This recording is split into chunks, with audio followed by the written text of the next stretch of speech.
Chapter 322, Sweeping Through. Even if the Academy wants to protect you, all the sects in the Eastern 100 cities will not allow for a villain like you to rampage unchecked. Today, I will eradicate the evil that is you in the Academy's stead. The divine brilliance around Zhu Huanwu intensified around his head. He seemed to be a child of the heaven, creating a suppressive sacred aura. Meanwhile, the great battle ended and Little Autumn, along with Sikong Taotian, had killed the majority of the army despite the cries of anguish. Not many royal nobles and ancient saints were able to escape. Bah, who do you think you are? I will take care of you. Little Autumn came back to help Li Qie and angrily said. Let me. Li Qie slightly shook his head, then he looked at Zhu Huanwu and Heavenly Prince Qing Xian before calmly saying, Since you all want to take action under the guise of justice, then I want to see your great power's so-called justice. Today, I will personally erase this sense of justice. Both of you can come together, I shall tear you apart. Ancient Kingdom. One sect, two emperors. They are nothing in my eyes. Such a big tone. Zhu Huanwu's expression changed from being angered by Li Qie. In the Eastern 100 cities, outside of Mei Suyao, who could oppose him? Brother Huangwu, if he wants to die a naive death, then we'll lend him a hand. Heavenly Prince Qing Xian took a step forward and slowly said. The Heavenly Prince had seen Li Qie's fiend-like actions before, so when Li Qie wanted to take both of them on alone, he was happy to satisfy him. Come together, I will quickly take care of you. Then, I can take care of bigger matters. Li Qie freely smiled and said. Truly insane. Many people shook their heads after hearing Li Qie's declaration. Amongst the older cultivators, including the neutral ones, they all gently shook their heads and said, This is underestimating the enemy too much. The youths these days are too hot-headed. Zhu Huanwu isn't someone that Ba Xia and who you could compare to. Even the Grand Era students who supported Li Qie became alarmed. They also felt that he was too confident by taking on the two by himself alone. These were princes of ancient kingdoms, and both of them had the supreme arts of two emperors. If it was one-on-one, then the students had faith in him, but 1 versus 2 made them very worried. Senior Li can definitely do it. Some of them cheered for Li Qie, but it was also to motivate themselves since their hearts were not assured. Does he really think that he is unbeatable amongst the younger generation just by defeating Hu Yu and Ba Xia? He actually dares to fight 2 heavenly princes by himself. I'm afraid he will not know how he is about to die. The disciples of the great powers in the same camp as Zhu Huanwu coldly sneered. In their eyes, Li Qie was suicidal for wanting to fight 1 versus 2. In a brief moment, the atmosphere was strained to the extreme. A knowledgeable ancient saint softly sighed and lamented, being overly rigid is easy to break. Li Qie is definitely extraordinary, but he picked the wrong opponent. Zhu Huanwu brought along an immortal emperor's life treasure. Immortal emperor's life treasure. Upon hearing this, those next to this ancient saint couldn't help but become startled. An immortal emperor's life treasure was absolutely an item that could render others breathless. Suppress. At this very second, Heavenly Prince Qing Xian and Zhu Huanwu both opened their fate palaces and revealed their true fates.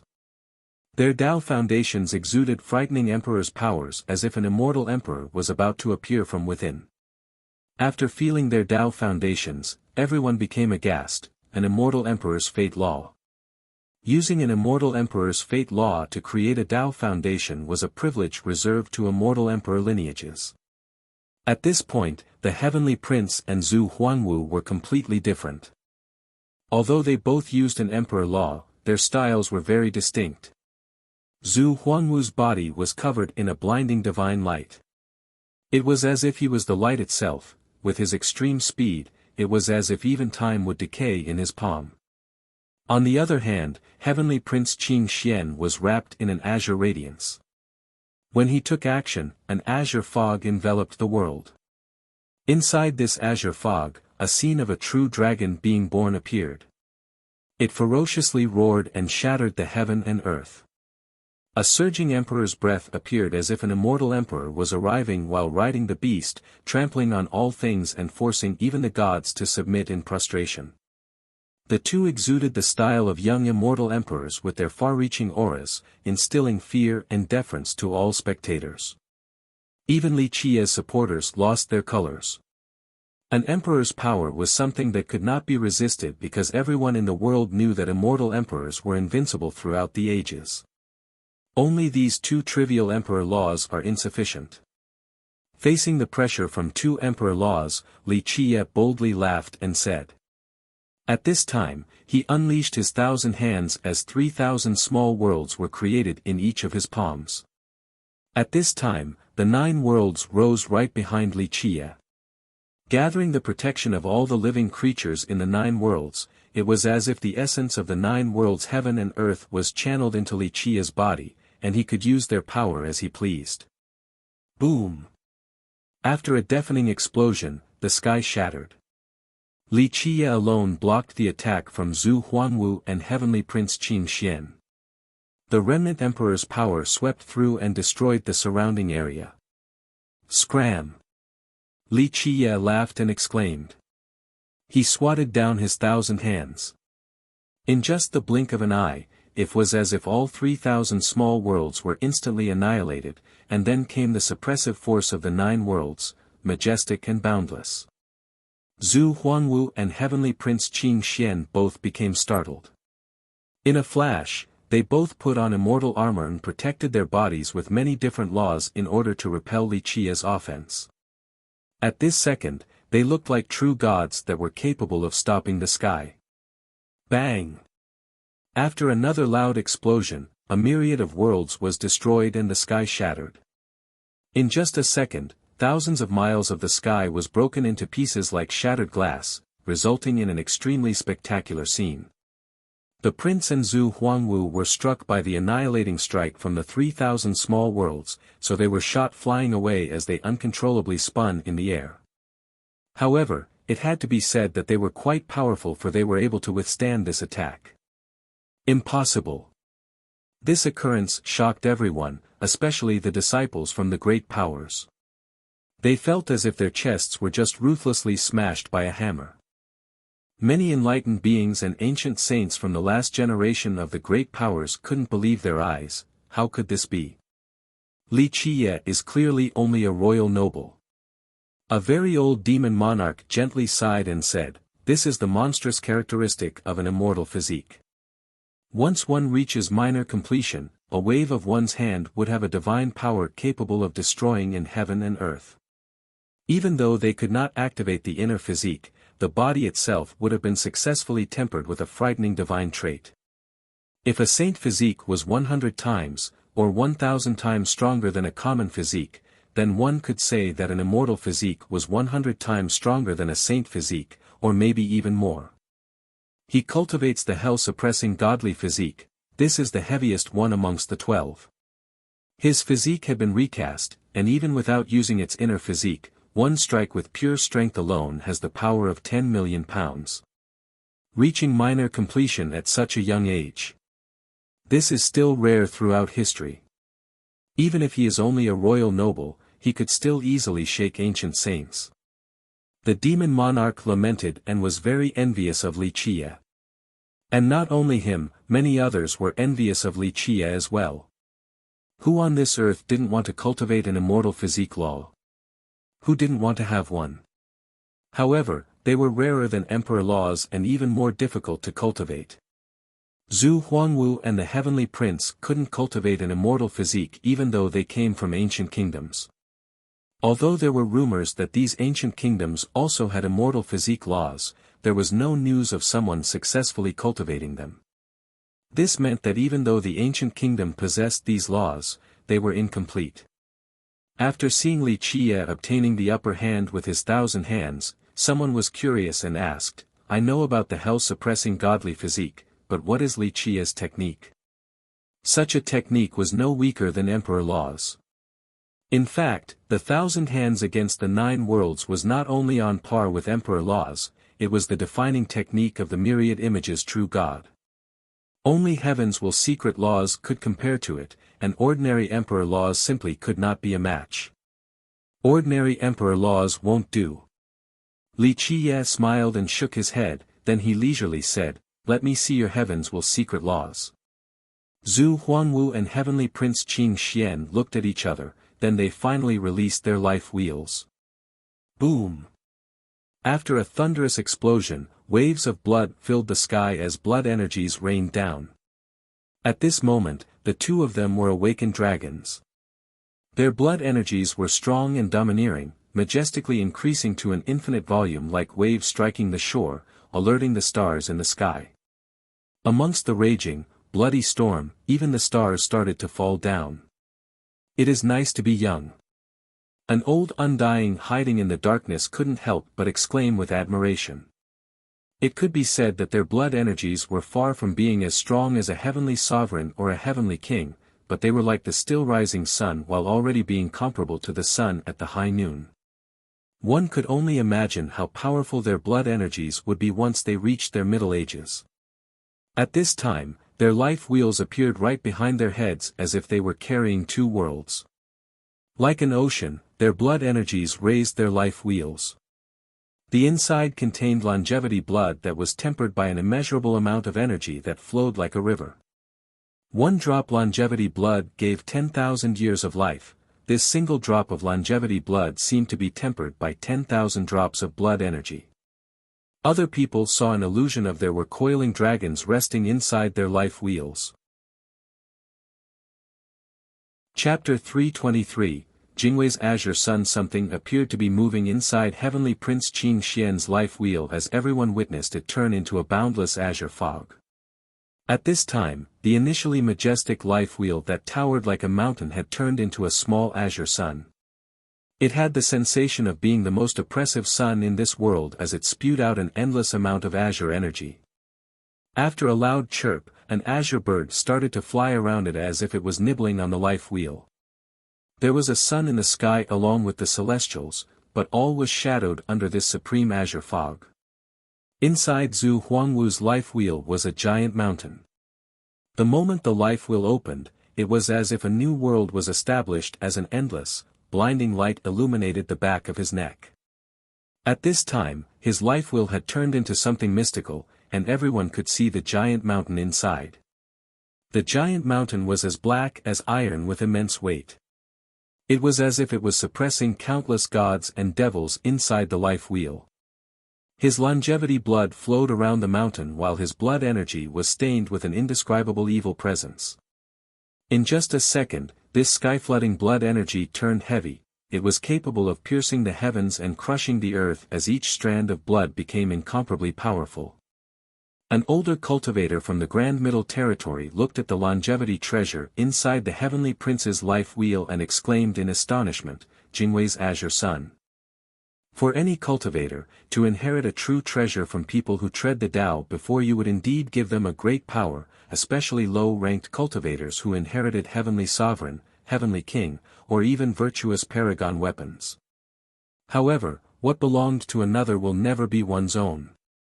Inherited true treasures could only exert 20 to 30% of their true power. For someone like Zhu Huangwu and the Heavenly Prince, they could attack ancient saints without borrowing anyone's true treasure. However, only with their own true treasures would they be able to unleash the strongest attack from their dual emperor arts, or these emperor weapons themselves. Kill! Zhu Huangwu roared like a qilin coming into being, tyrannical and ferocious, like a hungry tiger leaving the mountain. Everyone's hearts started to beat faster while their legs quivered. The attack of the dual rods collapsed both yin and yang. The Heavenly Prince did not say a thing and directly slashed his saber. An emotionless sharpness that was capable of cutting everything in this world, including the heads of gods. If Zhu Huangwu's style was full of ferocity, then Heavenly Prince Qing Xian's was a severe and heartless style of killing. The saber glint suddenly flashed, rendering all horrified as if this blade was aimed at them. Kill! Li Qiye also cried a battle roar as his inner physique moved. At this time, the hell-suppressing godly physique in the sky was capable of crushing all things, all laws were suppressed beneath his feet. His 1,000 hands raised up 3,000 small worlds that were surrounding and protecting the 9 worlds. The boundless energies from all existences poured into Li Qia's body. Bang, bang, bang. The 3 of them collided recklessly in just a split moment. All spectators lost their minds. This was finally a battle between geniuses. All other geniuses started to breathe faster. They thought that if it was them in this battle, they wouldn't be able to handle any of the 3. Poof! This terrifying battle consisted of domineering rods and an emotionless saber, while Li Qia used his body to block them, so he was at a great disadvantage. No matter how tough his godly physique was, the divine saber still managed to slash a wound that was deep to the bone. Although Zhu Huangwu's dual rods were not as sharp as the divine blades, they still managed to stop the 1,000 hands in the most tyrannical manner. Bang! Li Qia was knocked flying away after using his body as a shield against 2 divine weapons. The Heavenly Prince and Zhu Huangwu did not let Li Qia go and immediately soared after him, using an invincible momentum to strike him once more. Boom! Li Qia was struck again, and he slammed straight into the ground. The earth cracked and was stained with blood. Not good. Seeing this scene, the group of Qi Shaodai became horrified and screamed. Just a trivial matter, don't worry. Little Autumn shook his head and said, young noble has not yet used his killing moves. The Grand Era students also turned pale and shouted after seeing Li Qia fall. Meanwhile, the disciples of the great powers happily applauded. Haha, he alone dared to challenge 2 heavenly princes. Foolish thing, this is his fate. Rumble. With debris and sand scattered away, Li Qia soared up high before he landed on the ground. His blood-stained body consisted of some bone-deep wounds, but he was still full of vitality and had spirited eyes. It is indeed an immortal physique. He's actually capable of sustaining such blows. Even though the hell-suppressing godly physique is not as impervious as the indestructible diamond physique, it is still very tough. Someone exclaimed after seeing how Li Qia didn't suffer any grave injury after such a beating. Zhu Huangwu and the Heavenly Prince looked at Li Qia in shock. Even their heavens will secret laws couldn't kill Li Qia, his physique was too terrifying. Immortal physiques were indeed physiques coveted by even immortal emperors.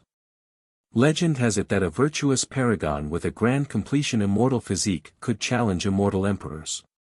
Today, it seemed that this was not a completely baseless rumor, it could very well be the truth. Otherwise, there wouldn't be so many people wanting to cultivate it since the start of time. It is a shame that my cultivation is still so shallow. This body cannot completely stop heaven's will secret laws. Li Qia smiled and slowly said, who will let me borrow a sword and a saber? Senior Li, take them. One Grand Era disciple immediately threw a sword and saber at Li Qia, both of them were quite exceptional weapons. Li Qia accepted the weapons. His right hand wielded the saber while his left held the sword. Then, Li Qia mobilized his 1,000 hands as well. I also have a heavens will secret law. He grinned and said. Boom! A divine light descended down from the heavens, and this blinding radiance landed on Li Qia's body as it exuded an endless amount of flames. At this time, the stars became circles of light that surrounded Li Qia as the boundless, torrential power of the heaven and earth crazily entered his body. Chapter 324, Invincible Sword and Saber, Daylight Sky Immortal Secret. This is Immortal Emperor Min Ren's secret law, the person who started the Emperor's era, the very first emperor of his era. A person emotionally sighed after seeing the divine flames soaring around Li Qia.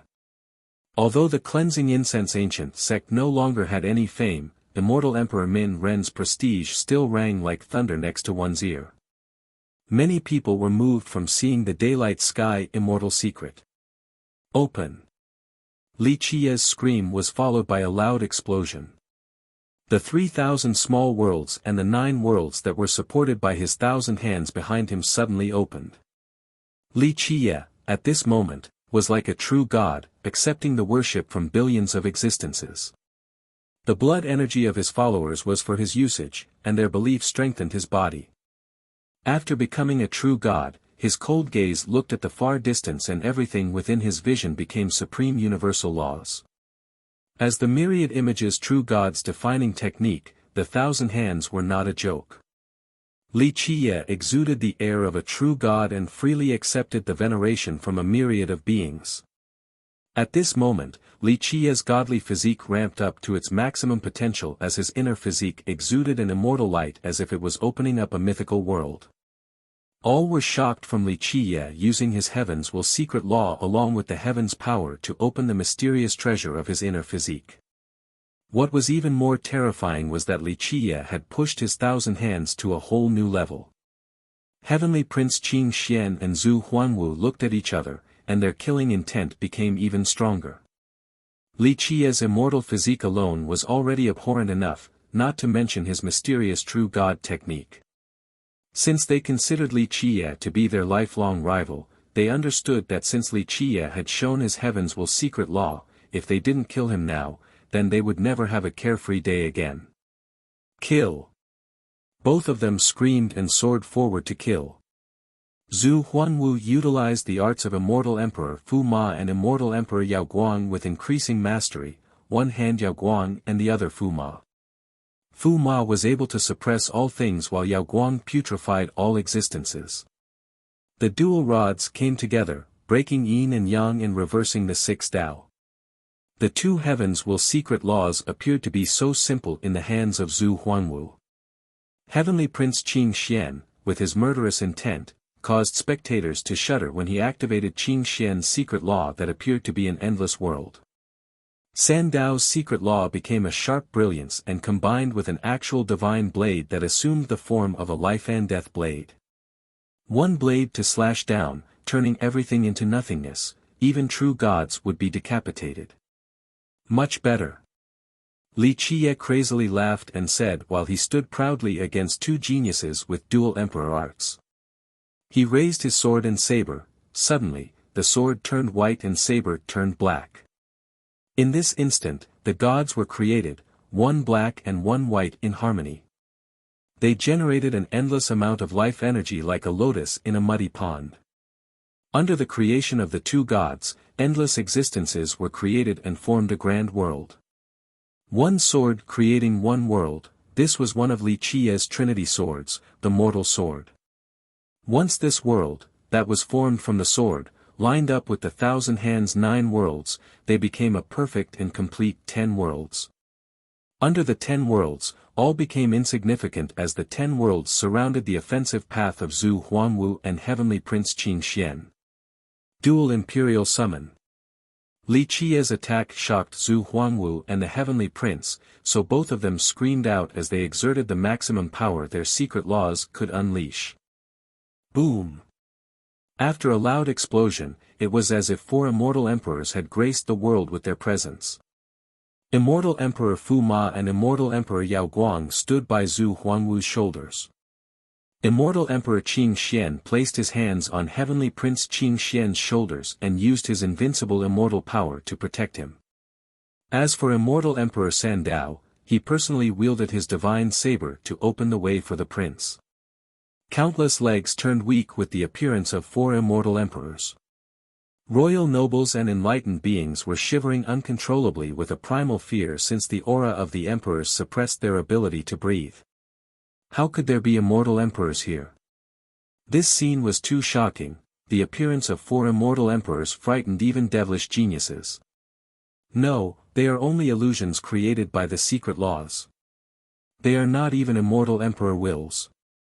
Although they were only illusions, their divine powers still exceeded the 3,000 worlds and suppressed the 6 Tao. Li Qiye's 10 worlds could not suppress the 4 immortal emperors, but he gave a wide smile and declared, "Unfortunately, you all are mere illusions." Clang clank. In just a second, an extremely heavy lock made from refined sunfire fell onto Li Qiye's body. The moment this sunfire locked Li Qiye's body, 9 suns rose behind the 9 worlds to his back, the sunlight illuminated the 9 heavens and boiled the oceans. Rumble. The real sun in the sky poured down an endless stream of refined sun fire.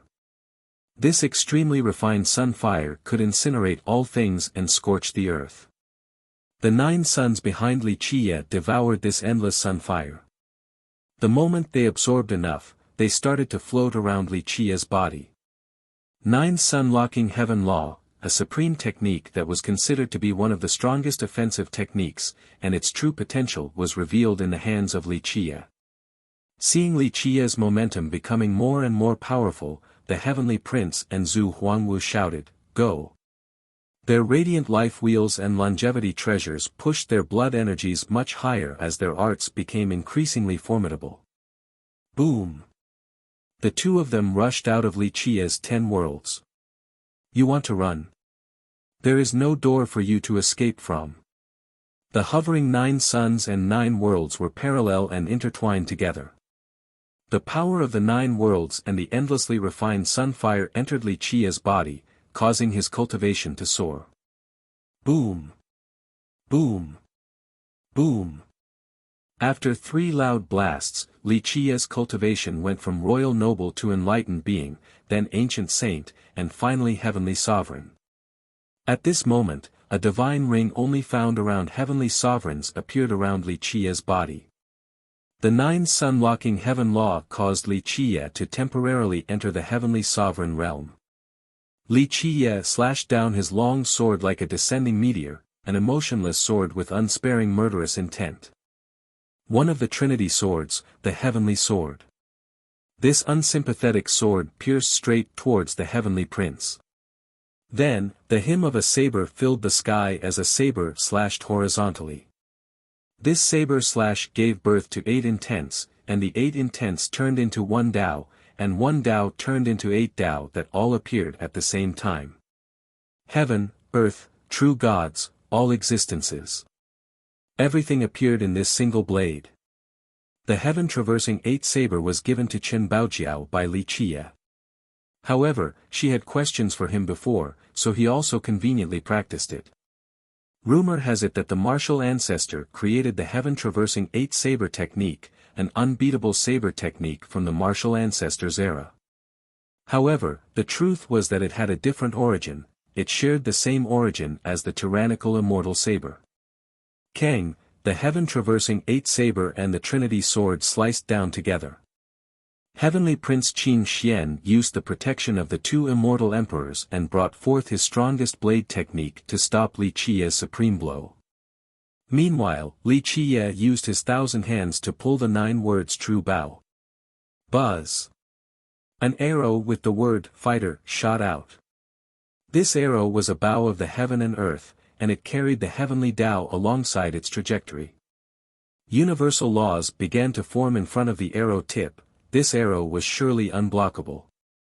Li Qie spread out a different palm and small green grass quickly grew from his palm all the way up to the sky.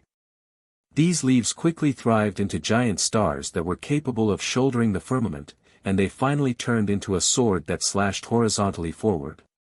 Countless stars from the sky fell down as this severing sword headed straight for Zhu Huangwu. Grass sword attacking immortal law, this technique came from immortal Tao City and was traded inside the heavenly ancient corpse burial ground.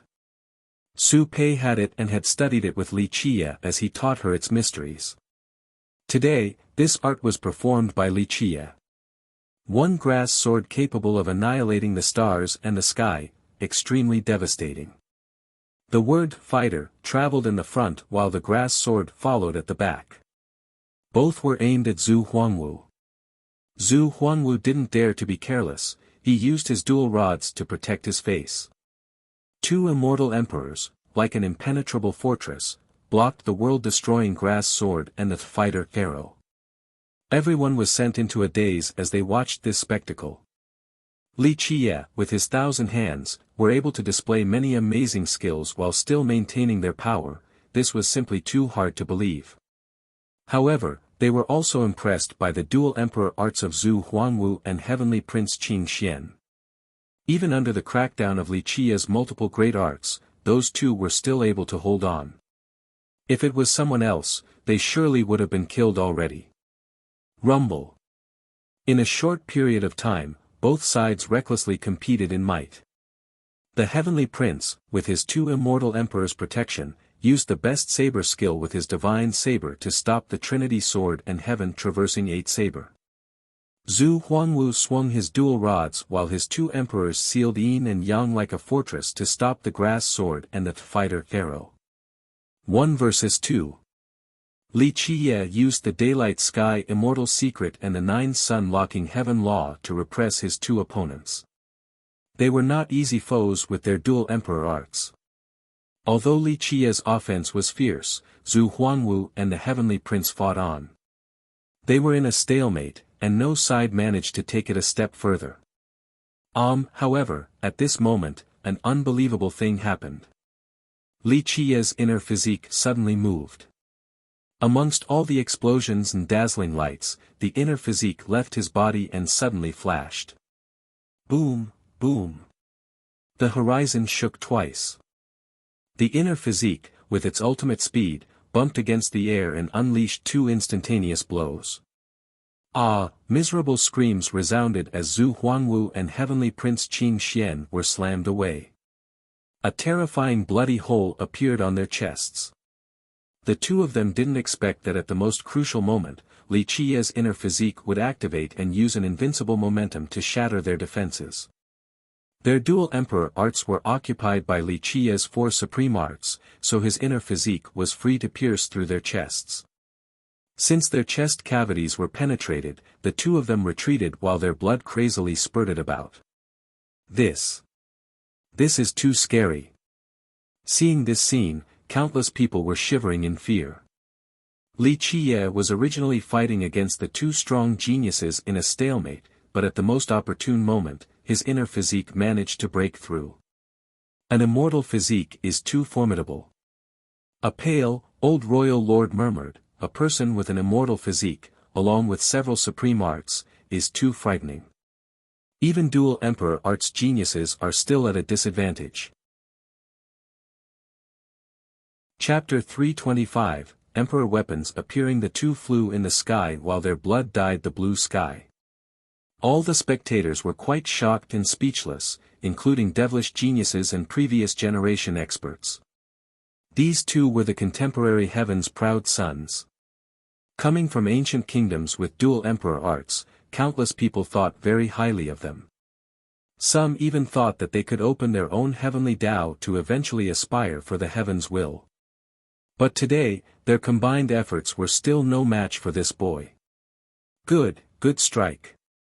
The applause of the Grand Era students erupted like a raging geyser. At this moment, they felt quite proud. Zhu Huangwu and Heavenly Prince Qing Xian were amongst the strongest in the Sacred Era Hall. Even other devilish geniuses would feel pressured when in their presence. But today, both of them were constantly being suppressed by Li Qiye. This was a great honor and glory for the Grand Era Hall. Ho! They exhaled. Even though Zhu Huangwu and the Heavenly Prince suffered a severe blow, they quickly soared back in a flash. With a sizzling sound, their pierced chests started to recover at an unbelievable speed. In the blink of an eye, the hole in their chests disappeared. If it wasn't for the tattered and bloody spots on their robes, no one would believe that their chests were completely penetrated just a moment ago. Truly dual emperor arts wielders, it is like they are unkillable. Spectators took a deep breath after seeing this scene. Once a cultivator reached the heaven's primal realm, they could refine their true fates into a heaven's will primal soul, allowing their true fates to escape from their bodies. This way, even if their bodies get destroyed, they could still build a new one. However, the actual application of this was very difficult. Royal nobles and ancient saints would have a hard time repairing their destroyed bodies. This was even truer for Zhu Huangwu and the Heavenly Prince since their chests were pierced by an inner physique. This could be considered a mortal wound since the divine power of an immortal physique would leave behind permanent damage to the body. Yet, the penetrated chests of these two were able to completely heal as if they were never hurt in the first place. If it was someone else who was wounded by an immortal physique, then not only would their body be hurt, their true fate would also not remain unscathed. Everything ends now. At this point, Zhu Huangwu crazily cried out like a furious dragon. This battle was extremely shameful to both of them. They were the heaven's proud sons, the highest existences amongst geniuses. Today, despite their joint efforts, they were still trampled by Li Qie, so what face was left for them? There would be no place in this world for them to stand unless they killed Li Qie. Rumble. At this moment, the 9 heavens and 10 earths shook as all existences prostrated themselves on the ground. Countless experts were suppressed, and even ancient saints couldn't stand straight. An emperor's weapon. An ancient saint that had lived for more than 10,000 years exclaimed with a horrified and pale expression. Royal nobles and named heroes soon bowed on the ground due to the invincible emperor's aura. Zhu Huangwu and Heavenly Prince Qing Xian both took out immortal emperor life treasures. Zhu Huangwu had a battle rod that was capable of sweeping through everything in this world. The moment he swung it, the cry of a black tortoise resounded like a divine beast. The battle rod turned into a black tortoise, and then it seemed as if immortal Emperor Fu Ma was sitting on top of this tortoise to suppress all gods and demon kings in this world. Black Tortoise Rod, this was the life treasure left behind by immortal Emperor Fu Ma for the Brilliance Ancient Kingdom. Rumor has it that he went into an immortal ground and slayed a divine beast, the Black Tortoise. Then, he used its Dao bone to craft this imperial rod.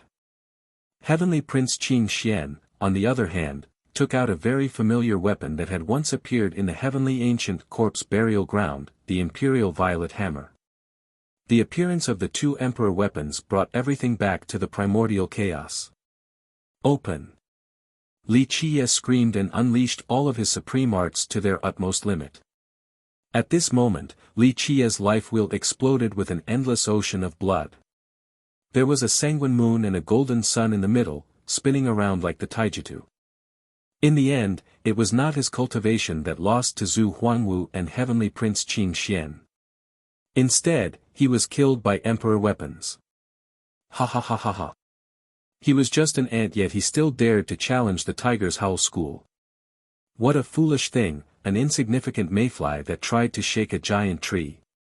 Look, this is your hero, this is all that he could do. A prince from a powerful country laughed and mocked the Grand Era students.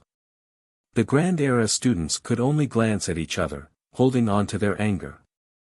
Before the invincible aura of emperor weapons, all was powerless and they simply could not resist. It is all over. Zhu Huangwu said with a deep tone. Both Zhu Huangwu and the Heavenly Prince heaved a sigh of relief. Li Qie's existence caused them to feel a great amount of pressure and unease. But now, after killing him, they were finally able to relax with the weight off their backs. Over. This is only the beginning.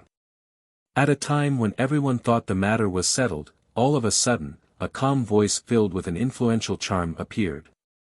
Rumble. Li Qie got up from the ground, he was covered in blood with his flesh torn apart.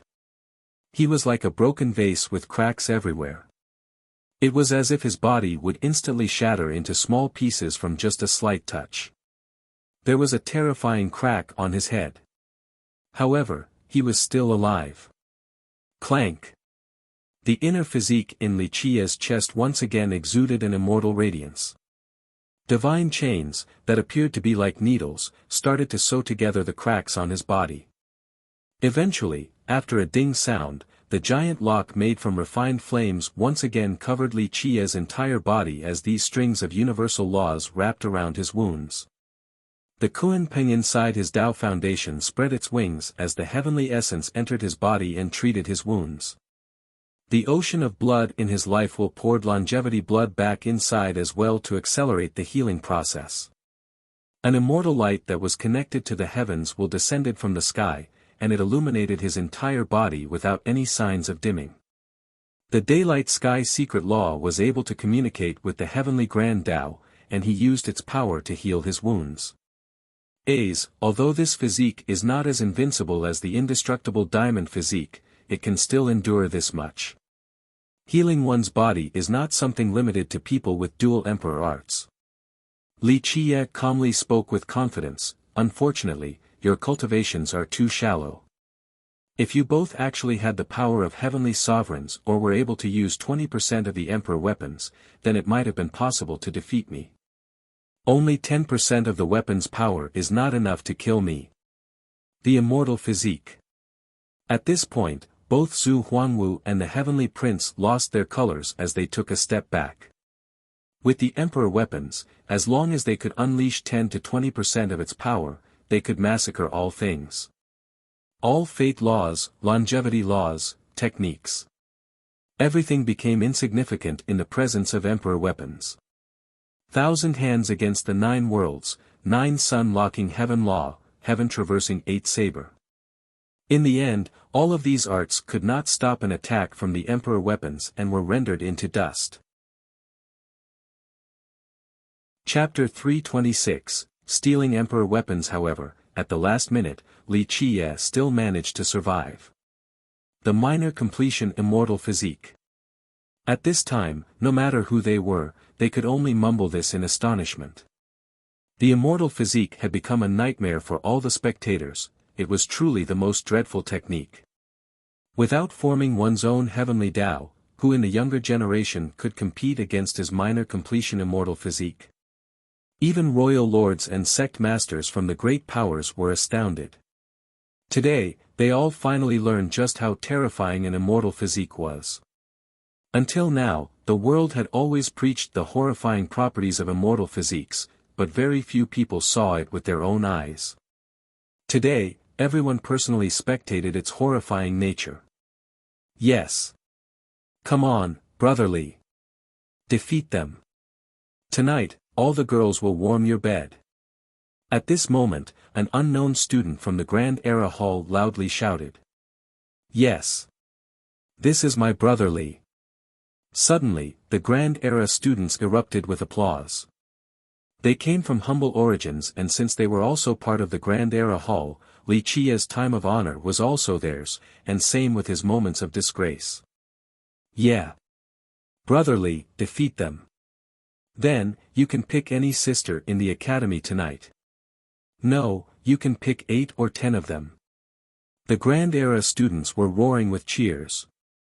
Meanwhile, those from the Sacred Era Hall and Zenith Era Hall were silent, especially the Zenith Era students from the great powers who were just shouting at the top of their lungs. Those who showed great arrogance were now as pale as paper. After suppressing the Zenith Era students' smugness, the Grand Era students finally heaved a sigh of relief and let go of the exasperation in their hearts. It's great that he is okay, truly wonderful, Qi Xiaodai cried from happiness as her eyes were filled with tears. The group of Qi Xiaodao was also at ease. Li Qiye actually managed to perform a miracle and survived the attack of 2 emperor weapons. Even a minor completion immortal physique is destined to perish today. Zhu Huangwu took a deep breath and solemnly declared. Even a great divine immortal would not be able to save you today. Heavenly Prince Qing Xian added with a cold intonation. At this point, the two, once again, took out their emperor weapons with a serious expression. Once basked in the emperor's aura, they became invincible gods. Oh mother, they are about to attack with emperor weapons again, run. A great character from a powerful country realized that both sides were about to go at it again, so he suddenly had a bad feeling and left with his disciples. Everyone understood that both sides were about to unleash their killing moves. Everyone was afraid of the 2 emperor weapons, so in just a moment, countless people escaped from the battleground and the academy to watch the fight from afar in order to avoid becoming collateral damage from the sky-shattering battle. Let us finish this.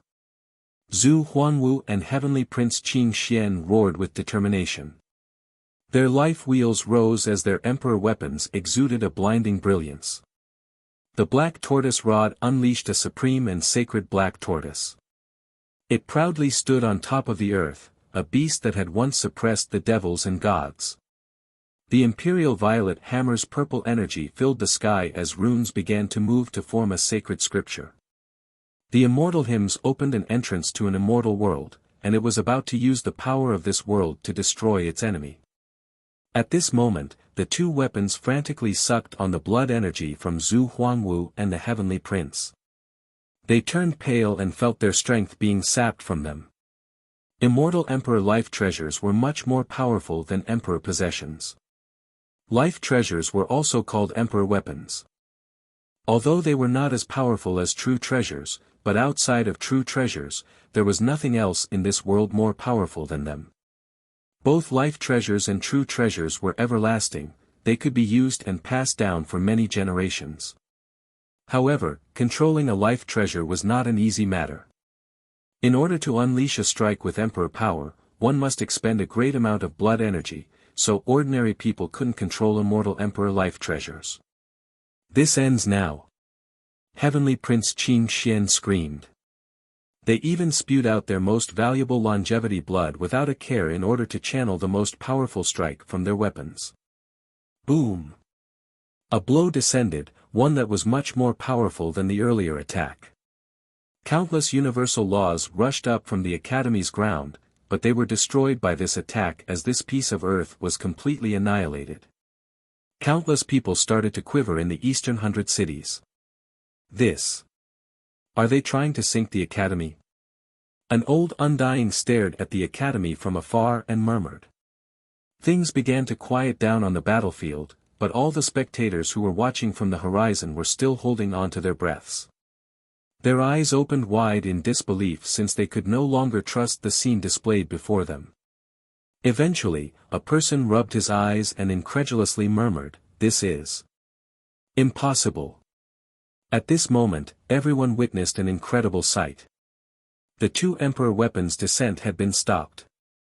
Li Qiye was holding a stone box. Once he opened this box, an immortal light filled the sky, and it stopped the Imperial Violet Hammer and the Black Tortoise Rod. This stone box was the great treasure of the Middle Continent Ancient Kingdom, a supreme treasure that he traded for and obtained from the hands of Middle Continent Princess. Even Zhu Huangwu and Heavenly Prince Qing Xian greatly changed their expressions. Two Emperor weapons were stopped completely. What kind of treasure was this? My turn. Li Qiye loudly laughed and said, "Just like you said, it is time for this to end." A treasure then flew out from the stone box. It was a mirror. It was not bronze nor gold, not silver nor steel, the material was unknown. One half yin and one half yang, and this yin and yang combined together into two yin-yang fish that were swimming around non-stop. It was an immortal light that was shot from these fishes' eyes that stopped the two Emperor weapons. Go!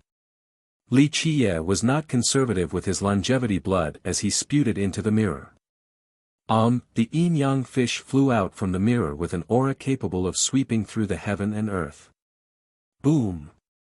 A deafening explosion occurred. Zhu Huangwu and the Heavenly Prince, while wielding their Emperor weapons, were struck flying away as their bones shattered. Both of them sprayed out a mouthful of blood. Another unbelievable thing happened. The yin-yang fish turned into a yin-yang whirlpool and sucked up the Imperial Violet Hammer and the Black Tortoise Rod. In an instant, the two treasures fell into Li Qiye's hands, changing owners. In the deepest darkness in the sky, an old Undying exclaimed in disbelief, "Impossible. This is a treasure that had been lost for millions of years. How could it be in the hand of this little demon?" The yin-yang refining immortal mirror. The bulwark treasure of the Middle Continent Ancient Kingdom. Even some old Undyings who had always been hiding in the darkness took a deep breath and said in amazement. Today, there were not only old Undyings from the Alliance who wanted to seize the Academy, there were also a few Undyings hiding outside just to spectate. To them, Zhu Huangwu and Heavenly Prince Qing Xian taking out Emperor weapons was nothing surprising because they had seen many storms and waves before. However, when Li Qiye took out the yin-yang refining immortal mirror, they were met with shock. This mirror had an extremely mysterious origin, and no one knew the exact details. It was the bulwark treasure of the Middle Continent Ancient Kingdom, one of the strongest ancient kingdoms during the Desolace expansion era. There was a saying during this era, if there were immortals in the heavens, then the mirror shall refine them. So one could already imagine how frightening this mirror was. Unfortunately, during the era of immortal Emperor Tian II, he destroyed the Middle Continent ancient kingdom. Ever since then, the mirror was lost. Immortal Emperor Tian II himself had always been searching for this mirror during his era. Return. Seeing Li Qiye snatch away the two emperor weapons, the gravely wounded Zhu Huangwu and Heavenly Prince Qing Xian were horrified. They then spouted out mantras in order to call them back. They used a supreme chant in order to summon the immortal emperor life treasures in order to seize them back. The hammer and rod were vibrating as they struggled to fly out from Li Qiye's hands. Li Qiye's expression sank as he used a great technique to suppress the two emperor weapons as the yin-yang refining immortal mirror floated above his head. Poof! The yin-yang fish's eyes shot out immortal lights, one yin and one yang, into the two weapons and suddenly locked them. Zhu Huangwu and the Heavenly Prince couldn't summon the weapons back because their treasures were completely sealed. Now that they have fallen into my hands, don't even think about resummoning them. Li Qiye slowly spoke after he finished suppressing the two weapons.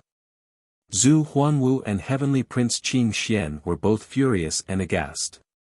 They couldn't believe that Li Qiye's mirror could suppress immortal emperor life treasures. Unless it was an immortal emperor true treasure, nothing else in this world could suppress immortal emperor life treasures. Could it be that Li Qiye's mirror was comparable to an immortal emperor true treasure? Even if you took them, it will only be temporary. Emperor weapons have emperor locks, even if the imperial violet hammer is in your grasp, you are still unable to use it. Every emperor weapon had an emperor lock. This meant that the weapon was tied down to the immortal emperor's bloodline, their descendants. Outside of the emperor's offspring or inheritor, no one else could use the weapon even if they had it in their grasp unless they had a heaven-defying method of bypassing the emperor lock, or if this emperor's heritage was destroyed. Otherwise, they were nothing more than scrap metal in the hands of outsiders. An emperor lock cannot cause trouble for me. Li Qiye revealed a cheerful smile and said. All of a sudden, he solemnly took out a bottle, then he dripped 2 drops of longevity blood onto the hammer and rod. Snap! At this moment, everyone heard the opening of a lock. The immortal emperor universal laws that were used to lock the weapons were suddenly released. The 2 emperor weapons emitted a bright light in Li Qiye's hands as their emperor power became even more powerful. Chapter 327, Great Calamity, Dumb. At this time, the imperial violet hammer and the black tortoise rod rang in resonance in Li Qiye's hands. Their emperor power surged higher and higher. They were even more powerful than when Zhu Huangwu and Heavenly Prince Qing Xian poured in their longevity blood. Preposterous. Seeing this scene, Zhu Huangwu and Heavenly Prince Qing Xian became frightened and shouted. Not good. An old undying hiding in the darkness in the sky lost his colors and exclaimed. The group of undyings was alarmed when the 2 emperor weapons fell into Li Qiye's hands. Initially, the emperor locks would have allowed for them to take the weapons back from Li Qiye whenever they wished. However, the situation had changed. Li Qiye was able to unlock the seals. This meant that the connection between the weapons and the emperor's descendants and lineages was severed. An emperor lock served to tie the weapons to their respective lineages. As long as the lineages continued to exist, then no matter where the weapons went, there was a chance for the lineages to get it back. However, once the lock was released, this meant that from then on, the weapon belonged to someone else, and the lineages and descendants were no longer able to control them. The evacuees from the academy, who were spectating from a faraway location, exclaimed in shock, "Impossible. Even a virtuous paragon would not be able to open an emperor lock, let alone a junior like Li Qiye using only his longevity blood. This was simply a fantasy, an impossible thing." However, this impossible thing happened right before everyone's eyes. Li Qiye used 2 drops of longevity blood to open 2 emperor locks and easily took over the imperial violet hammer and the black tortoise rod. Amidst the crowd's astonishment and horror, they didn't know that there was something hidden in the 2 drops of longevity blood. The 2 drops appeared to just be Li Qia's blood, but a bit before he took action, he used a sliver of myriad star water and mixed it with his blood. It was just a little amount, not even a drop. However, a single drop of myriad star water was a thing that even immortal emperors craved, thus it was not a difficult matter for it to unlock the seals when combined with Li Qia's 2 drops of longevity blood. The result flabbergasted everyone present. Like you said, it is time to end this. Li Qia pointed his unsealed weapons toward Zhu Huanwu and Heavenly Prince Qing Xian. Zhu Huanwu and the Heavenly Prince recovered from their daze and quickly turned around to run in horror after seeing Li Qia's pose. Boom! A vast amount of emperor power from the 2 weapons slashed down. Zhu Huanwu and Heavenly Prince Qing Xian used all of their merit laws and treasures, but they couldn't stop the onslaught. Junior, you dare! At this moment, an enraged roar descended from the sky. A monstrous hand reached down, giving shivers to all the spectating cultivators. They felt like they were ants under its might. One could only imagine how frightening and powerful this hand's owner must be. Boom! This monstrous hand that slammed down could not reach the academy because multiple defensive layers rose to stop this hand in the sky. Ah! Miserable screams suddenly bellowed. They were from Zhu Huanwu and the Heavenly Prince. They were very unwilling to accept their fate of being rendered into ashes by the Emperor weapons since they had no chance of blocking this attack. This result was outside of everyone's predictions. Zhu Huanwu and Qing Xian were proud geniuses of this generation with dual Emperor arts, but they actually died to their own weapons. Rumble. The heaven and earth shook, followed by a collapsing sound. The Academy's vast territory started to crack as the mountains and rivers began to split apart. The divine halls and ancient temples began to fall. In just a split second, it was as if a cataclysm had befallen this place. Is this due to the attack from the Emperor weapons? The spectators, who were perplexed due to the deaths of Zhu Huanwu and Heavenly Prince Qing Xian, suddenly screamed in fear. No, the Academy's catastrophe is approaching. Everything finally split apart. It is time. In the deepest and darkest part of the horizon, an ancient and cold voice declared. Boom! The sky suddenly split apart as an invincible aura approached. It was as if true gods were tearing the firmaments apart in order to descend to the mortal world, to put an end to the Academy. Your Heavenly Tao Academy ignored the students, allowing them to kill and steal the immortal Emperor life treasures of others. What is this offense? An ancient and authoritative voice came from the sky. The cultivators who escaped outside of the Academy heard the thumping of their hearts. Many older cultivators glanced at each other and knew that this declaration was only an excuse. The catastrophe has arrived, and many people were finally tempted to maneuver in order to seize the Academy. Having heard this, many Grand Era students felt indignant. Everyone saw, with their own eyes, that Zhu Huanwu and Heavenly Prince Qing Xian wanted to kill Li Qia, but this character in the sky was now twisting black and white. Gentlemen and fellow Taoists, please go back to where you came from.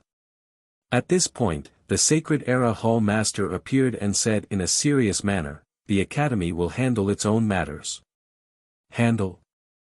This is your way of handling things. The voice from the sky rang again. If your Academy does not give an acceptable explanation today, then this matter will not be waived. If fellow Taoists do not leave, then don't blame our Academy for raising our blades. The Sacred Era Hall Master gravely replied.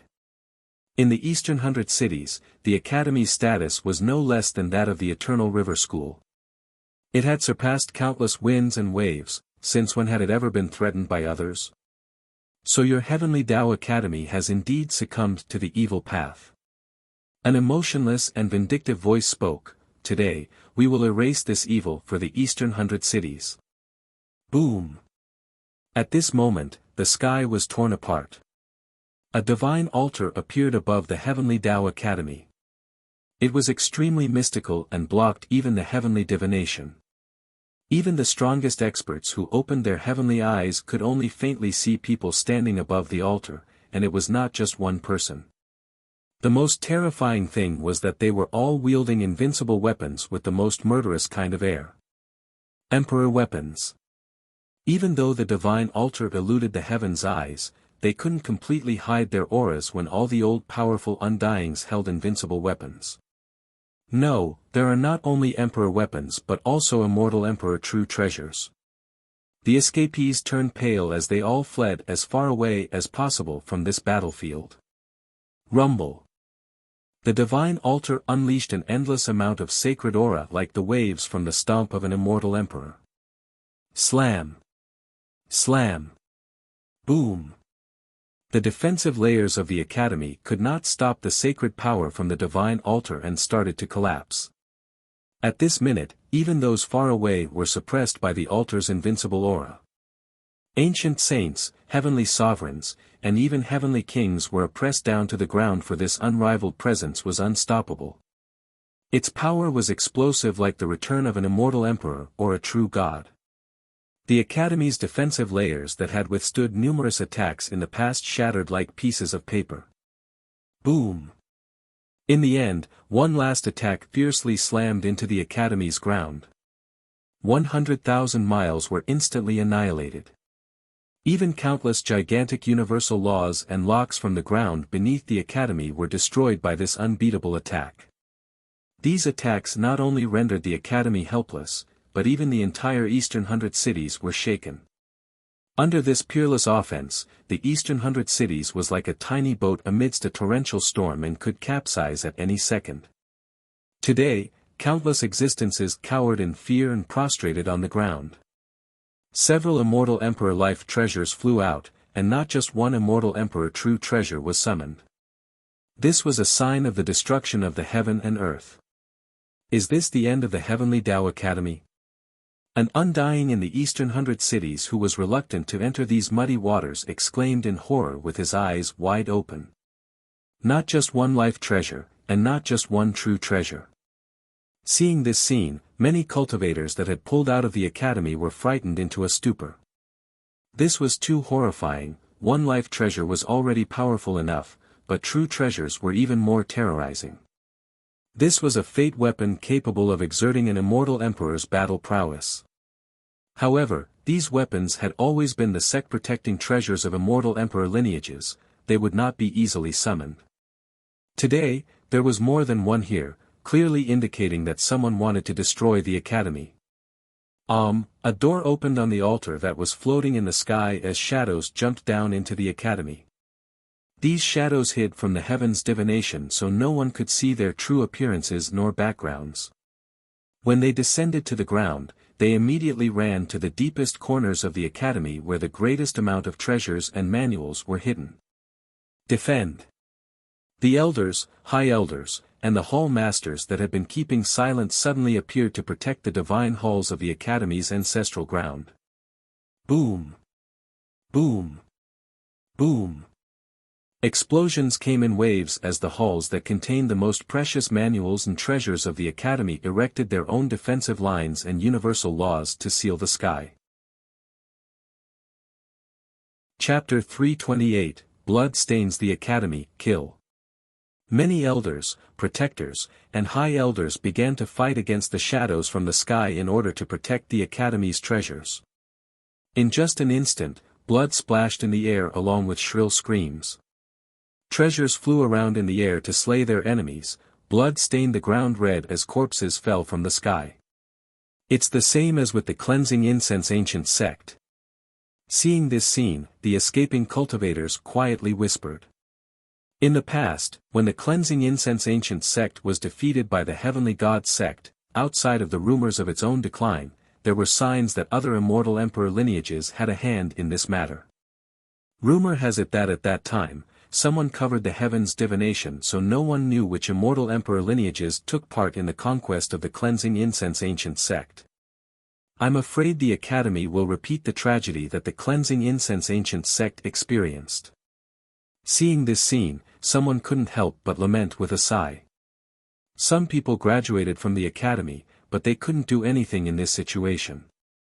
Against the suppression of several immortal emperor life treasures and more than one true treasure, and not to mention the numerous old undyings hiding in the shadows, even if a heavenly king were to rush in, it would be equivalent to suicide.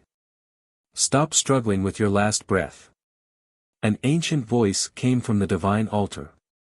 Suddenly, an emperor light slashed down and destroyed the defense of one of the divine halls. Boom!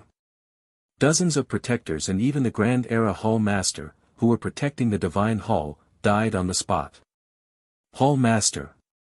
Seeing as how the Hall Master was instantly killed, many Grand Era students cried out with grief and hatred. The Grand Era Hall Master was very friendly, he taught the Tao and dispelled all of their questions, but today, he died in the hands of the enemy. Some students hated themselves for not being able to pounce forward to exact their vengeance. Under the suppression of the floating divine altar, those with a weak cultivation like them could not even stand up. They were completely immobilized by its invincible aura. Boom! The divine altar slashed down with another supreme blow to a sacred peak, revealing an old temple. The ancient desolate temple. It truly is here. Seeing this old temple, a gigantic hand reached out from the divine altar, wanting to grab it. The divine altar consisted of more than just one life and true treasure, and it was personally controlled by a group of undyings. Another supreme slash soared out from the altar towards the academy's peak. Inside this peak, a tiger that towered more than 100 meters jumped out. It was a beast protector tasked to guard the academy's treasures. Grow! This gigantic tiger jumped out with a roar as it pounced towards the divine altar. However, the blow from the altar came down and immediately killed the tiger after it let out a miserable scream. The crack in the peak revealed a mine that exuded blinding divine lights. This was a divine steel ore, extremely precious. It could even be considered priceless. Cloud immortal steel, take all of it. The command came from the altar. Then, more shadows jumped down from the sky to rush to the ore in order to steal the items. Boom! A true treasure attacked a huge river. A flood dragon rushed up, but it was still killed. This huge river was split apart, and inside was an ancient sacred monolith. I'll fight till my last breath. The elders and protectors from the academy defended their ancestral ground with determination, but they still could not stop the altar from above. Who knew how many old undyings, with their emperor weapons, were inside? At this moment, the academy could not hold back the enemy's offense. In a short period of time, the academy's force kept on retreating deeper and deeper inside. The enemy, with their divine altar opening the way, had many shadows running out to seize treasures. Don't go too far. While the elders of the academy were retreating, a roar emanated from the deepest part of the academy. An old man trod on the air as his body was surrounded by lightning. Thunderous crackles appeared as these lightning bolts intertwined together. It was as if he was the god of thunder. The cultivators who stood outside, with hearts that yearned to help the academy but were powerless, became ecstatic when they saw this old man. Ancestor Lei. His wooden puppets crazily rushed into the group of enemies without any fear. While the trio was massacring indiscriminately, the divine altar shot out many invincible emperor weapons that could cross time itself and annihilated all things. No one could stop its advance, and a voice came from above, "Junior, don't be arrogant." Boom! A deafening explosion appeared. Li Qiye used his two emperor weapons to block the strike, but he was still blown away while spraying out blood. An immortal emperor life treasure. Li Qiye's eyes narrowed as he gazed towards the altar, slowly uttering these words. "Junior, surrender the emperor weapons and all of your techniques, including the immortal physique law. Only then shall your life be spared." A voice descended from the altar. "Go." Li Qiye called out the Tetrawar bronze chariot and escaped with Little Autumn and Sikong Taotian. "There is no place for you to hide even at the ends of the earth." A chill-inducing voice came from the altar. Then, an invincible immortal emperor life treasure flew forward with an unstoppable momentum. "Activate." Li Qiye screamed. The two emperor weapons blocked the front of Li Qiye to ward off the life treasure, but they couldn't stop him from spurting out even more blood. Senior Li. The Grand Era students who already withdrew couldn't help but gasp and scream after seeing this scene. The more capable ones wanted to rush up to help, but the academy was already sealed by the divine altar, outsiders could not enter. Junior, be smart. It is not too late to surrender. Otherwise, you will suffer a fate worse than death. The voice from the altar emanated across the entire academy. The opponent did not wish to instantly kill Li Qiye since they desired his secret techniques. No one knew how many life and true treasures there were. Outside of the one that suppressed Li Qiye, another one swept across the academy and pushed towards the deepest part of its ancestral ground. Li Qiye wielded his emperor weapons and activated his techniques to fight while retreating at the same time. In just the blink of an eye, Li Qiye retreated to the academy's entrance where the stone tablet that was engraved with the names of countless wise sages was located. This was the stone tablet that symbolized the academy's glory. All the powerful existences who graduated from the academy left their names on this tablet. Immortal Emperor Ta Kong, Immortal Emperor Hao Hai, the Martial God, Lion Monarch Ba Xian. Li Qiye fled to this tablet and then suddenly stopped. Although he was bloody, his spirit remained radiant with high hopes. After seeing the divine altar reaching the deepest part of the academy, Li Qiye smirked and slowly said, "Old farts, it is time for me to massacre all of you." Strong words. Junior, I shall ruin you first and then take your techniques. Although the altar was very deep into the academy's ground, this distance to them was still within reach. It is time to close the gate to beat the dogs. Li Qiye loudly screamed. At this moment, waves of immortal light shot out from the academy's deepest area. Each of these immortal light streaks was like a divine sword that was capable of slaying the heavens itself. They were filled with murderous breath. The moment these lights turned into swords, others felt that this was a grisly scene. It was as if these immortal swords had once drunk the blood of immortals. The hymn of these swords resounded to the 9 heavens. In this second, a monstrous sword formation appeared inside the deepest area, and it sealed the ancestral ground's core. Even the altar that was powerfully forcing its way in was trapped by this sword formation. The God-punishing formation. You all still have this formation. An emotional cry came out from the altar. Then, a different emotionless voice appeared as well, even the God-punishing formation is not enough. Boom! One moment later, the 7 immortal emperor life treasures and 2 true treasures combined together into one unit in an instant. Chapter 329, A Scheme to Bury All Enemies, 2 True Treasures and 7 Life Treasures. In a split moment, everyone knew exactly how many emperor weapons the enemies on the altar brought. Once these weapons combined their power into one, countless strange images appeared in the sky. There was an immortal emperor punishing the heavens and true gods breaking the universal laws, causing the heavens to fall. The appearances of these images caused the mortal emperor world to tremble. Many old undyings opened their eyes inside their coffins, even the sealed ones were stirred awake. Is this the end of the Heavenly Tao Academy? After sensing this invincible power, an old undying that had lived for many years couldn't help but murmur. Could the Academy actually withstand such an attack? No matter how powerful it was, surely it would become ashes after this strike. There were more than 10 undyings with 2 true treasures and 7 life treasures. This was an unbeatable offense, so what could actually stop this? Clang clank clank. The sword hymns resonated throughout the entire sky as the God-punishing formation unleashed its maximum potential. One sword swept by and rendered countless stars into dust. The opening of this sword formation could even refine the 9 heavens and 10 earths. Before this formation, any expert, no matter how powerful they were, would still be wiped out. Rumble. The two sides collided as the Emperor power tried to shake the sword formation that took the form of one sword. The towering sword began to dim down. Even though it was an incomparably powerful formation, it could not garner any advantage against the offense of so many Emperor weapons. The Heavenly Tao Academy is not a place for all of you to trespass as you please. While the divine altar side, with the Emperor weapons, was winning, a loud cry came from the sky.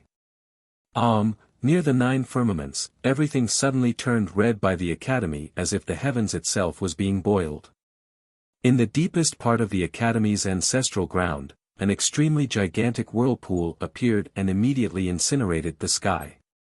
At this time, everyone clearly saw 7 old men appear on the horizon.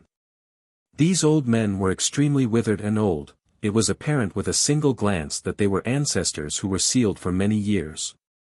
Their lifespan had already dried out, and they were on the verge of death.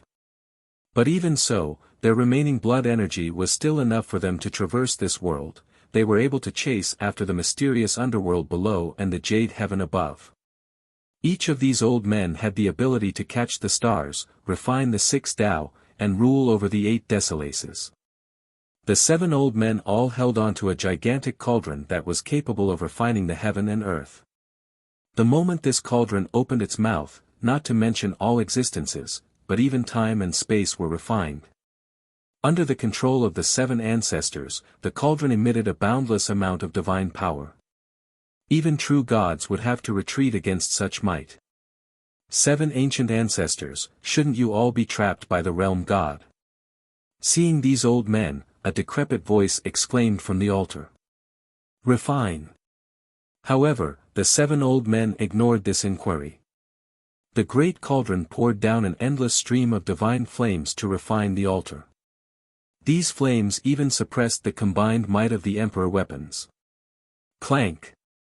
Once the divine altar was suppressed, the god-punishing formation's sword light became brighter and more powerful, and it went on to counter-attack the altar.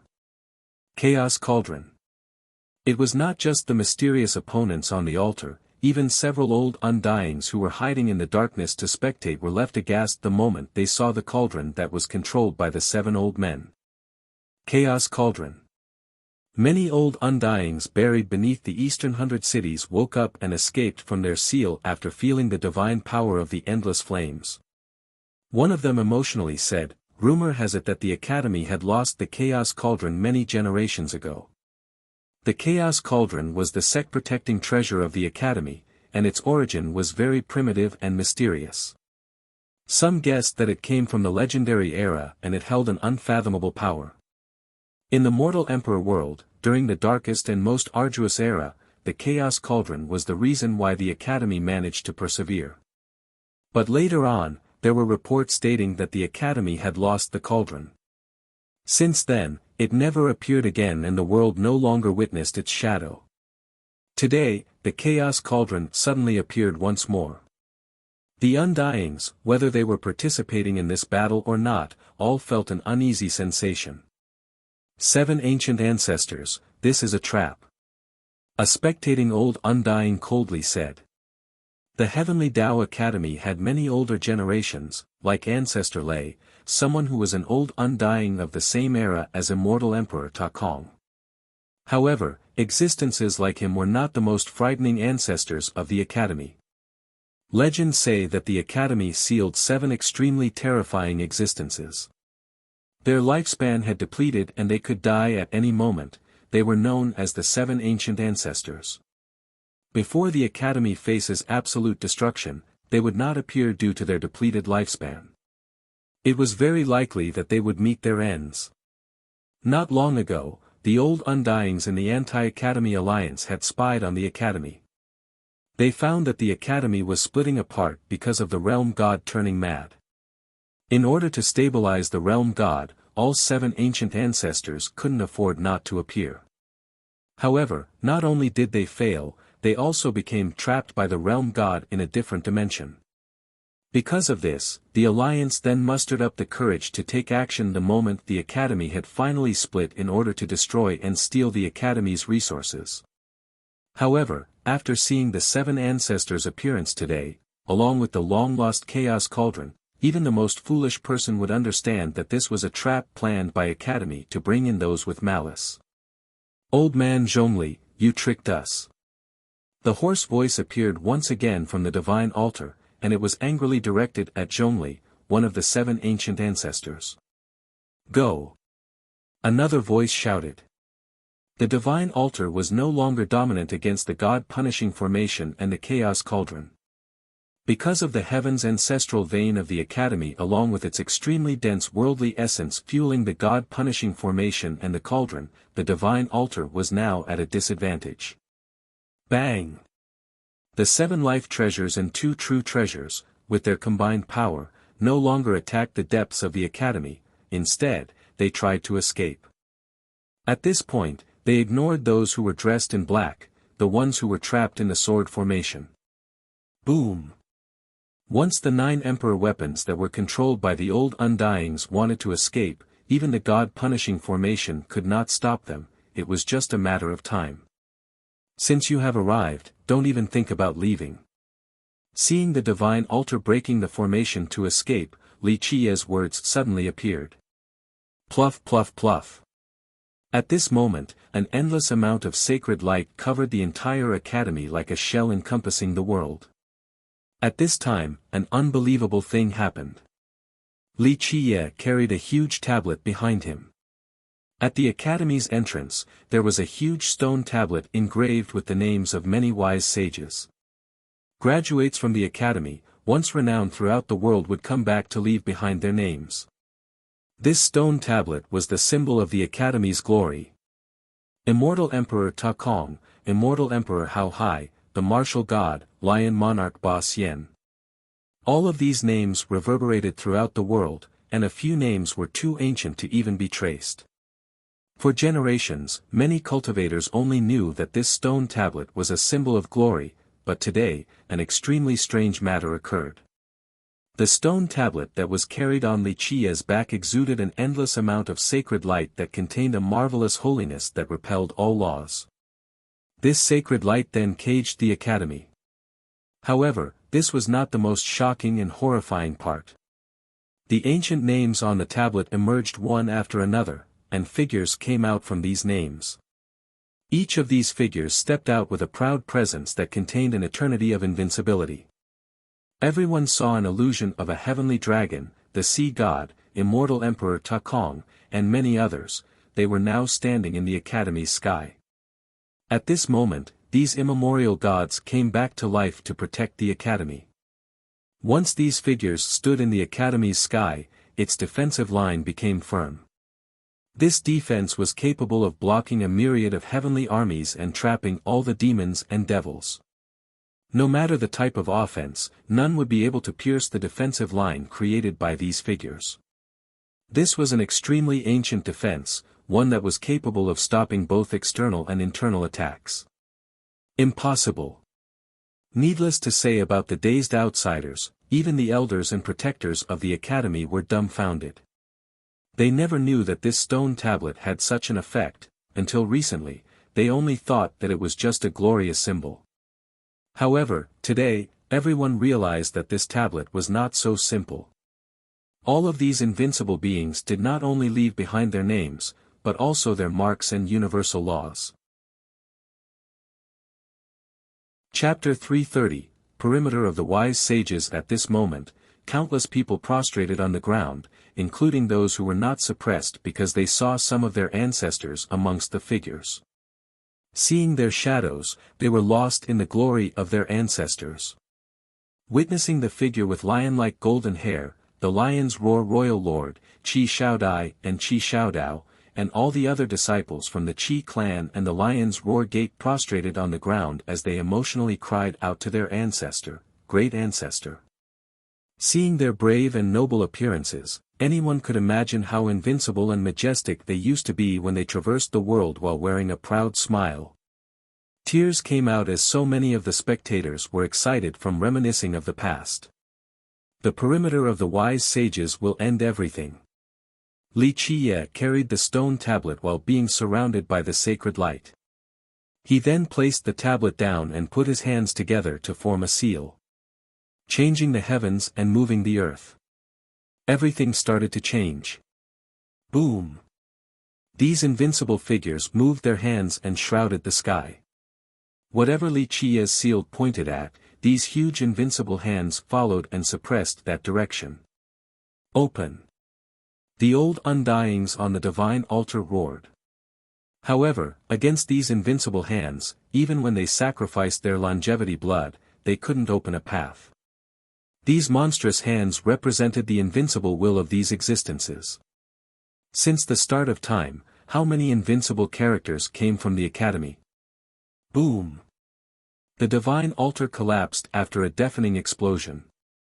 The 7 life treasures and 2 true treasures showed up again, along with 11 old undyings.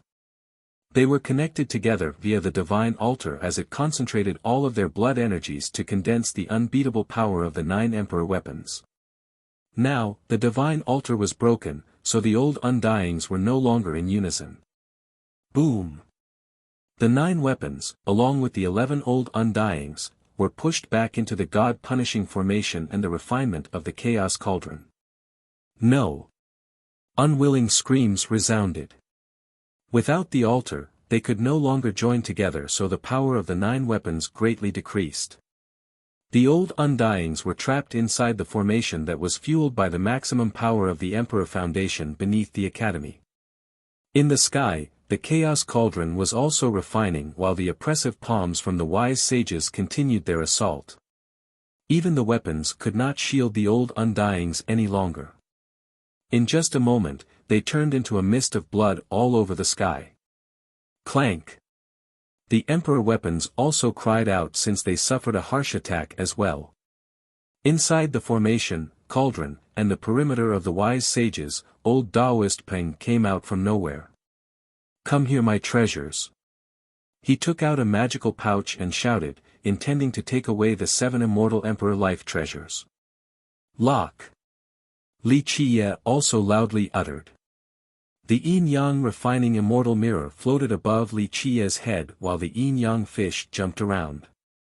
2 immortal lights, 1 yin and 1 yang, suppressed the 2 immortal Emperor true treasures. Li Qiye also wanted to take in these 2 true treasures. True treasures were many times stronger than life treasures, for they were directly involved with one's fate and life. Plus, these were immortal Emperor true treasures. Rumble. However, at this moment, the 2 true treasures suddenly exploded like the awakening of immortal emperors. The 2 opened up the heaven and earth and tore the fabric of space itself. The 2 true treasures carried along 4 life treasures and jumped through the void, disappearing in the blink of an eye. Li Qiye wanted to control them, but it was too late. He could only watch as the true treasures escaped with 4 life treasures. Crash! Old Taoist Peng was a lot luckier than Li Qiye. His magical pouch managed to grab 3 immortal Emperor life treasures. This guy is too clever. Li Qiye revealed a forced smile and said. He was too greedy. If he used the mirror on the life treasures, then he could have taken 1 or 2 of them. However, it was not possible for the true treasures. True treasures were the fate weapons of immortal emperors, so they were 100 times more difficult to suppress. Next, the God-punishing formation disappeared, and the 7 ancient ancestors also disappeared with the chaos cauldron. Li Qiye carried the stone tablet back to the academy's entrance and then placed it down with a shout. The figures then disappeared back into the names engraved on the tablet. At this moment, everyone was astounded. Who knew about the secret inside the tablet that contained the wills of these old invincible sages? Even the elders and protectors of the academy were astonished. They didn't know the secret, but a student from the Grand Era Hall did, and he also used it to defeat the enemy. Perimeter of the Wise Sages. Li Qiye touched the tablet and reminiscing of the Dark Ages. Countless great sects and countries of the human race were destroyed, and many people retreated back to the Heavenly Tao Academy. During that war, Li Qiye stood here, facing the legion of his enemy. This was a battle that reversed the tide. In that era, Li Qiye stood right here and used the perimeter of the wise sages to stop the furious attacks from the enemies. The tablet was painted with blood in that battle, some from the generals under Li Qie, but there was also the blood from the ancient Ming. After so many years had passed, Li Qie once again used the perimeter today. Although this battle was far less impressive than the cruel war in the past, it still reminded him of that dark era, causing his mood to plummet with sadness. Seeing this tablet caused him to remember too many people that were lost inside his memories. Long live first brother. After a long time, everyone came down to the earth again. The Grand Era students excitedly surrounded and cheered Li Qie on. Long live first brother. They then threw him really high into the air. Me too, I am also a big contributor. Little Autumn couldn't handle being left out, so it rushed into the crowd and smilingly exclaimed. The group of students also threw Little Autumn up high in jubilation. Sikong Taotian, on the other hand, escaped right when the battle was concluded. His identity could not meet the light and he would rather not be recognized. This post-battle joy infected all the Grand Era students as they were lost in the excitement. Of course, some were not very happy, especially the students from the Sacred Era and Zenith Era halls. They could only force out some wry laughter. The battle had ended. The 11 old Undyings from the Alliance had all died, and all the men dressed in black that had entered the academy were also killed. No one managed to escape alive. The academy also suffered some serious losses, but it was a great victory nonetheless. They defeated the powerful Alliance and claimed 3 immortal Emperor life treasures.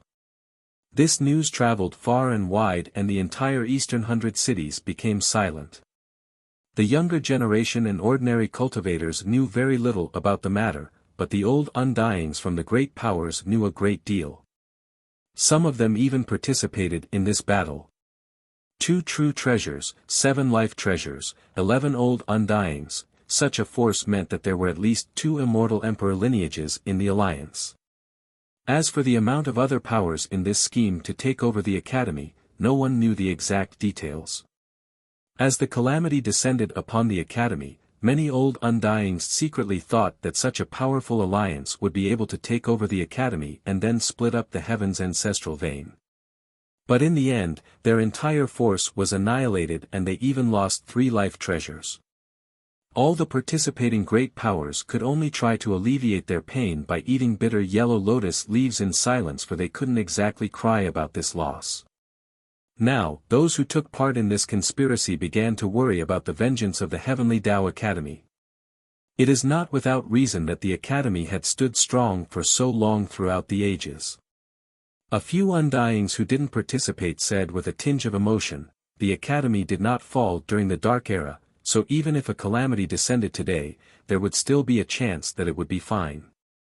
During the battle, some old Undyings were hiding to spectate, and this result greatly surprised them. Although they were neutral, they intended to fish in troubled waters to see if they could gain anything during the collapse of the academy. Now, the alliance was completely wiped out, causing these spectating Undyings to break out in cold sweat. They were glad for not participating, otherwise, they would have suffered the same fate as the 11 Undyings on the divine altar. Plot, this is a blatant plot. Not only was there a scheme from the Alliance, but the Academy also had their own. The Academy set this trap to bait the snake from its nest, then they closed the gate to beat the dogs. In the end, an old Undying said with a pale face. Even though many people thought that the Academy purposely baited this battle, no one dared to criticize it. If the Alliance didn't intend on destroying the Academy, then how would they have fallen into this trap? Some started to suspect whether the sundering of the Academy was real or not as well. The Academy could have released this fake piece of news in order to destroy all the enemies that were scheming against them in one fell swoop. In the aftermath, everyone noticed a character with a special role, Li Qie. At this time, everyone understood that Li Qie and the Academy were on the same side. Li Qie acted in the light while the Academy lingered in the darkness. Li Qie first killed Ba Xia and Hu Yu, then Zhu Huangwu along with Heavenly Prince Qing Xian just to bait out the enemies in order to ignite the conflict. Chapter 331, Aftermath of the battle. Many people thought that Li Qie and the Academy had plotted together to sweep through the entire alliance, but no one knew that this battle was actually conducted by Li Qie alone. This scheme of baiting and trapping them was single-handedly set up by Li Qie. The Academy was indeed splitting apart, but the rumors about it completely sundering were naturally fake. This was deliberately spread by the Academy in order to bait out the alliance. The alliance assumed that the Academy was no longer able to bear the burden and would eventually turn into dust, thus they fell into the trap. Li Qie personally presided over this battle while the Academy changed from defense to offense in order to kill all the old Undyings, allowing them to reverse the tide and grasp the initiative. At this moment, even if the Academy was completely divided, other people with schemes would have to think twice, lest they repeat the tragedy of the alliance. After the battle, the Lion's Roar royal lord was very respectful when he met Li Qie again. Before, he really wanted to recruit Li Qie, but afterward, there was only awe in his mind. At this very second, he understood why his daughter was willing to stay by Li Qie's side as a servant. He secretly felt a cold chill and praised his fortune that the Lion's Roar gate did not offend Li Qie. Otherwise, they would have suffered an untimely doom. He also recalled when his daughter told him to not provoke Li Qie, lest they wanted to end up with an unimaginable outcome. After the battle, Bing Wuxia came to him a while later and asked, "Little demon, this plan was probably concocted by you, wasn't it?" Li Qie scanned her up and down, then he said, "Little girl, it is midnight right now. You running here must be because you want to offer your body to me tonight, correct? However, your cross-dressing style is making me lose all interest. If you want to climb up my bed, then change to a ladylike style. Then, I might be in the mood for lovemaking." Having teased her, he revealed a devilish smirk. "Go to hell." Bing Wuxia suddenly turned red from anger and tried to kick Li Qie, but he easily dodged it, causing her to indignantly shiver. "Little girl, my disaster is approaching, but I don't know where to hide. Your loyalty will need to be tested, ya. Later on, if there are any matters that will result in benefits, I will consider about giving you a share." Li Qie ignored her flustered appearance and leisurely said, "Bah, what disaster? Even a fool can see that you are plotting against someone else. Only those knuckleheads think that they can handle everything. I'm not interested in joining your muddy waters." Bing Wuxia opened her fan and said in a cool manner, "Okay, little girl, if there is nothing else, then you may go." Li Qie nonchalantly replied, "Why do you want me gone so badly? Are you hiding girls here in your golden palace?" Bing Wuxia smilingly said, "Speaking of which, I will introduce you to someone. The princess of the Pure Lotus School, not bad, right? You are very famous right now, and I noticed that she is a bit interested in you. I will pull the strings for you. No need to thank me, just keep this matchmaker in mind when you get something good in the future." This battle was personally led by Li Qie. Old Daoist Peng had lived for so long, and the elders of the academy all lamented that this was a world for the younger generation. Against such a calamity, the elders of the academy wanted to avoid dealing with it as long as possible. For example, the 7 ancient ancestors normally would never actively attack, because once they did so, the price would be extremely heavy. However, Li Qie personally led the battle and went against all obstacles, allowing a good opportunity to emerge for the 7 ancient ancestors to take action. Although they suffered heavy losses, the elders of the academy could not admit that they, at such an old age, lacked this courage and hot-blooded boldness. Li Qie took the old box, opened it, and carefully inspected the contents before closing and putting it away. He then slowly spoke, "There is always a price. Besides, this thing had stayed in your academy for too long. Rather than let it become moldy, it is better for me to take it away and actually utilize its true effect. How do you intend to use it?" Old Daoist Peng couldn't help but ask since he was filled with curiosity. "It's a secret. Maybe you will find out later."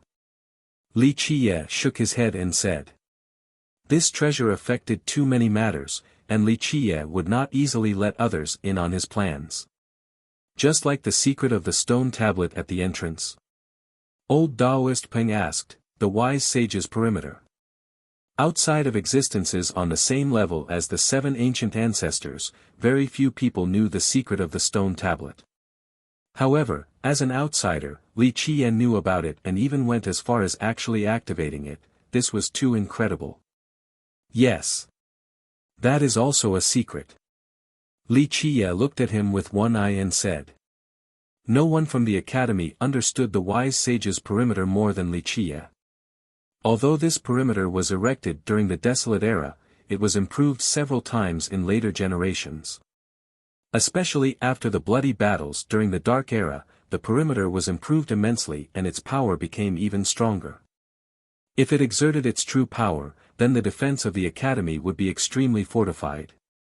The improvement and fixes were ideas from Li Qiye. He also oversaw its implementation. Old Taoist Peng only smiled and didn't inquire further. Li Qiye was too mysterious, so even though the old Taoist wanted to get to the roots, he also knew that Li Qiye had his boundary. Anyone who crossed this boundary would not have a good end. There is one more thing, maybe you will be able to solve it. Old Taoist Peng eventually said. Li Qiye narrowed his eyes and said, the realm god, right? Old Taoist Peng took a deep breath and seriously nodded his head, then he said, yes. The matter of the realm god. The situation became even more serious, and at this moment, we have no way of communicating with it. We lost contact with it after something happened to it. Its state is deteriorating, and if this continues, the academy will truly be destroyed. Chapter 332, Timeless Portal's Secret. I would have to see it for myself. Li Qiye touched his chin once before he continued, maybe there will be a solution. Heh, that would be for the best. Old Taoist Peng smiled, hee, and said, however, you shouldn't have to demand such a high fee again. In the end, we are returning customers. If you make us pay so much each time, our academy will eventually become bankrupt. I'll do it for free this time, okay? Li Qiye angrily glared at him and said. Old Taoist Peng became excited and rubbed his hands while he cheerfully smiled, nothing would be better. After all, nothing in this world can be more tempting than a free lunch. Let's go and have a look. Li Qiye was too lazy to care about old Taoist Peng, so he stood up and walked out. Before reaching the door, Little Autumn excitedly rushed in and shouted, it is time, it is time. What is it? Li Qiye narrowed his eyes and said, is it the portal? That's right. The portal is about to open right outside of the 5 grand halls. Hurry, hurry, we're ready to immediately set off as the vanguard. Ha ha ha. Maybe we will be the first to seize the void gate. It's finally here. Li Qiye squinted his eyes and said in a serious manner. When it came to the void gate, even someone who had experienced countless things like Li Qiye couldn't stay calm. The void gate, one of the 9 grand heavenly treasures, was coveted since time immemorial by even immortal emperors. The world assumed that it did not exist, but Li Qiye was certain of its existence since he was aware of its details more than anyone else. Not too many inhabitants of this world had seen the void gate or even any of the 9 treasures for that matter. However, they surely would be driven mad at the mere sight of one. But, our matter, old Taoist Peng was quite startled after hearing the exchange between Little Autumn and Li Qiye since the business of the void gate had never been a priority. To the academy, the realm god was more important. I will go see the realm god. Finally, Li Qiye spoke with a deep tone, then he uttered a command to Little Autumn, you go tell Sikong Totian's group to be ready. We will depart the moment I come back, I will wait for no one. Yes, sir. Little Autumn replied and immediately left in excitement. The void gate could be the place of its birth. So how could it not be excited given the chance to return and see the gate? The academy was very vast, and its central area was gigantic. Rolling ancient halls and divine pavilions were deep inside, some were even floating in the sky. Not mentioning the students from the 5 halls, even the academy disciples were not allowed in these places. It was a right reserved to experts of the elder and protector levels. The academy possessed many secrets after having existed for so long, especially in its key underground grand vein in its deepest ground. Once one stepped into this place, they would feel that the worldly essence was extremely dense. Even a person with the worst talents would be able to feel its thickness. Being connected to the heaven and earth along with the grand Tao, this was a wonderful sensation. You guys have kept this ancestral vein for too long. Li Qiye stood here and felt the ground's magicalness. Such a place was indeed very rare in this world. He took a breath of this worldly essence and spoke, after having this ancestral vein for so long, it would be strange if others didn't covet it. Old Taoist Peng wryly smiled and said, "We can't be blamed for occupying it for so long. This is because our ancestors had the foresight to build the Tao foundation at this place. As their descendants, we can't just hand over such a treasure ground to someone else, right? That would be an unworthy deed to our ancestors." This is true. The Heavenly Tao Academy in the War God Temple, the ancestors of these great powers were indeed wise and astute. Across the ages, very few people could compare to them. The strength of an everlasting lineage was not just based on the effort of the descendants, it was also from the foresight of the forefathers. After tens of millions of years, countless heritages became ashes. Even a number of immortal emperor lineages disappeared in the midst of the river of time. However, these 2 existences continued on, and this had a lot to do with the locations chosen by their ancestors. Stepping into this ground, one could hear the chants of flood dragons and see sacred phoenixes dancing around along with wonderful fishes playing on the river's surface. Rare and precious herbs, along with strange animals, could all be found in this place. From this, one could see how amazing the Academy's hidden trove was. It had accumulated too many resources throughout the ages. Maybe, it is because your ancestors left behind too many things for you guys, allowing you all to idly eat without any worries. After so many years, the Academy and all of its ancestors still weren't able to cultivate an immortal emperor that belonged to just you. Li Qiye couldn't help but comment after seeing this land of treasures. These words were hard to hear, but old Taoist Peng had to agree with a sigh, this might be the reason. Since the desolate era till now, the resources and secret strength of the Academy and the War God Temple were not any less than other heritages. Although the Academy trained many disciples and students into great, legendary characters, the strange part was that the Academy never groomed an immortal emperor. Immortal Emperor Hao Hai and Immortal Emperor Ta Kong did indeed graduate from the Academy, but to be more exact, they were not its true inheritors. Break then reform, this might be a good choice for your Academy. Li Qiye said, there are 2 deadly flaws regarding your Academy and the temple. First is the group of overly conservative old men. There is no desire to start from the beginning, no determination to kill until the heavens fall, no conviction to fight with 2 empty hands. You all have always picked your own world and trapped yourselves inside. Although you have been standing strong, you have lost the bravado and dominance that could pierce the sky, the courage to annihilate all worlds like back then in the desolate era. Secondly, even if you have more hidden resources, then what? There is a harsh saying, people who live in peaceful times will not have the fierceness to compete against the heavens for a bowl of rice. You and your descendants have been spoon-fed too many things. To put it differently, would you ever compete for the worldly treasures right before your eyes, even if it meant becoming enemies with the rest of the world? It's the same with the matter of the portal, you chose to take a step back and open the portal for self-preservation. This manner of doing business seems to be rational, but your Academy does not want to push yourself into a desperate strait. To be more frank, you have no determination to push yourself to a dead end. These 2 deadly flaws are the same. Having too many things, this was something you all enjoyed from a young age. Once you became ancestors, you would rather make compromises regarding many matters because all of you did not lack anything.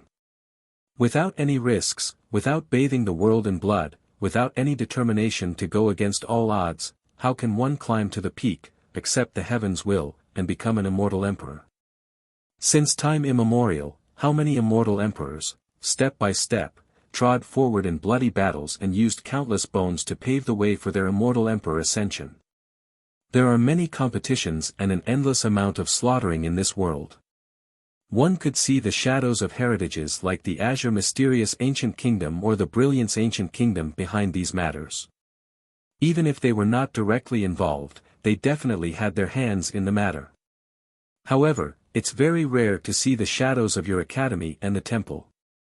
Li Qiye took his time speaking, not only for old Daoist Peng to hear, but also to let out his emotions. Could it be because our academy and the war god temple have a peace-loving tradition? Throughout the ages, we have always been protecting the human race. Old Daoist Peng couldn't help but say. Your words are correct, the human race having this peaceful today has a lot to do with your academy and the temple. You are successful because of this creed, but you will also lose because of it one day. Li Qiye agreed with his sentence. The two of them walked into the depths of the academy. With a vast and magnificent scenery, this was the academy's most mysterious place that spanned for hundreds of thousands of miles. Even though the academy was splitting apart with many mountains and rivers destroyed and buildings shattered, that was only on the outside. Those destroyed locations were the places where the Emperor Foundation's influence was at its weakest. This place was the location with the most fortified foundation in the academy.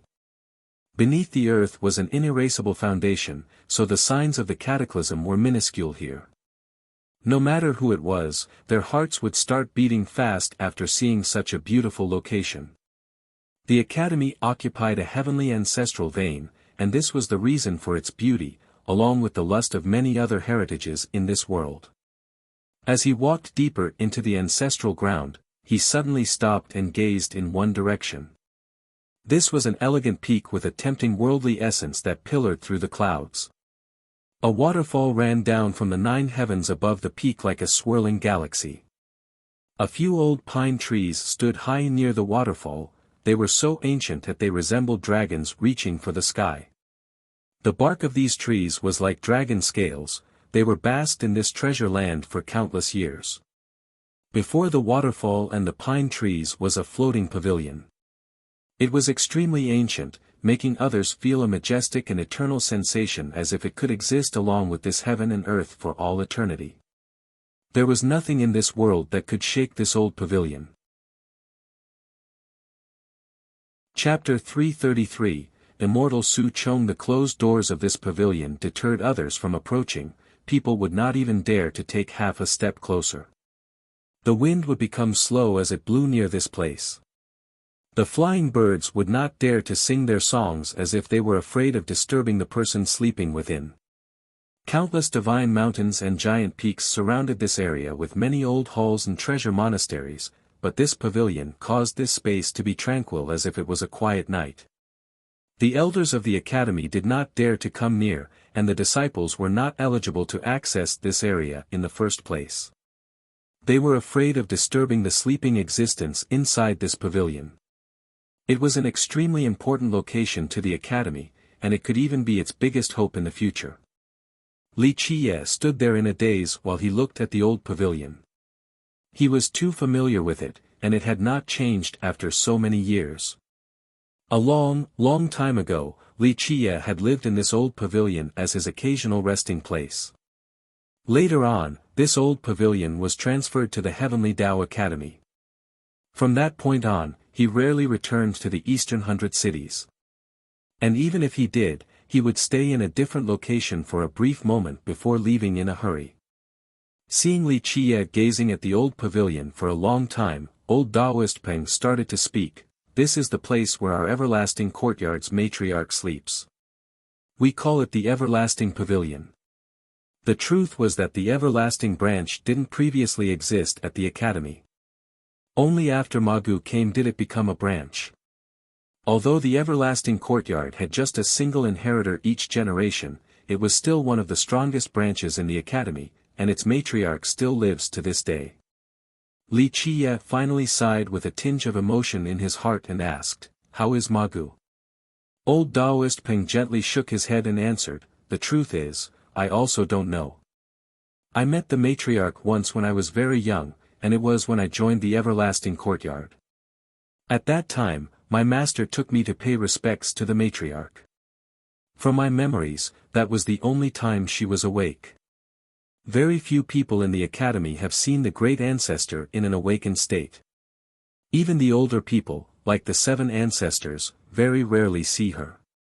Someone told my master that unless someone destroys the academy and advances all the way to this area, it would be very hard to wake up the ancestor. Very few people knew about the matriarch of the everlasting courtyard, immortal Su Chong. Even the few that did were most likely dead by now. Since a long time ago, many people sealed themselves to survive from an ancient generation to the present, and they used blood-era stones to bury themselves. This was no different than dying, but there would be a day when they would be awakened, or come into being, as the world would call it. Immortal Su Chong was someone who didn't seal herself, yet managed to live to this day. The only thing she needed to do was to enter long periods of hibernation in order to not use the blood-era stone to withstand the withering of time, because she cultivated the eternal physique, the most difficult, the most time-consuming, and the most willpower-dependent physique out of all the immortal physiques. In fact, many elders of the academy understood very little about the everlasting matriarch, and some didn't even know Magu's Taoist title. The upper echelons simply knew that there was an extremely powerful ancestor sleeping in this place. Among them, some considered immortal Su Chong and the realm god to be the 2 gods of the academy, but no one knew who was stronger. "Do you want to see the matriarch?" In the end, old Taoist Peng couldn't help but pry further. He found it strange that an outsider would know not just the matriarch's title, but also her real name.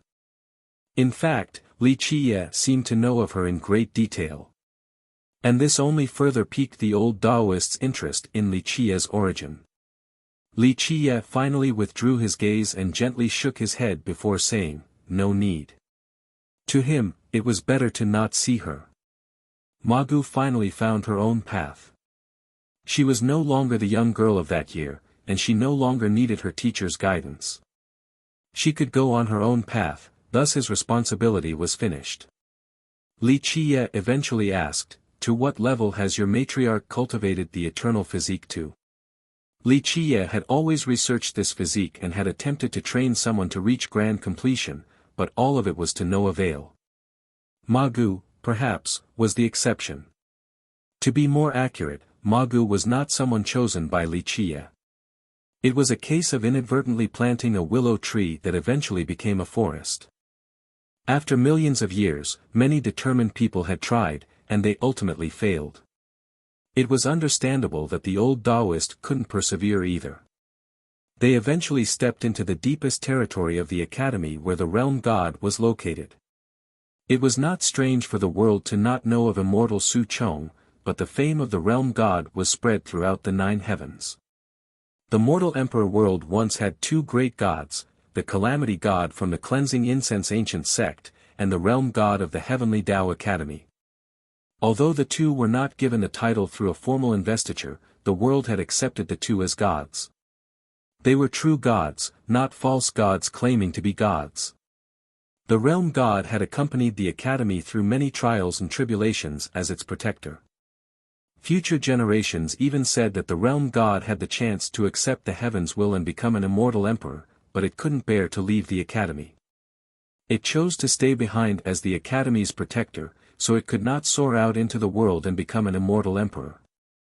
Before reaching the realm god's place, Li Qiye saw more than 10 old men with pure white hair, controlling a gigantic Tao platform that created a grand formation.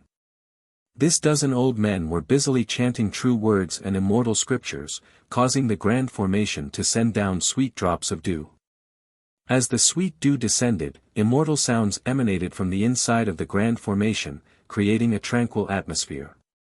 Even a butcher would be forced to put down his knife and have the vicious thoughts in his heart washed away. Since the realm god was uneasy and was on the verge of going crazy, the elders tried their best to calm it down. They intended to wash away the evil in the realm god's heart, but the results were not clear. Old Daoist Peng went to these elders first, then he spoke to Li Chia, "You and I will go to see the realm god, but I'm afraid we won't be able to communicate with it." "No, I will go in myself," Li Chia said with a serious tone. Old Daoist Peng discussed this with the elders before nodding his head and replying, "But you have to be careful. With the realm god's current state like this, I cannot guarantee anything. Make sure to immediately leave once something bad happens." The realm god's dwelling was more than 1,000 miles wide. This place had not been so vast prior to it entering this problematic state. Because of its maddened rage, the Academy had to vacate this area and seal the realm god in order to contain and minimize the damage caused by it. This was an extremely delicate situation for the Academy. With something at the realm god's level, one sweep of the hand could destroy the heaven and earth. The Academy managing to persevere for so long was not only due to the realm god trying its best to not descend into depravity but also because of the Academy's indispensable efforts. Many sealed elders came out and built this great formation, and they used a supreme heart-calming technique to chase away the madness so that the realm god could calm down. A stream of hot air immediately smashed into his face the moment Li Chia stepped into this place. A burning atmosphere filled the entire sky. Keep in mind that the deepest area of the Academy was an ancestral ground filled with the essence of this world. It was an extremely rare and sacred ancestral ground. However, the scene before Li Chia's eyes did not resemble a sacred ancestral ground at all. He could only see a barrenness that spanned for 1,000 miles with cracked earth and a lack of lush vegetation. The land before Li Chia was dead without the slightest signs of life. Chapter 334, Realm God. Li Chia took a deep breath. He clearly understood that this was not what this heaven and earth was initially. This should have been a vibrant place filled with life. There was no doubt that this world of death was caused by the realm god. Burning the sky and boiling the ocean was not a difficult matter once one reached the realm god's level. If it truly went mad, then it would absolutely destroy the entire Academy. Treading on this barren land, it became hotter and hotter as the earth became even more damaged. Once Li Chia reached a certain place, the entire surroundings were fragmented as if a powerful force was tearing the earth apart. Li Chia saw the realm god, one of the two gods of the mortal emperor world, and something comparable to the calamity god. Both of them were more than powerful enough to be venerated by future generations. However, if you thought that the realm god was an invincible expert that looked down on this world and reigned over the six Tao, then you were completely wrong. The realm god was a pine tree, not a human. It was an extremely old and sacred pine tree. Legends say that this tree grew up in the Void Gate, and an ancestor of the Academy later took it to the outside world. No outsiders knew whether this was the truth or not because the world also thought that the Void Gate did not exist and that it was only a baseless assertion. This was not Li Chia's first time meeting with the realm god. As the dark crow traveling everywhere, he had met the realm god several times. One could say that at that moment, the realm god's aura was peerless. Even when it maintained a regular pine tree form, everyone would know that it was a pine tree enlightened in the Tao. However, its appearance had changed from before by this meeting between the two. As a pine tree growing on this scorched earth, it was withered and was without any leaves on its broken and cracked branches. Li Chia carefully looked at the realm god and became startled the moment he saw its wound. The withering body was not important, the key was that there was half a branch that was burnt as if it was struck by lightning. This was a calamity brought down by the heavens. Li Chia could tell, with a single glance, whether or not it was damage caused by a tribulation. He meticulously looked at the location of the scorched wound on the pine tree. The area of this wound seemed to have lost all of its vitality as if it was cut off by the lightning strike. This was a fatal injury. Even an existence like the realm god would have a difficult time healing such a wound. After looking at the wound over and over again, he finally pulled out a black needle from the wound. There was a scintillating blackness as if it was devouring time, instilling fear straight into the hearts of others. It was more accurate to call it a black shimmer rather than a black needle. Time-space chaos glint. Seeing this black shimmer in his hand, Li Qiye murmured in surprise. Little Autumn had once brought this black shimmer back, so Li Qiye had seen it before and understood its significance.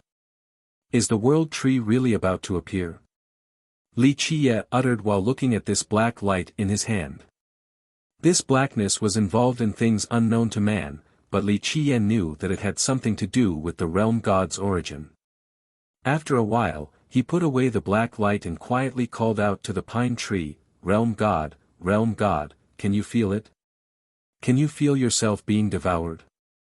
However, despite his calls, the realm god did not respond as if it had lost its vitality. It was like an ancient pine tree that was struck by a heavenly tribulation, awaiting death. Realm god. Realm god. Li Qiye called out once again, but he was met with no response. However, Li Qiye did not give up and continued to gently call out to the realm god. He knew that the realm god purposely suppressed itself into a deep slumber. Meanwhile, during Li Qiye's trip to the depths of the academy, brilliant immortal lights suddenly covered the sky right outside of the 5 great halls. The encompassing radiance gave the academy the appearance of a land of immortals. The light floated around for a while before it eventually fell down and turned into an extremely ancient portal in the 5 great halls territory. The immortal lights then continuously created many great, shifting visuals. One could see a plethora of sceneries right through the portal, including majestic mountains towering to the sky along with deep valleys and rundown ancient temples. The timeless portal is opening. This astonishing piece of news spread throughout the academy and all of the Eastern 100 cities in just a single day. An uproar from the excited multitude of cultivators emanated after the news propagated. People quickly rushed towards the academy since this was the reason why they traveled here from all 4 directions. Clank, clank, clank. Right when everyone was rushing towards the academy closed its door to block everyone off. Before, nearly everyone escaped from the academy while only the students remained, especially those from the Grand Era and Idle Era halls. The great powers withdrawing from the academy was understandable. The academy set up a trap and captured the alliance, so many great powers felt a chill in their hearts. The academy's method was too vicious, so those who were part of the scheme became even more frightened and quickly left the academy. They stood right outside just in case the academy became angry and decided to kill everyone. If it actually came down to that, then who would they cry to for help? What is the Heavenly Tao Academy trying to do? Many cultivators were discontent after the academy closed its doors to everyone. The timeless portal has opened. An academy elder with a bright appearance announced to everyone in a deep tone, outside of a few great powers that are on a ban list, others can enter the portal to find their own fortune. As long as one's age is below 300 years, all are eligible to enter without any distinction regarding one's origin nor sect. Why are only less than 300-year-old cultivators allowed? Many older cultivators were immediately dissatisfied after hearing this announcement. The academy elder explained, to leave the opportunities to the youth. If predecessors also went in, then how could the younger generation, especially those who are vagrant cultivators, compete against them? I agree. If the experts of the previous generation also go in, then we won't even have soup to eat. Many cultivators of the younger generation supported the academy's decision. Needless to say, older cultivators were more powerful and had more resources, the younger generation was at a complete disadvantage. Your academy is going back on your words. A dissatisfied cultivator spoke up. Before, your academy announced that everyone could enter the portal, but now you went back on your promise. The older generation can send their disciples in. The academy elder calmly dealt with the unhappy older crowd. Fairness is intrinsic to our academy's actions. I feel that the academy's choice is correct. Old people like us running rampant inside is no different from bullying the young. Many older cultivators from the small sects agreed. The Academy's decision was very beneficial to the smaller sects and vagabonds. The older cultivators from the great powers were too powerful. At that time, not mentioning heavenly kings, but even some old undyings might come out. How could the weaker sects then compete for fortune against these great powers? The younger generation was different since their cultivation gap was not as great. Geniuses were indeed amazing, but they were only the minority. This decision from the Academy was great for those of the younger generation with ordinary talents. Since they had direct gains from this, the group of minor sects and vagrant cultivators agreed with the Academy's decision. Disciples from this list of great powers are not allowed to enter. The Academy elder read a long list before he eventually redeclared this rule. The list was very long and included great powers and immortal emperor lineages. Even the brilliance and azure mysterious ancient kingdoms were no exceptions. Why are we not allowed to enter? Experts that were listed strongly protested by loudly clamoring, we can accept not allowing older cultivators so that there will be opportunities for the younger generation, but now, even our younger generation cannot enter. If your Academy goes back on your words, just what do you think will happen to your reputation? The reputation and honor of our Academy is only for our friends, allies, and even neutral powers, it's definitely not for our enemies. We're already being extremely merciful since our Academy didn't use our victorious momentum to kill to the last man, yet you still want to enter our portal? In your dreams. The Academy elder firmly spoke. Don't accuse us of such things. An expert from a great power loudly protested. Against such a retort, the Academy elder calmly replied, since you have such confidence in your sect and can boldly pat your chest to say that it didn't attack the Academy, then you can come inside the Academy and identify the bodies to see if they belong to your sect or not. The elder's words greatly shocked the screaming experts from the great powers. Chapter 335, Keep in mind that the Alliance was completely captured in the battle 2 days prior. All the men dressed in black were trapped in the god-punishing formation before being killed. Not even one managed to escape. Without a doubt, it was no secret to the Academy regarding those who participated in this alliance. The bodies in the Academy's possession were irrefutable evidence. So even if the Academy decided to maneuver against these sects, righteousness was still on their side. Now, since the evidence was in the hands of the Academy, it would be strange if it allowed these sects to enter the portal. The fact that they didn't outright attack their enemies was already kind enough. To any sect that has any objections about this list, our Academy welcomes you to speak up. The Academy elder's attitude was extremely tough. The Academy decided to change its policy and no longer chose to compromise. The disciples of the blacklisted powers were present, but they didn't dare to say a word at this moment. The Heavenly Tao Academy had the power to destroy the Alliance's plot, and it also had the ability to slaughter all of them at this moment. At this time, who would dare to touch the Academy's inverted scale? Or, let the Realm God return to the timeless portal. Who can move the Realm God? Outside of the Realm God itself, no one can move it. Plus, we have no way of communicating with it at the moment. An old man couldn't help but say with a wry smile. An existence as great as the Realm God had rooted itself inside the Academy's ancestral ground, so even an invincible character in this world would have difficulty moving it.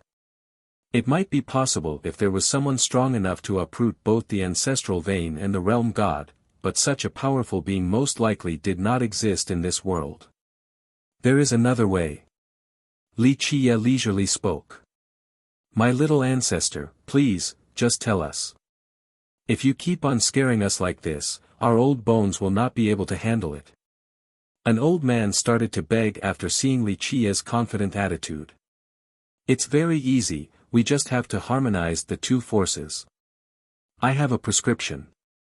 Li Qie smilingly continued, however, these two things are very rare, myriad star water and a young leaf from the world tree. 1 leaf, and 1 drop of water. Myriad star water. Old Taoist Peng pitifully smiled, impossible. We cannot find myriad star water in this world. Yes, I heard that since the beginning of time, whenever any myriad star water appeared, immortal emperors would personally take action. This is something that even immortal emperors lust for. The elders shook their heads in lamentation. Well, I have one drop of myriad star water.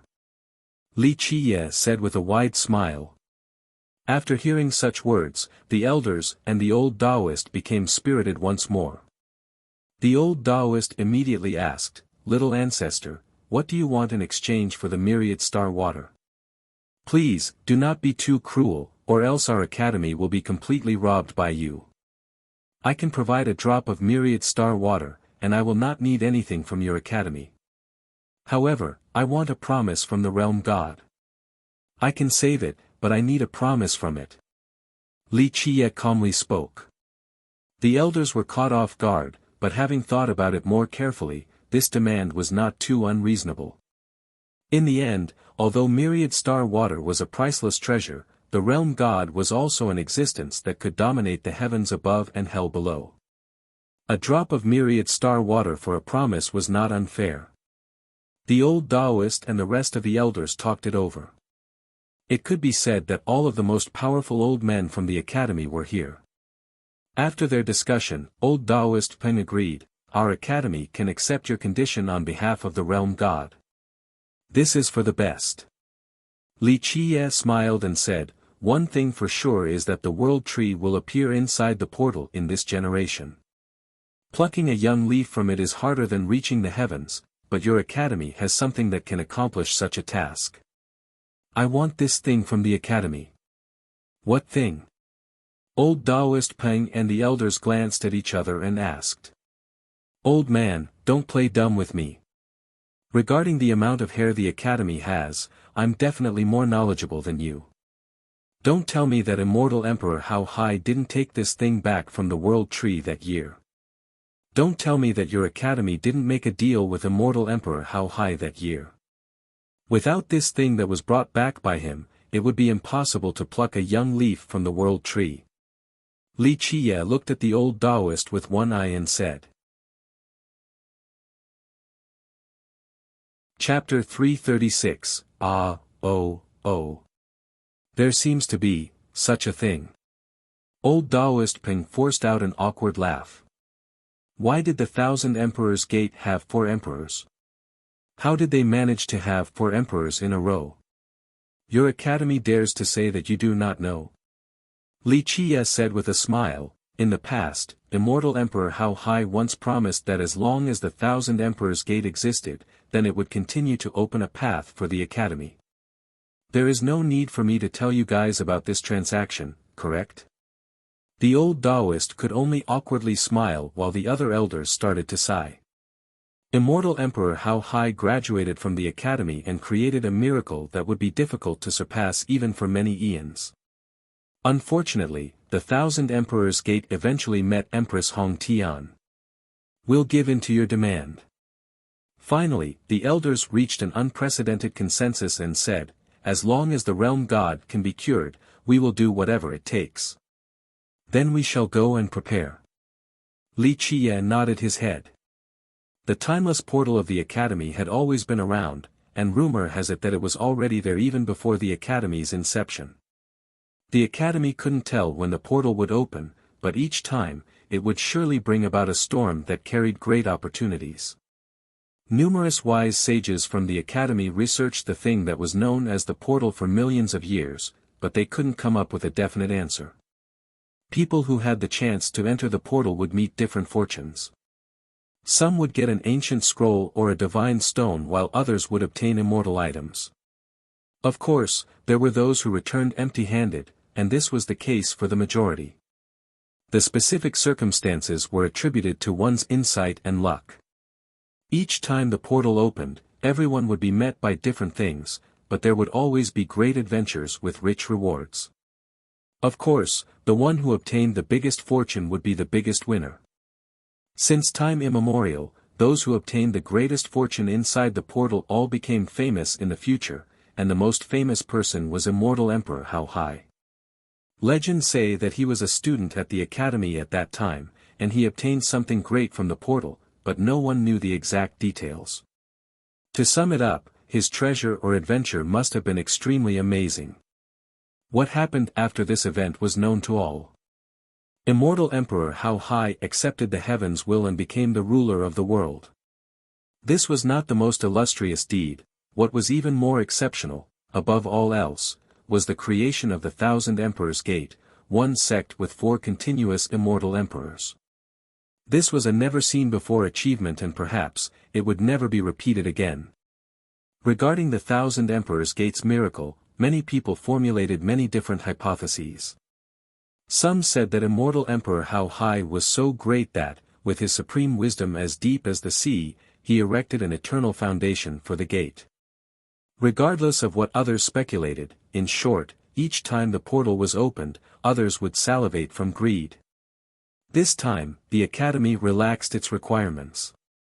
Outside of the great powers involved in the alliance, young disciples from any sect were allowed to enter the timeless portal. This piece of news caused countless cultivators and sects to become excited. All the young people carried a dream to enter the portal, and they all had a desire to become the second immortal Emperor How Hai. And naturally, the sects wished that their disciples could become the second How Hai. No matter if they had peerless talents or pitiful aptitudes, as long as they were young and on time, these sects would let them enter the portal instantly. To them, the more people, the better, since this would mean that they would have a better chance at gaining riches. After squeezing so many disciples into the portal, 1 or 2 of them must be able to get something good. Once these young disciples entered the portal, they started to stare in awe at the scene before them. The only things that met these yearning eyes were ruins. These ruins were extremely vast as they covered hundreds of thousands of miles.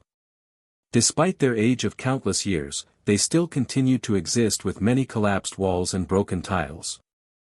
Although these ruins were tattered beyond words, one could still see that this place was once a gigantic citadel, or rather, it was a divine city. Seeing these broken walls that towered to the clouds and surrounded the vast vicinity, it was apparent how huge this ancient city used to be. Some people were able to tell that these destroyed walls had been made from a black and extremely precious treasure metal. After so many years had passed, this black treasure metal had turned into scrap metal. The divinity was no longer present. Even so, the metal still instilled fear in the hearts of others. Who was it that spent so many resources to build such a gigantic city? Could this be a legendary city of gods? The young cultivators were shocked by the scene after they stepped inside. It took them all a long time before they were able to calm down. Great fortunes, here we come. A youth with his boiling blood shouted as others quickly rushed into these vast ruins. As they calmed down, they began to spread out. Some went south while others flew to the north. Some stayed behind in these ruins to meticulously explore to see if there were any treasures that remained. In just a minute, young ones from all over the world scattered to the 4 directions like the tide. They all had great expectations as they explored this mysterious world. Once they reached the deeper parts of the ruins, they discovered that this world was much larger than their imagination. There was no end to this endless place. There were divine mountains that pierced the horizon, they were too high for one sight to enjoy.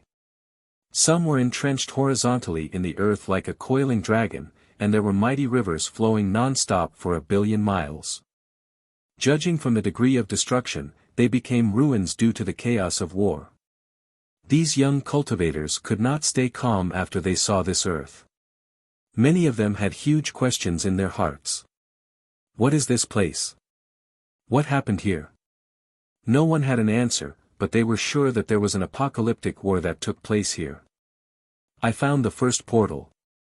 Efforts were always rewarded, and eventually, someone found a portal. After hearing this news, many people quickly flocked to the location. An ancient Dao platform stood there. Although the Dao platform was destroyed, the Dao portal remained intact. Its color was faint, but it was still able to take someone to a different dimension. Seeing this broken portal, the group of young cultivators that were the first to find it glanced at each other since they weren't sure where this would take them. Screw it, how can we obtain a great fortune without taking risks? A person didn't care and shouted before they rushed into the portal. With someone taking the lead, those left behind were unwilling to linger for long, so they all soared into the portal as well. A dhow platform was excavated from the first ruins. However, the people at the entrance also found something. They engraved refined jades into the dhow platform and immediately rushed into the portal without any hesitation. Very suddenly, many dhow platforms were found. They all had unknown destinations, but this didn't deter the young ones from rushing inside in order to not miss out on any opportunities. One after another, dhow platforms were found. Those who didn't find any began to frantically dig around, hoping that they could find treasures or a dhow platform that led to different secret dimensions. This place became very rowdy with people digging holes everywhere. These youths were extremely enthusiastic and were anxious to flip over this land. While these young ones were happily digging in full swing, Li Qiye took his time entering with his group. He didn't bring too many people, there were only Sikong Taotian, Little Autumn, and Qi Xiaodai. The truth was that Qi Xiaodao also wanted to go with Li Qiye.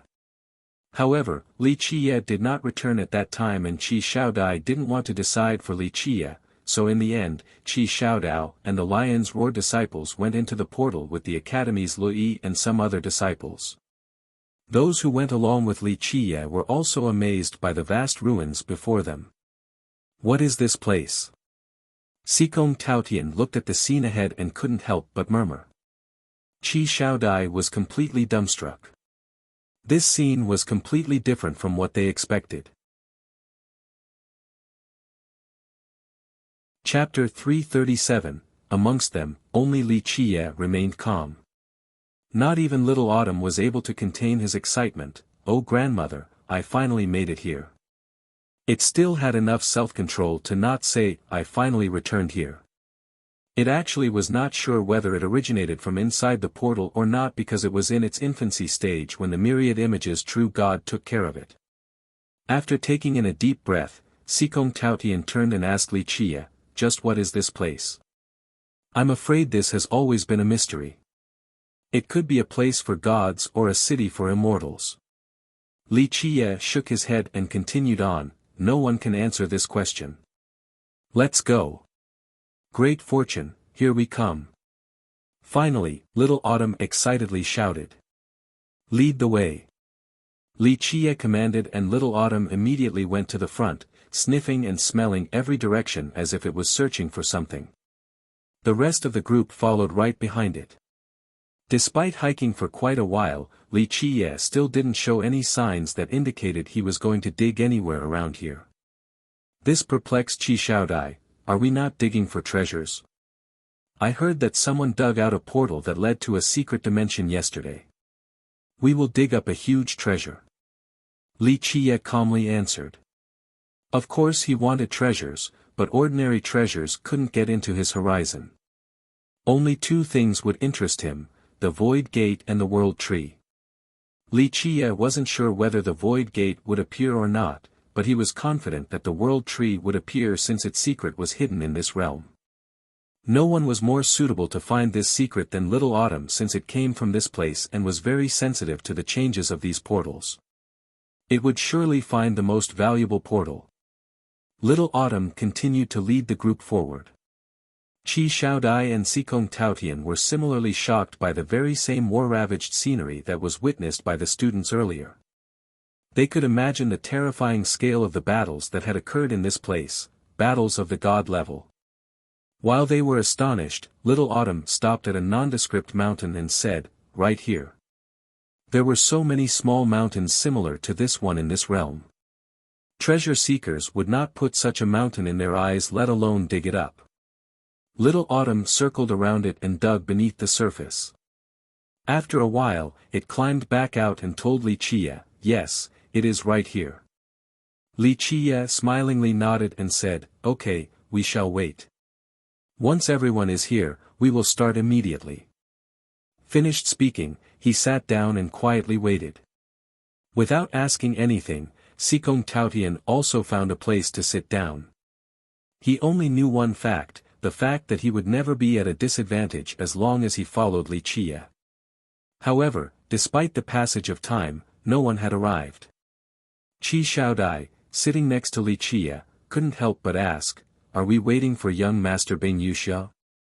Bing Yuxia had said that she wanted to join Li Chia inside the portal, but she still had not appeared. Qi Xiaodai believed that she was the one Li Chia was waiting for. That tomboy? Li Chia shook his head and answered with a smile, "The opportunity is within her grasp, whether or not she wants to let it go, that will be her business. I will not wait." However, right when Li Chia denied that he was waiting for her, two figures came by from afar and landed on the small mountain in just the blink of an eye. "It seems that I'm not too late." It was Bing Yuxia, still dressed like a man with her supreme presence. She folded her fan in the most gallant and carefree manner. Li Chia looked at her with one eye and said, "If you were late, then it could only be said that you wasted the best opportunity possible." Bing Yuxia ignored Li Chia's attitude and smiled, "Hey, don't speak such harsh words, I was only late because of you." She then pointed at the girl by her side and continued with an introduction, "I brought along a beauty for you. Look, this is the inheritor of the Pure Lotus School, Princess Yi." This girl was around the same age as Bing Yuxia, but she was a lot more mature and calm compared to the carefree tomboy. Her appearance alone would brighten the eyes of others. Her light green dress indicated that she came from a country south of the riverside, as her entire body was filled with the spirit of nature. She was modest and elegant. A single glance was enough to tell that she hailed from noble birth. However, she was not arrogant, nor was she snobbish with an oppressive aura. Instead, she was polite and had great manners befitting of a lady.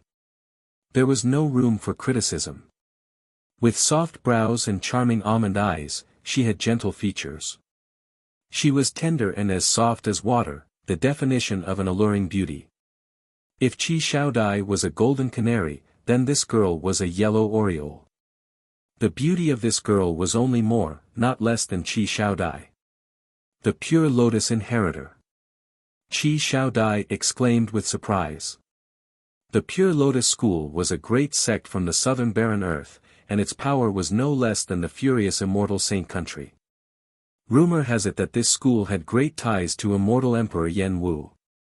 It was not considered the orthodox lineage of immortal Emperor Yen Wu, but everyone knew that they had something to do with each other.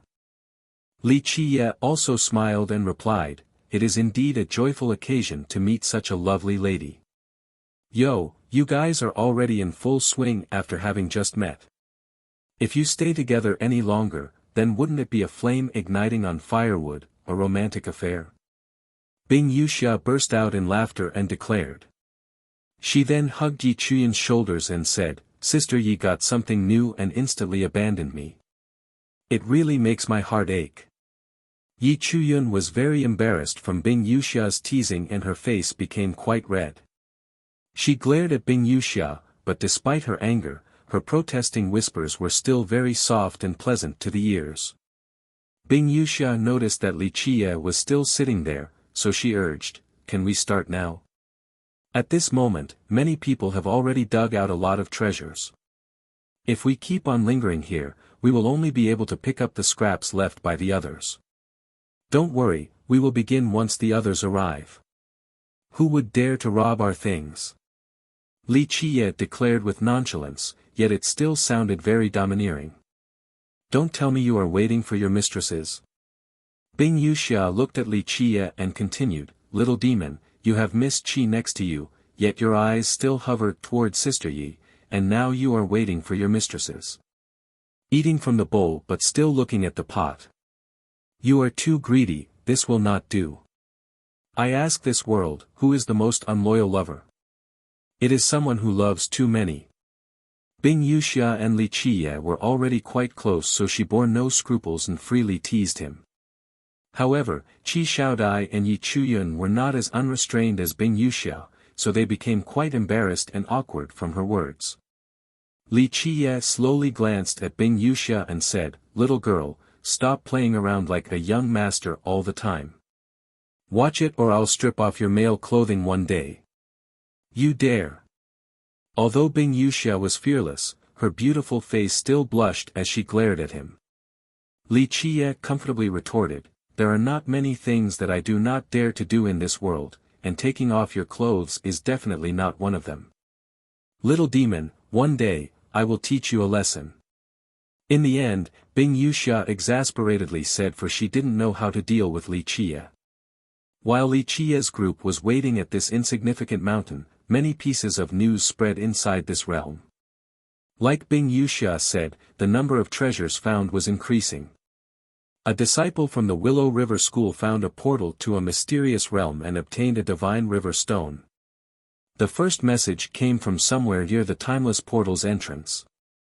Sacred child Bao Xian from the Zenith Era Hall found an ancient fruit in a valley. Inside, one can find the essence of a thunder tribulation. It is a fruit of an ancient thunder god. Chapter 338, Chapter 338, Gathering of Geniuses. 3 Grand Era disciples entered some ruins and found a damaged immortal throne. After this throne was excavated, it actually emanated a hymn from an immortal scripture. The 3 disciples became much more profound after listening to this immortal scripture. In just a short 1 or 2 days, many young cultivators who went inside this space had obtained great harvests. Some were geniuses and some were just ordinary students. Having heard this news, those who had not gotten anything became even more spirited and carefully explored more and more. They all hoped that a big fortune would belong to them. Li Qiye and company continued to wait on this small mountain. Bing Yuxia and Yi Qian's presence also caused many passing-by cultivators to take another look. At this moment, one could say that Li Qiye was a famous person, someone who was known by everyone in the Eastern 100 cities. People became quite curious when they saw Li Qiye's group sitting on this mountain. They weren't digging nor searching for treasures. People found it strange and wondered if this tiny mountain actually contained a great treasure or something. Before, someone would tease Li Qiye for picking this trivial mountain, but no one dared to provoke him now. Many secretly took note of Li Qiye since they felt that Li Qiye wouldn't be staying there without a reason. Nevertheless, no one dared to step forward to ask him. Slaying Ba Xia and Hu Yu, ending Zhu Huangwu and Heavenly Prince Qing Xian, working together with the Academy to kill countless experts from the Alliance, including 11 old undyings. In the eyes of many people, Li Qiye was a vicious man who kills without batting an eyelid. Who would mess with such a character? Those who Li Qiye was waiting for still hadn't arrived. Instead, a different group came in their place. A woman flew by treading on a moon without being stained by the flaws of the mortal world. She was as ethereal and ephemeral as a goddess, causing the hearts of others to beat faster when she arrived. Goddess Mei Suyao, the descendant of the Eternal River School and their current representative. She was completely renowned in this world, and she caused many young men to throw everything they had away in order to court her. Many followers were right behind her. In fact, there were far too many. Some were from the great powers, some were from a few minor powers, and there were even ordinary vagabonds. The reason she had so many followers was not just because of her charming beauty, but also because of her great wisdom. They aspired to contribute to her greatness. She came into this world in order to teach the Tao scripture to many people, especially in the Eastern 100 cities. Countless people were taught by her, both gifted and ordinary disciples all gained great benefits after listening to her lectures. Slowly, Mei Suyao had gathered a force to be reckoned with. It was an organization erected by her followers from all over the world. Some were in love with her while others were there for her vision. There were also those who were willing to be her followers in order to hear her lectures and understandings regarding the Grand Tao. Some even considered her followers to be part of a separate Taoist practice, Suyao's own doctrine. This time, her trip to the timeless portal was filled with adventures in many grounds and secret realms. Mei Suyao only took a couple of things while the rest of the great treasures all fell into the hands of her followers. Because of this, her group became bigger and bigger. Even though she did not organize these people, it did not matter. Regardless of their reasons, they went wherever she went as if they were part of her shadow. Amongst them, Saint Child Qian Yu was the most determined. He was the one who had followed her the longest. He had even pledged his loyalty, but he was ultimately rejected by her. Mei Suyao stopped by the small mountain occupied by Li Qie. She observed this mountain and read the Grand Tao before she eventually spoke to Li Qie. Brother Li, Suyao is here for a great opportunity. If Brother Li and other Tao friends are willing to depart, Suyao will open this mountain. Her words caused those who had been paying attention to Li Qie to become shocked. Her followers were also surprised and excited at the same time. Every time she did something like this, she had always opened a secret realm with treasures. She never took everything and only collected 1 or 2 items, so many people enjoyed following her. Outside of her pious followers, there were also those who found that following her was not a bad thing, for there would always be a big harvest. Li Qie glanced at her and smilingly shook his head. Unfortunately, I do not intend to move. I found this place first, and it will be up to me to decide whether or not to excavate this land. If you want to probe into the mysteries inside, then wait on the side. Humph, this realm belongs to everyone. Do you want it all for yourself? A person declared in indignation after hearing Li Qie's response. Some became incensed, especially Mei Suyao's followers. They felt that Mei Suyao was number one amongst the contemporary younger generation, so Li Qie was out of line. So what if I want it all for myself? If you are not convinced, then come and bite me. Li Qie was too lazy to stare at the discontent crowd as he continued on. I found this place first, what I do with it is up to me to decide. However, I welcome all of those who disagree to step forward. This lazy tone was filled with an incomparable ferocity and contained an aura that looked down on the rest of the world with disdain. These domineering words from Li Qie forced many to halt their breath as they glanced at each other in anger, but no one dared to step forward. Who didn't know about Li Qie's viciousness? He dared to kill the descendants from 2 ancient kingdoms, and he even stole their immortal emperor life treasures. Was there anything he didn't dare to do?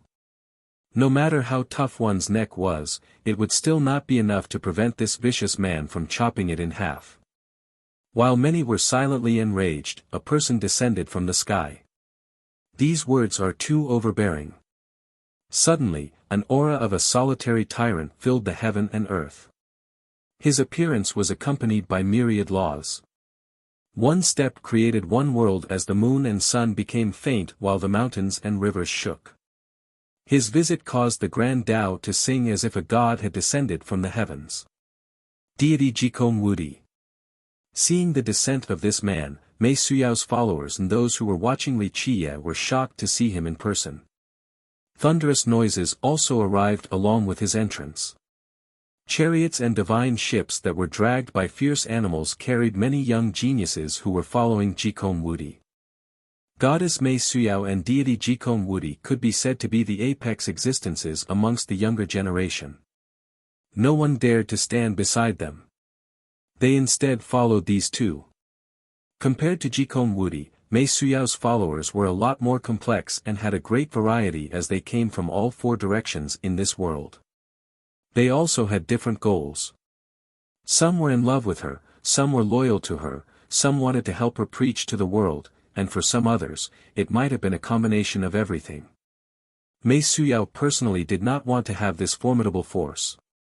Her trips around the world to preach the Tao was only for her own Tao heart, it was not to attract the talents of this world. Jikong Wudi's followers were completely different.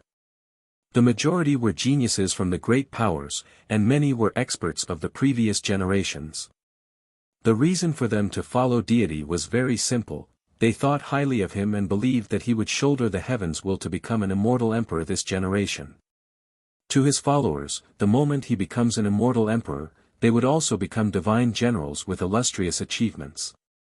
Jikong Wudi, himself, directly or indirectly controlled this powerful force. It had to be said that this force also had great potential in the future. His arrival took many breaths away, Mei Suyao's followers were no exceptions. Jikong Wudi had triple saint talents and came from the Space Trample Mountain. In this generation, countless people greatly valued him. They were sure that he would become an immortal emperor to follow the footsteps of his ancestor, immortal Emperor Ta Kong. No matter how talented one was, they all felt inferior in Jikong Wudi's presence. Deity is the only person who was accepted into the Emperor Era Hall in this generation. During this academy's recruitment period, his reputation was great because he became the only student of the Emperor Era Hall. Rumor has it that this hall was very different from the other four. It hid big secrets and had great opportunities. It had been speculated that he obtained something extremely amazing to calm his mind and learn the Tao during his stay at the Emperor Era Hall. They believed that this was enough to pave his future path towards becoming an immortal emperor. Mei Suyao remained calm and at ease despite Jikong Wudi's arrival. As fellow apex geniuses of this generation, Mei Suyao was very quiet and indifferent. Despite the fact that she came into the cultivation world from her reclusive sect, it seemed that she never wanted to compete for anything. Chapter 339, Li Qiye only gave him a languid glance, he had no interest in replying. Li Qiye's arrogant and overbearing attitude caused everyone's hearts to beat faster as they took in cold breaths. Someone who dared to reject Mei Suyao in person and didn't care for Jikong Wudi had appeared. This was the birth of an existence comparable to Mei Suyao and Jikong Wudi within the younger generation. After careful thought, many people felt that his arrogance was not unfounded. Killing all of those geniuses and attacking the divine altar of the 11 old undyings, such a battle record was enough to flaunt to anyone from the younger generation and shock even those from the previous generations. Deity Jikong Wudi's eyes narrowed, a glimmer of starlight flashed across them. Although he didn't physically retaliate, his invincible aura was still as apparent as ever. Many geniuses who followed Jikong Wudi were quite annoyed with Li Qiye, especially those who had a good relationship with Heavenly Prince Qin Xian.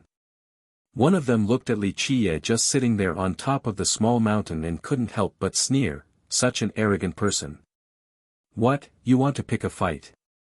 Li Qiye remained motionless and didn't speak. Instead, Bing Yuxia retorted in her free and elegant manner while swaying her fan, little Li is protected by this young noble. If you are not convinced, then step forward. Bing Yuxia's words were arrogant enough to cause this genius to become speechless. Everyone knew her strength. No matter how great one's talent was, they couldn't dare to bluster in front of her. 9 Palaces Ancient Saint, a supreme saint. Having 9 palaces was extremely venerable, and having 10 palaces would be a perfect circle. Bing Yuxia's cultivation was enough to trump over everyone since no one had heard of someone with 9 fate palaces in the younger generation. The atmosphere suddenly became quiet as Li Qiye proudly sat on top of the mountain. Even the powerful army before him could not shake him. Goddess Mei Suyao and deity Jikong Wudi were also unable to do anything, so they had to stand to the side. Even those who didn't like Li Qiye had to respect his domineering attitude. Eventually, the people who Li Qiye had been waiting for finally arrived. With a loud explosion, many young cultivators rapidly approached. A glance was enough to tell that these were young cultivators from some sect. These cultivators only had average cultivations, but the 2 women leading the pack were extraordinary. One was as cold as ice while the other exuded an unparalleled charm. In just a blink of an eye, they arrived at the small mountain. These disciples were extremely excited to see Li Qiye, and one of them even shouted, "First brother." Li Qiye revealed a smile after seeing this group. The 2 women went in front of Li Qiye and cupped their fists together, "Young noble." The 2 women greeted him at the same time, one with a cold and melodious tone while the other used a gentle and alluring tone. The 2 beauties' respectful attitude towards Li Qiye surprised many people. Just in time. Li Qie nodded his head and gave a smile from the bottom of his heart. The two then stood right behind Li Qie, one carried a long sword while the other had a divine saber. Two supreme beauties, one had an emotionless arrogance while the other was like a blooming peony in spring, very pleasing to the eyes. Who else could they be besides Chen Baojiao and Li Shuangyan? With the appearance of the world tree, how could Li Qie let his most trusted followers miss out on such a great opportunity? Many were envious of Li Qie's domineering air while having two peerless beauties as his maids. A young cultivator from the Grand Middle Territory recognized these two women and emotionally said, "That's the descendant of the 9 Saint Demon Gate.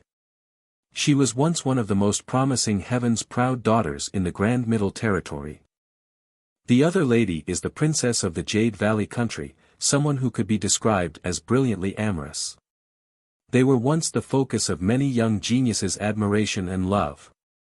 If the young male cultivators were jealous, then the female cultivators would find themselves with a sudden absence of thought, especially the female students from the Heavenly Tao Academy. Who could compare to Li Qie's style by having such supreme maids? Li Qie looked at the cleansing incense and 9 saint disciples who ran day and night to get here in time. Once the portal opened, Li Qie sent a message to the cleansing incense ancient sect to bring all of their disciples here. Of course, the cleansing incense ancient sect, with its current strength, was not able to teleport so many disciples to the eastern 100 cities. They needed help from the Academy and the 9 Saint Demon Gate to make this trip possible. The chance is right in front of you, but whether or not you can grasp it will depend on your own skills and luck. Li Qie looked at these disciples and continued, "In this space, you will be able to find hidden fortunes beyond your imagination. Do your best." When he was finished, all the disciples let out a roar in excitement. Luo Fenghua and Chu Daily divided the disciples from both sects into many groups to head for different locations. At this moment, many people were already exploring this place, so time was money, no one was willing to waste even a single second. Amongst them, only Nan Huiran remained. He was the only one thick-skinned enough to smile and speak to Li Qie, "Young noble, I want to go with you." Li Qie glanced at him and nodded his head in approval. Li Qie was quite generous to Nan Huiran since he was the first to join him.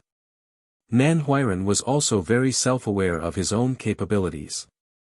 He considered himself Li Qie's henchman and was willing to do whatever tasks Li Qie wanted him to do. As a talkative person, it was not long before he started to chat with Sikong Taotian. These two were specialized in socializing, so it could be said that they were birds of a feather. Qi Xiaodai was quite surprised due to the arrival of Chen Baojiao and Li Shuangyan. She now understood why Li Qie would only accept her as a maid, even Bing Yuxia was no exception. Both Chen Baojiao and Li Shuangyan were extremely brilliant in the current generation. If women as great as them were willing to stay by Li Qie's side as maids, then other people would not even be worth mentioning. She felt sadness in her heart. She realized that she was quite conceited in the past, and in this regard, she had completely lost to Chen Baojiao and Li Shuangyan.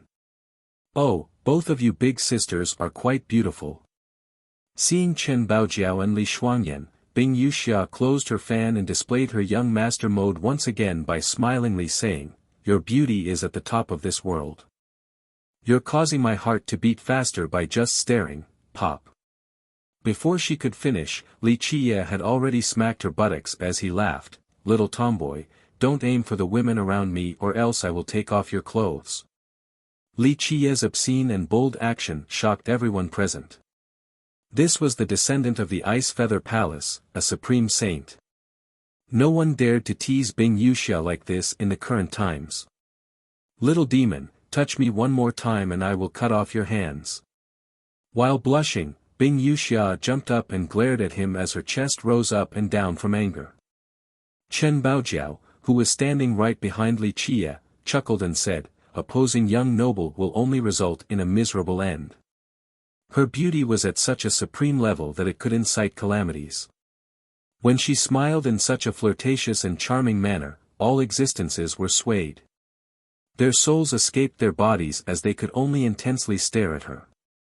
She stopped smiling after she saw so many gazes focused on her. However, her unique charm did not diminish one bit. Li Qiye ignored the angry Bing Yuxiao. He stood up and looked towards goddess Mei Suyao and deity Jikong Wudi to calmly speak. Since you two came to this place, do you know what this place is? A great opportunity lies here. Deity Jikong Wudi spoke in a deep tone. His words were accompanied by the resonance of the Grand Tao. It was as if his response was an awe-inspiring decree from the heavens itself. Goddess Mei Suyao's pair of pure eyes looked straight at Li Qiye as she said, "My guess is probably the same as Brother Li's. If I am not mistaken, then it is the World Tree. The Eternal River School is truly impressive. Extraordinary." Li Qiye couldn't help but praise Mei Suyao. Very few people knew what the World Tree was, but deity Jikong Wudi's eyes narrowed and became more focused when he heard these words. Boom! Suddenly, Li Qiye stomped down and the small mountain instantly shattered. With a buzzing sound, a huge ball of light abruptly appeared before everyone from the destroyed small mountain. Everyone could see a huge tree residing inside this ball of light. This tree stood tall and strong, and stars and other celestial bodies could be found orbiting it. Although this ball of light was not of an outrageous size, everyone felt that this was the largest tree in this world. They felt that this tree was capable of blotting out the sun and covering the earth. The World Tree. Mei Suyao emotionally murmured when she saw this tree. Legend has it that immortal Emperor Hao Hai once climbed the World Tree. Deity Jikong Wudi also exclaimed with a great change in expression. Rumble. Many eyes brightened from excitement after hearing deity's words. At this time, a person suddenly rushed forward and heavily slammed into the ball of light, but they were bounced back. Chapter 340. After they heard that immortal Emperor Hao Hai climbed the World Tree, a person quickly reacted in order to grab the great fortune, but how could it be so easy to climb the World Tree? They were immediately repelled by the ball of light. This is only a projection of the entrance. Goddess Mei Suyao explained, the true entrance is located where there is both a change in space and time. One would also be able to find an aggregation of incomparable power at this place. Without a secret treasure, one would not be able to enter this space and time. A person did not believe these words and shouted, "Open." He attacked with a virtuous paragon weapon. Boom! This person was immediately blown away after he let out a miserable scream. Open for me. In a short period of time, many impatient people took action in order to open the ball of light. But needless to say, they were all deterred. In contrast to these people, Li Qiye, Mei Suyao, and Jikong Wudi were not in a rush. They only quietly stared at the World Tree inside the ball of light. After attempting many times to no avail, the rest of the cultivators were quite alarmed while the geniuses from the great powers immediately left. They did not leave due to giving up. Instead, it was because they wanted to borrow ancestral weapons. After witnessing so many failed attempts, they understood that this ball of light could not be opened by force. It was just as Mei Suyao said, it needed a secret treasure in order to open this spatial area. No one was willing to miss out on the World Tree no matter who they were or what their background was, thus everyone went to bring out their great treasures. To many great powers, unless it was a time of distress, they would not easily take out their defining treasures. However, no matter would be of grave importance in front of the World Tree. Everyone knew what happened after immortal Emperor Hao Hai climbed the World Tree. Who didn't hope for their sect to become like the Thousand Emperors' Gate, a miracle throughout the ages? Even for those without ancestral weapons, they immediately went to find allies to see if they could work together. Girl, there is no such thing as a free lunch in this world. I will bring the two of you to climb the World Tree, but it is now the time for you to perform. Li Qiye calmly stood there and glanced at Bing Yuxiao. The World Tree was such a great opportunity that no one was willing to share it with others. Li Qiye actually had the ability to open this door, but he brought along Bing Yuxiao not because she carried the Ice Feather Palace's defining treasure with her, but because he liked her. Every time he saw her, it reminded him of immortal Emperor Bingyu in the past. The always carefree Bing Wuxia became serious and took a deep breath.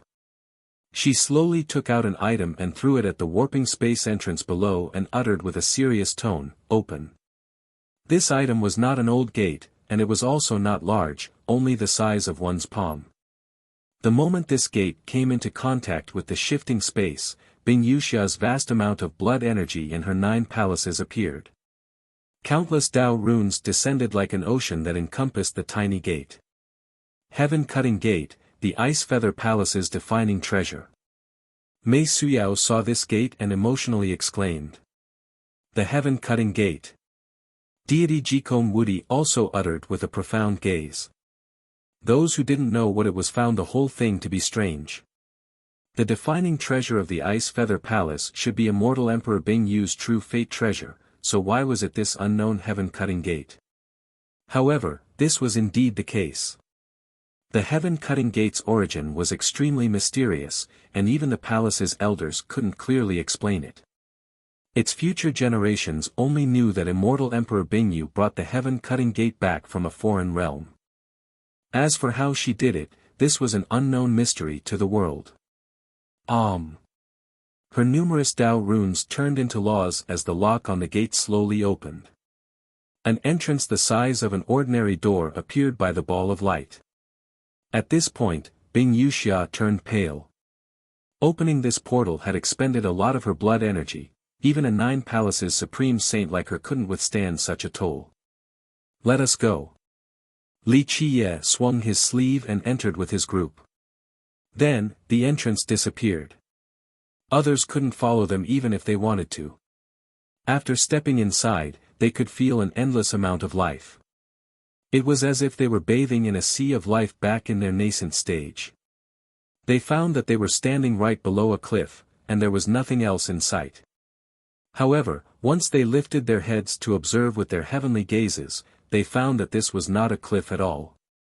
Instead, it was a huge tree of immeasurable size. Above the horizon, one could find countless sections of giant mountains crossing together, each of them were millions and millions of miles long. These are tree branches. Li Qiye slowly said while all the others were in a daze. Right now, standing at the base of the world tree. It was like a dream. In a generation from long ago, it had appeared once before. Unfortunately, due to Li Qiye's hasty arrival, he could not climb to the top and missed a good opportunity. At this time, the group of Qi Shaodai understood why this was called the World Tree. There was no other tree comparable to its incalculable majesty. This tree was shouldering a world by itself. It could be said that it was able to prop up the 3,000 grand worlds. It towered at an unimaginable height. If there were the 9 heavens, then this tree was taller than the 9 heavens. The tree trunk was of an unbelievable size, and each of its branches was a separate world while each of its leaves was a continent. What was even more shocking was that the leaves of this tree were supporting the stars and giving birth to many things. These leaves could become their own country or world with galaxies and celestial bodies between the gaps. Bing Wuxia, Li Shuangyan, Qi Shaodai, and Chen Baojiao were stunned. They were unable to even speak for a very long time. How long does it take to fly up there? Sikong Taotian, who had seen many wonders, still murmured in astonishment. You can give it a try. Li Qiye replied with a smile. Taking a deep breath, Sikong Taotian then shouted and turned into a beam of light to rush up at an incredibly fast speed. Amazing! No one could resist praising his flying technique, and Nan Huiran even exclaimed. However, while Sikong Taotian was soaring above, thunderous noises started to emerge around him. With his speed, he could travel 10,000 miles in the blink of an eye, but at this time, he was flying countless times slower because he felt an unbearable force suppressing him from above. This made him feel as if there were numerous divine mountains bearing down upon him. Compared to the unreachable height of the world tree, Sikong Taotian's speed was slower than a snail crawling. It would require countless years for him to reach the nearest branch. He gave up and landed to say, I won't reach it even after flying for 1,000 years. Flying to the top. Even a virtuous paragon would not be able to do it. Li Qiye laughed and shook his head. This requires the help of treasures. If you want to use your own strength to fly up, then only virtuous paragons are qualified to do such a task since they can handle the suppressive force from above. However, as for how high they can go, it would be hard to say. Where are the fortunes and treasures? Nan Huiran greedily asked. Each branch and each leaf is a fortune. The greatness of these treasures depends on how high one can fly. The higher ones are usually better, but this is not always the case. In order to obtain the greatest fortune, one must have sharp insight along with enough luck. If you apply these two things correctly, then even if you can't fly high enough, you can still reach a mysterious place and obtain a great fortune. Each branch and each leaf is a fortune, even the dignified Yi Chuyan emotionally murmured. Each of them is a separate world. There is fortune everywhere, but it is up to you to find it. Li Qiye smiled and said. Ha ha ha. I will surely find the greatest fortune. Immortal Emperor, how high is nothing. My fortune will greatly exceed his. At this time, the never-quiet little autumn was ecstatic and declared with arrogance. At around this time, Mei Suyao also arrived. However, the treasure she used to come in was not known. A moment later, deity Jikon Wudi also came in. As the descendant of the Space Trample Mountain, he definitely did not lack treasures. One of them was surely capable of opening the gate. They couldn't escape from being astonished when they directed their gazes up to the horizon. I'm going. In the end, Jikon Wudi was the first to take action. In just a blink of an eye, he flew up into the sky and disappeared amongst the leaves the size of continents. This kid really has a lot of treasures. His first move is not ordinary at all. Sikong Totian's mouth became watery after watching Jikon Wudi. He wanted to steal his stuff. Brotherly, shall we go together? At this point, the peerless Mei Suyao smiled at Li Qiye and asked. Chapter 341, Climbing the World Tree. When Li Qiye heard her request, he took a glance at her and lazily spoke with a smile. People walking on different Dao will not tread on the same path. Little girl, don't tempt me, you are still inexperienced regarding schemes. Don't use your little methods against me, lest I become angry and carry you back naked. The group of Qi Shaodai was silent, but they all started to blush. This was Goddess Mei Suyao, who would ever dare to speak like this towards her. I agree, little demon, I like doing stuff like this the most. Bing Yuxia smilingly added, a goddess in the contemporary times being stripped naked, how amusing. She put on a lustful appearance. Those who didn't know her would actually think that she was a perverted womanizer. Pop.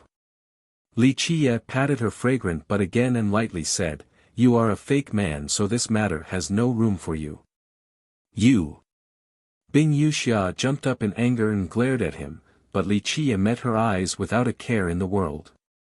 Li Qiye's attitude really shocked the others because of how great Mei Suyao was. As the representative of the Eternal River School, as well as being an existence standing at the peak of the younger generation, even an expert of a great power would be apprehensive towards her. However, Li Qiye acted as if teasing her was something natural. Mei Suyao did not become flustered. She kept her pure appearance as she answered, I won't force it if Brotherly doesn't want to. We're going. Li Qiye smiled and said. He then called for the Tetrawar bronze chariot to take the group of Li Xuanyan up. The chariot crushed space itself and flew into the sky at an incredible speed. Bang, bang, bang. It emitted so many explosions as it flew. The world tree was bigger than one's imagination, so as the chariot was climbing its trunk, there appeared to be an endless amount of land. Even a piece of cracked old bark could be considered an entire continent. The chariot, with its fast speed, resembled an insignificant speck of dust. If one were to spectate the world tree from a distance, they would find a pitifully small chariot with a man on top, like a drop of water in the ocean. A corner of the world tree was even larger than the entire mortal emperor world. Rumble. Explosions kept on ringing as the chariot crazily rushed forward. The 4 bronze stallions became 4 running streams as they left behind only golden glitter and hoofprints. It was as if these marks were engraved onto the tree trunk. The suppression from the world tree did not slow down the chariot despite having the weight of myriad mountains. Each hoof stomp was able to crush the earth. The world tree's bark was countless times tougher than even divine steel, it was near the point of being impervious.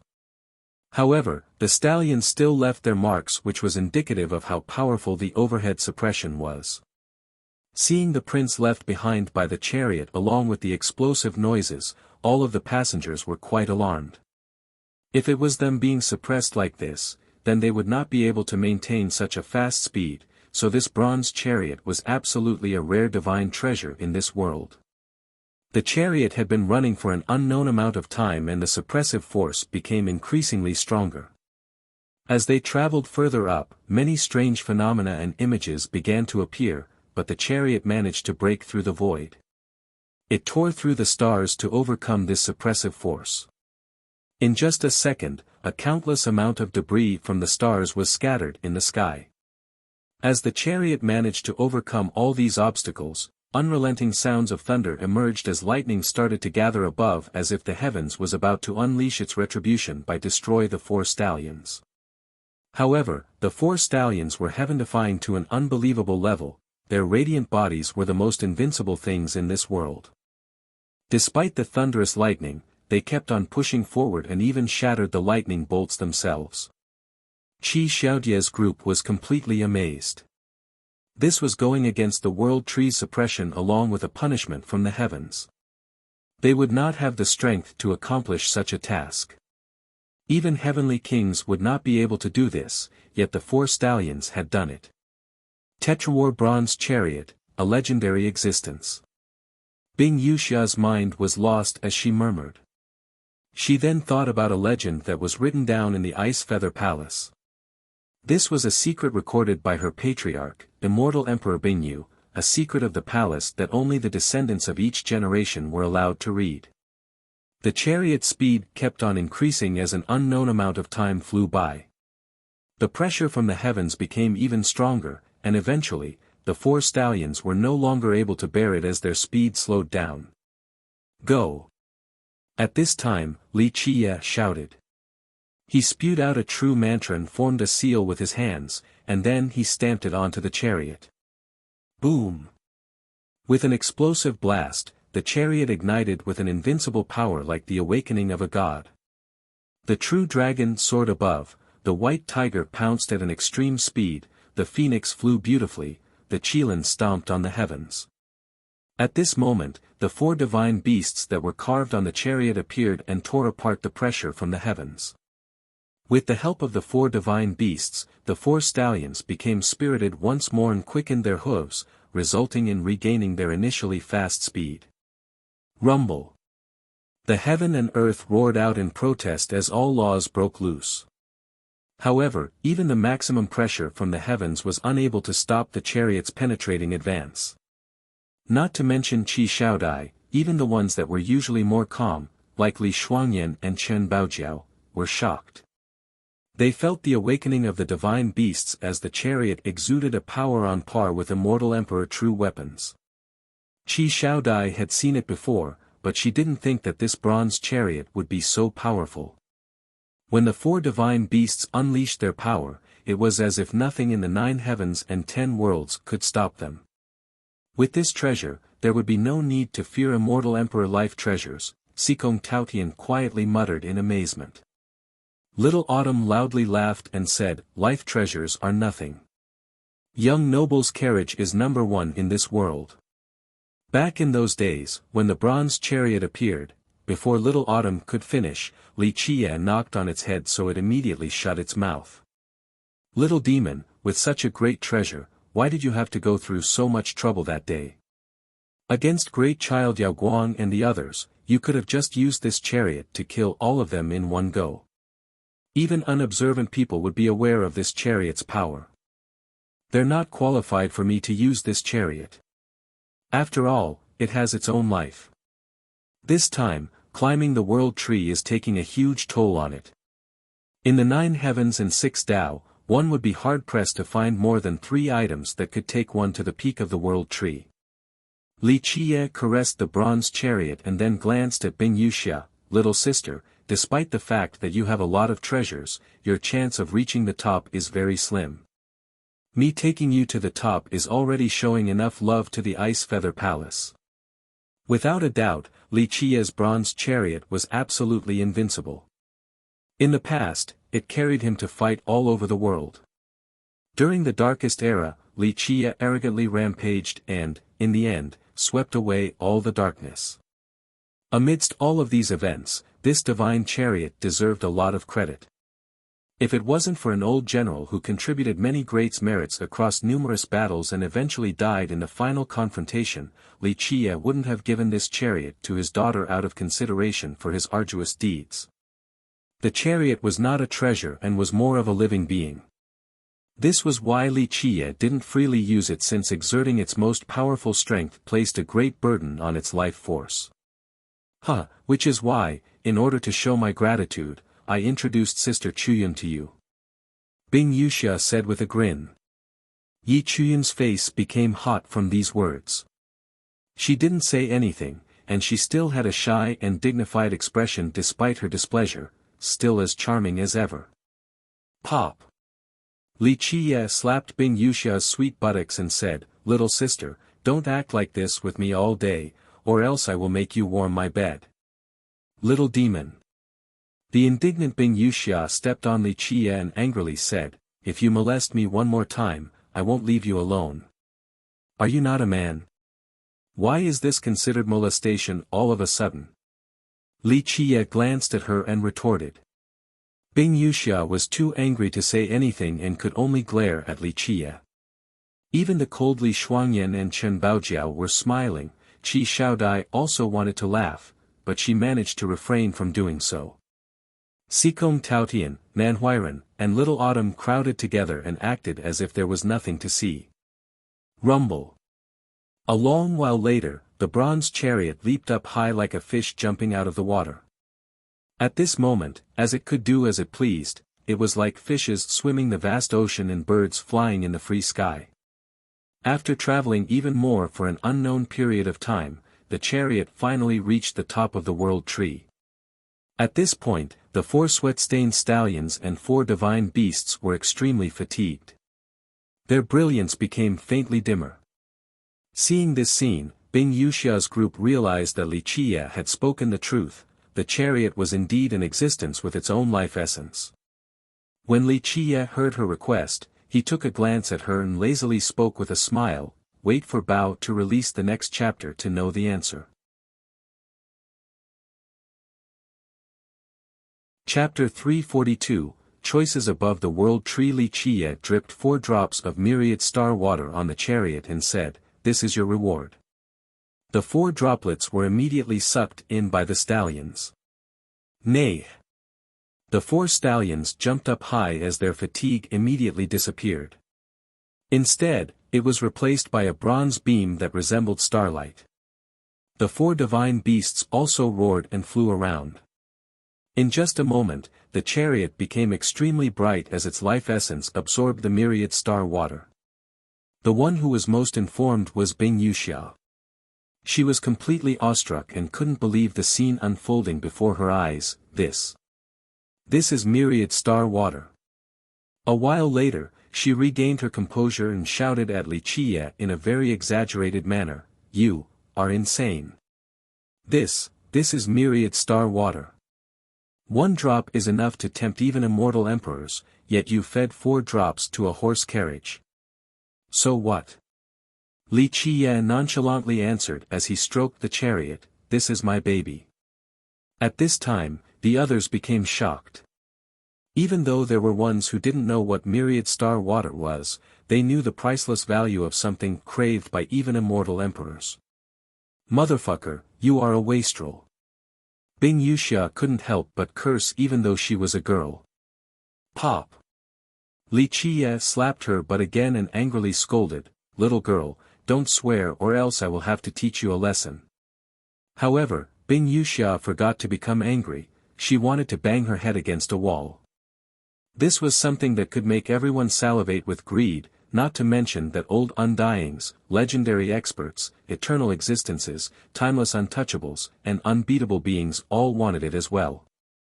Yi Chuyan of the Pure Lotus School was also about to go, but before that, she bowed towards Li Qie and said in an elegant manner, "Thank you, brotherly, for leading the way. Goodbye for now.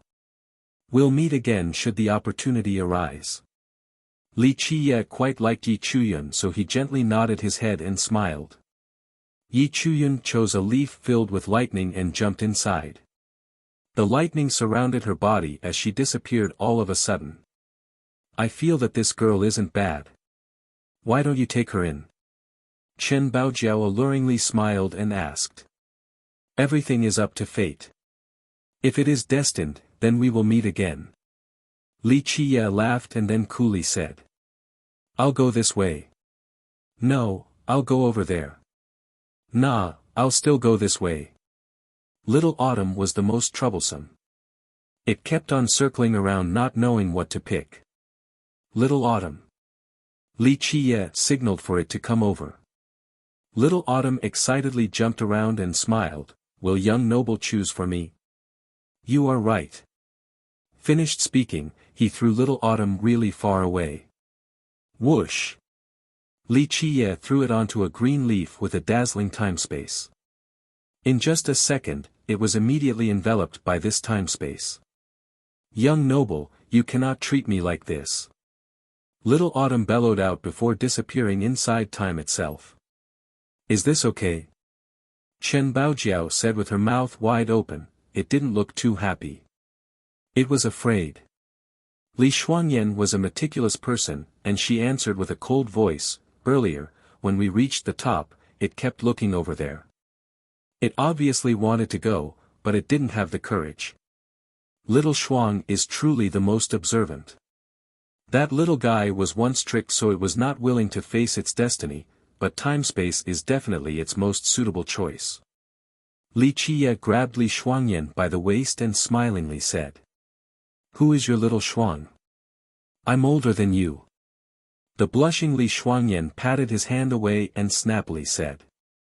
Li Qie didn't mind, he only shrugged his shoulder with a smirk on his face.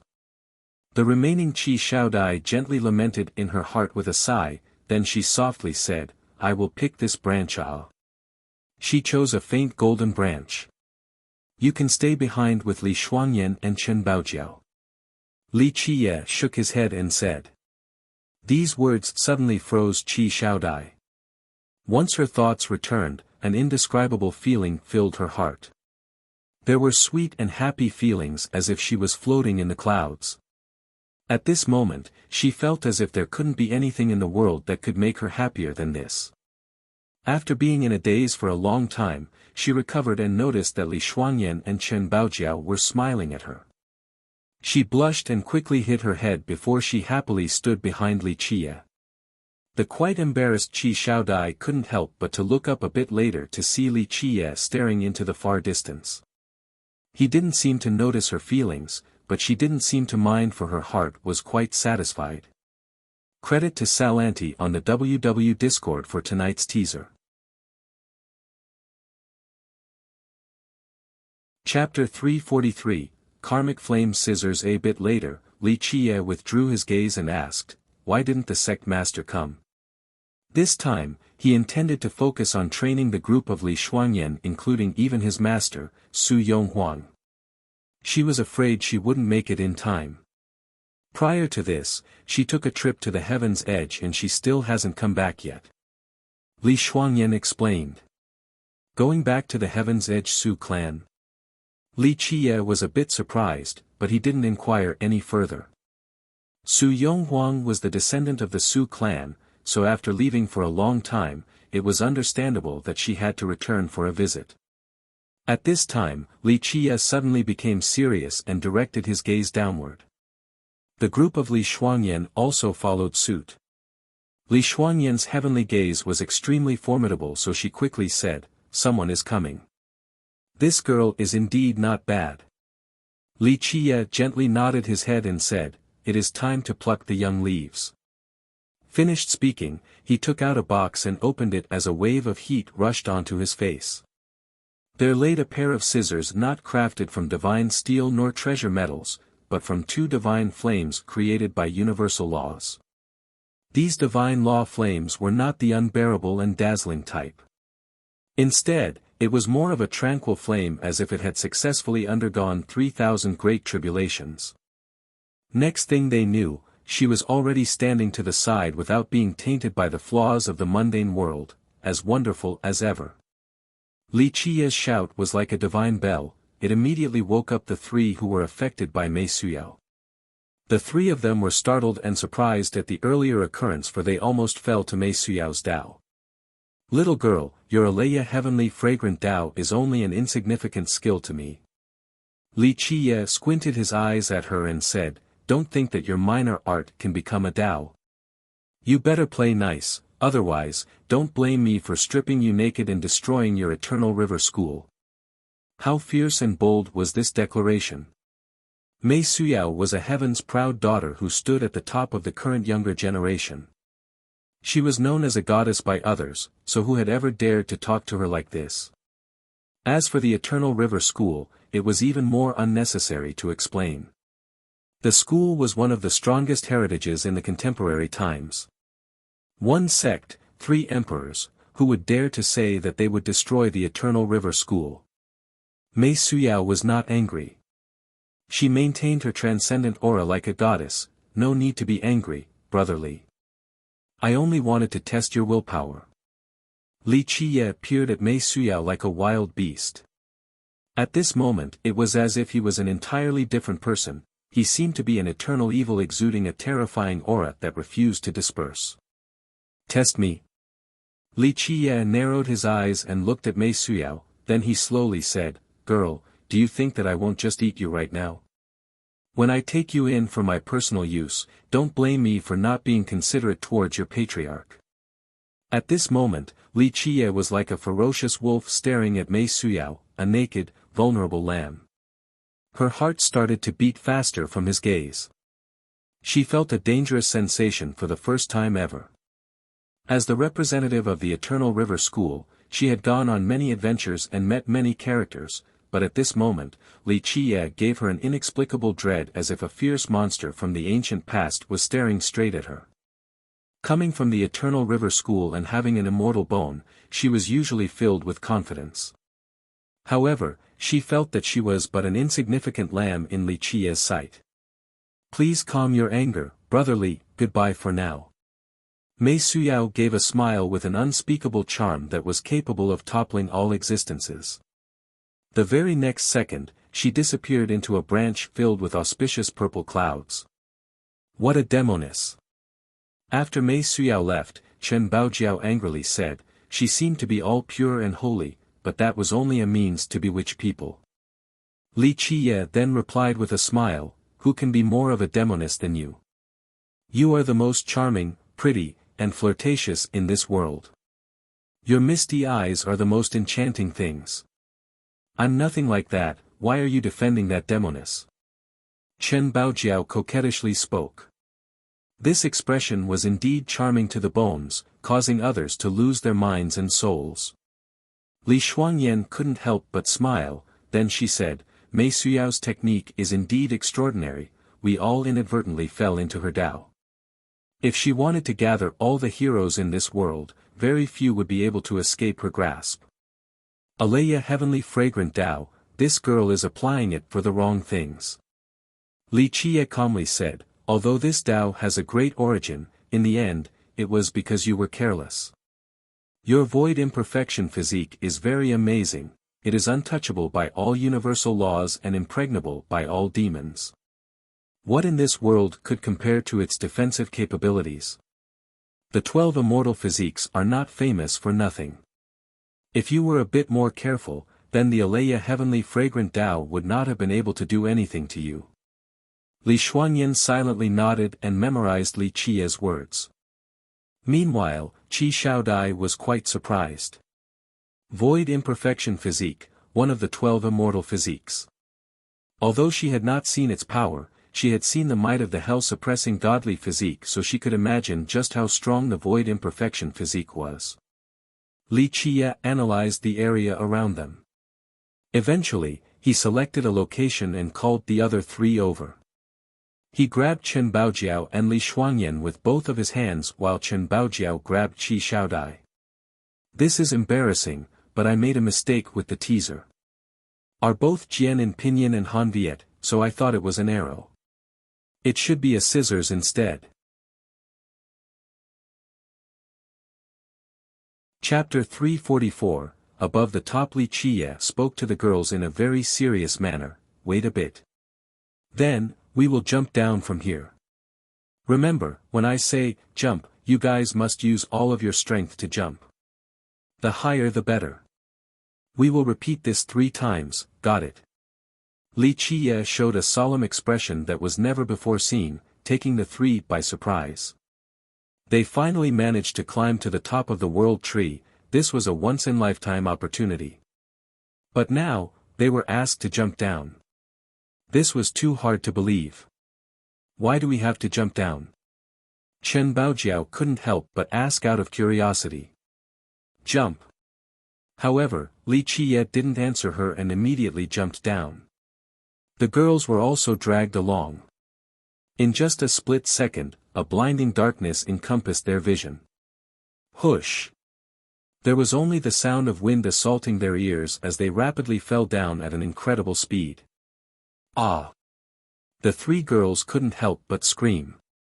Even though cultivators were not afraid of heights, they were jumping down from the top of the world tree. This was a height even greater than descending from the 9 heavens, so how could they refrain from screaming in fear? They were falling down at an extremely fast pace, but there was only darkness in front of their eyes. There was no world tree nor was there an endless horizon, only pure pitch-black nothingness was present. They kept on falling as if there was no end. The girls' hearts were high-strung from anxiety. Theoretically, with their cultivations, there would be no fear of falling to death even if they were to fall from a very high point. However, the world tree was of an unimaginable height. No one could say for certain whether they could survive a jump from the top of the world tree. Their descent kept on going and going as if there was no final destination. The initial screaming eventually turned into surprise, then amazement, before turning into complete silence. They fell for what seemed like an eternity before the group felt their feet meet something. At this moment, they didn't even have the time to feel relieved. Just a second later, an amazing force from the ground below propelled them upward. The sound of wind came again as the 4 of them bounced up at an extreme speed. After an unknown amount of time, their surroundings suddenly became bright as the world tree appeared before them. Jump! Amidst all this chaos, Li Qie loudly roared. In this moment, he didn't hold back as his blood energy soared in the form of a jumping Kuan-pang. He borrowed this momentum to leap upward. The 3 girls also channeled all of their energy into their most powerful jump. Bang, bang, bang. At the time when they jumped, explosions continuously rang out. Strange images emerged as 3,000 worlds appeared right on top of them. At this moment, these worlds created a suppressing force and rendered them breathless.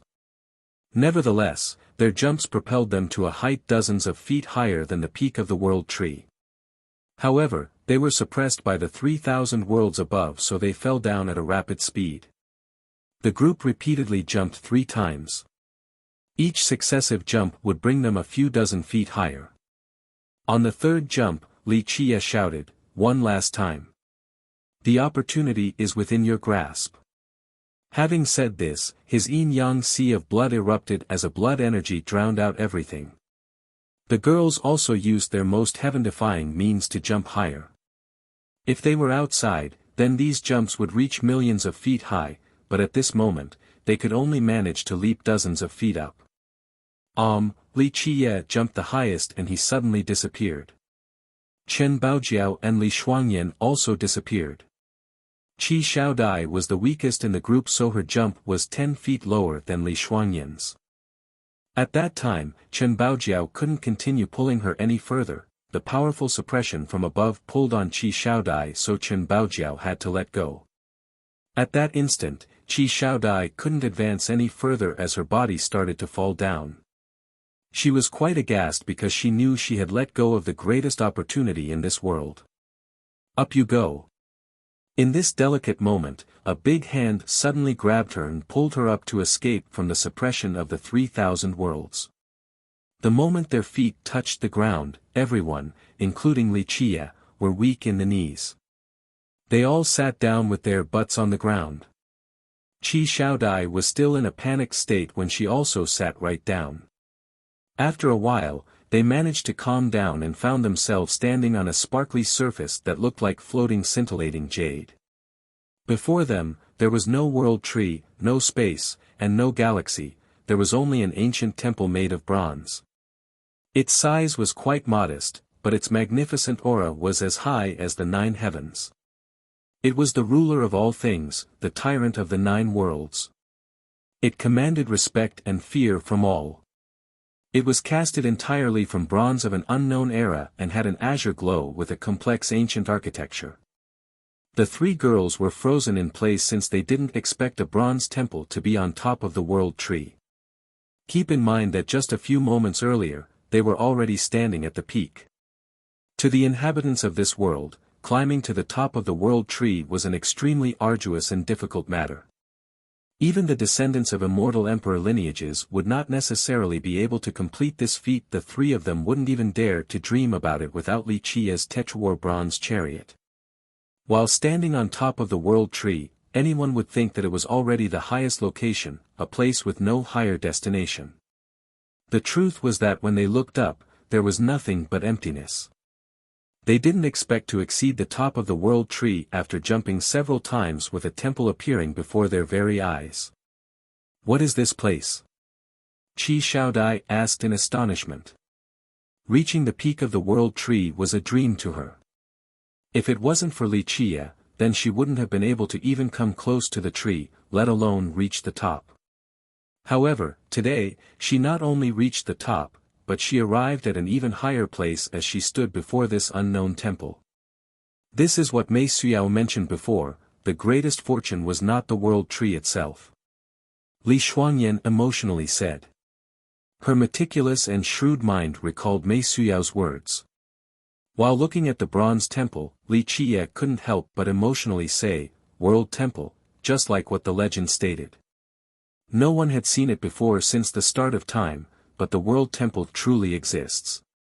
Is this place an even greater fortune than the World Tree? Qi Xiaodai looked at this bronze temple and asked in surprise.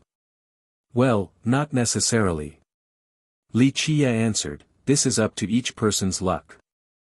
In theory, those who climb the World Tree can meet different fortunes. How great these fortunes are depends on the person. However, some do come back empty-handed. The higher one climbs, the lower the chance of not meeting any fortune. Nevertheless, the magnitude of the fortune still depends on one's own fate.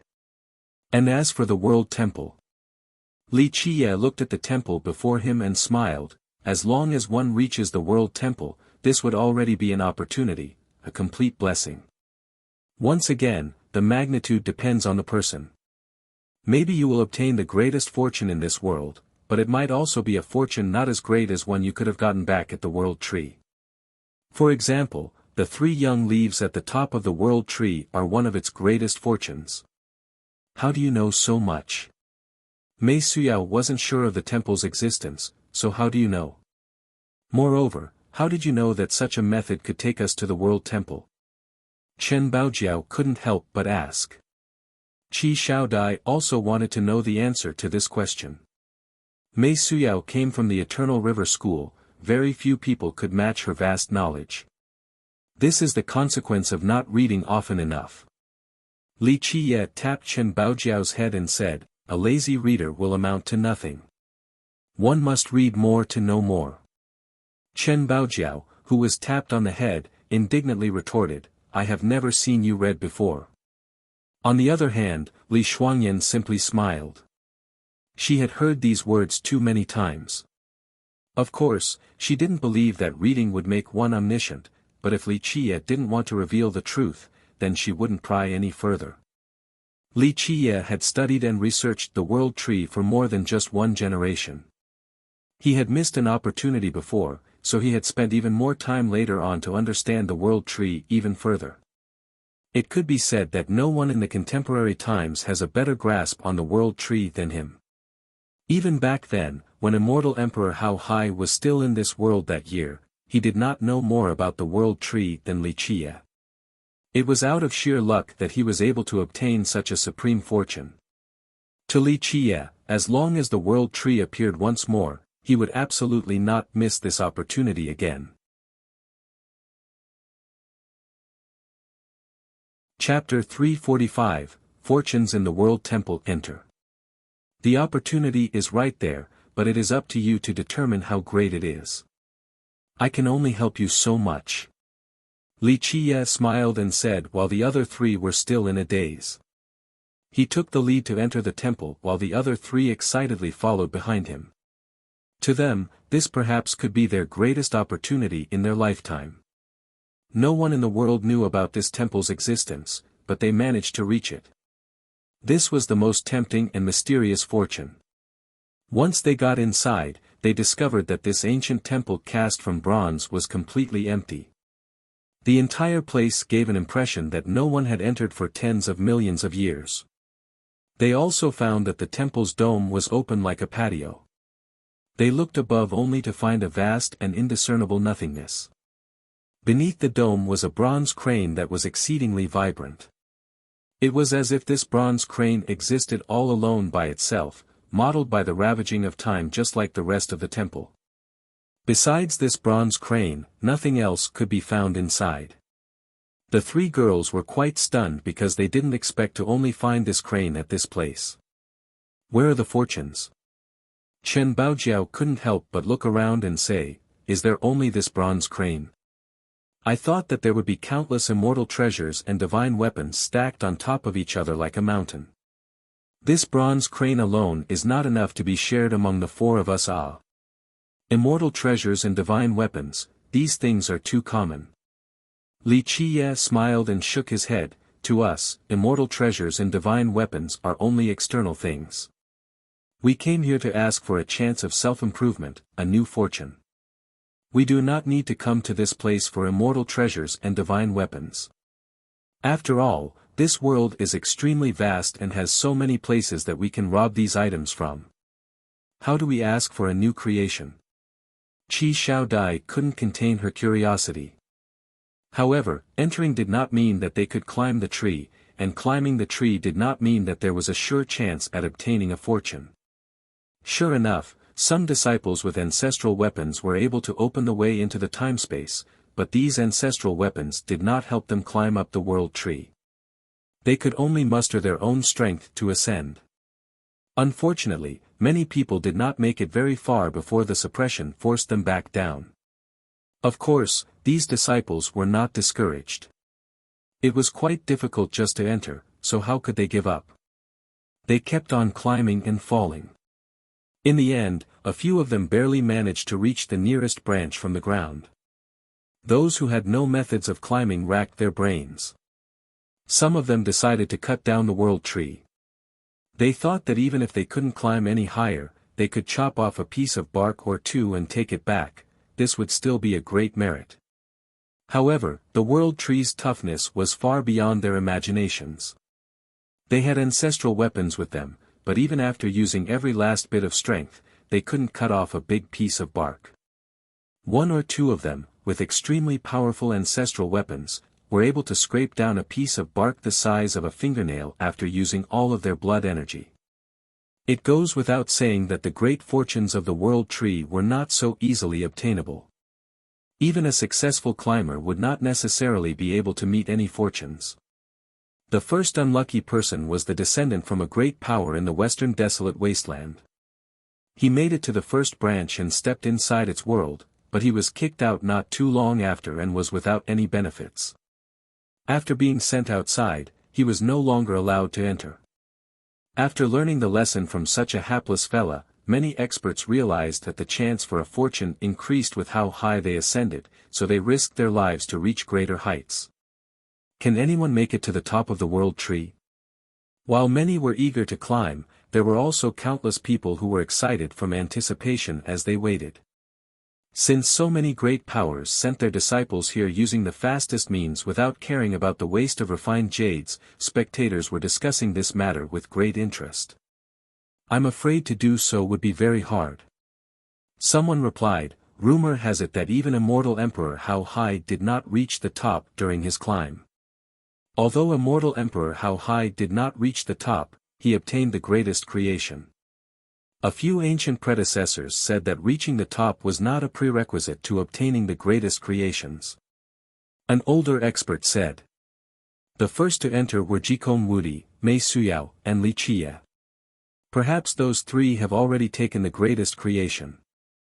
A person said with admiration, I heard that Li Qie even brought many people along with him.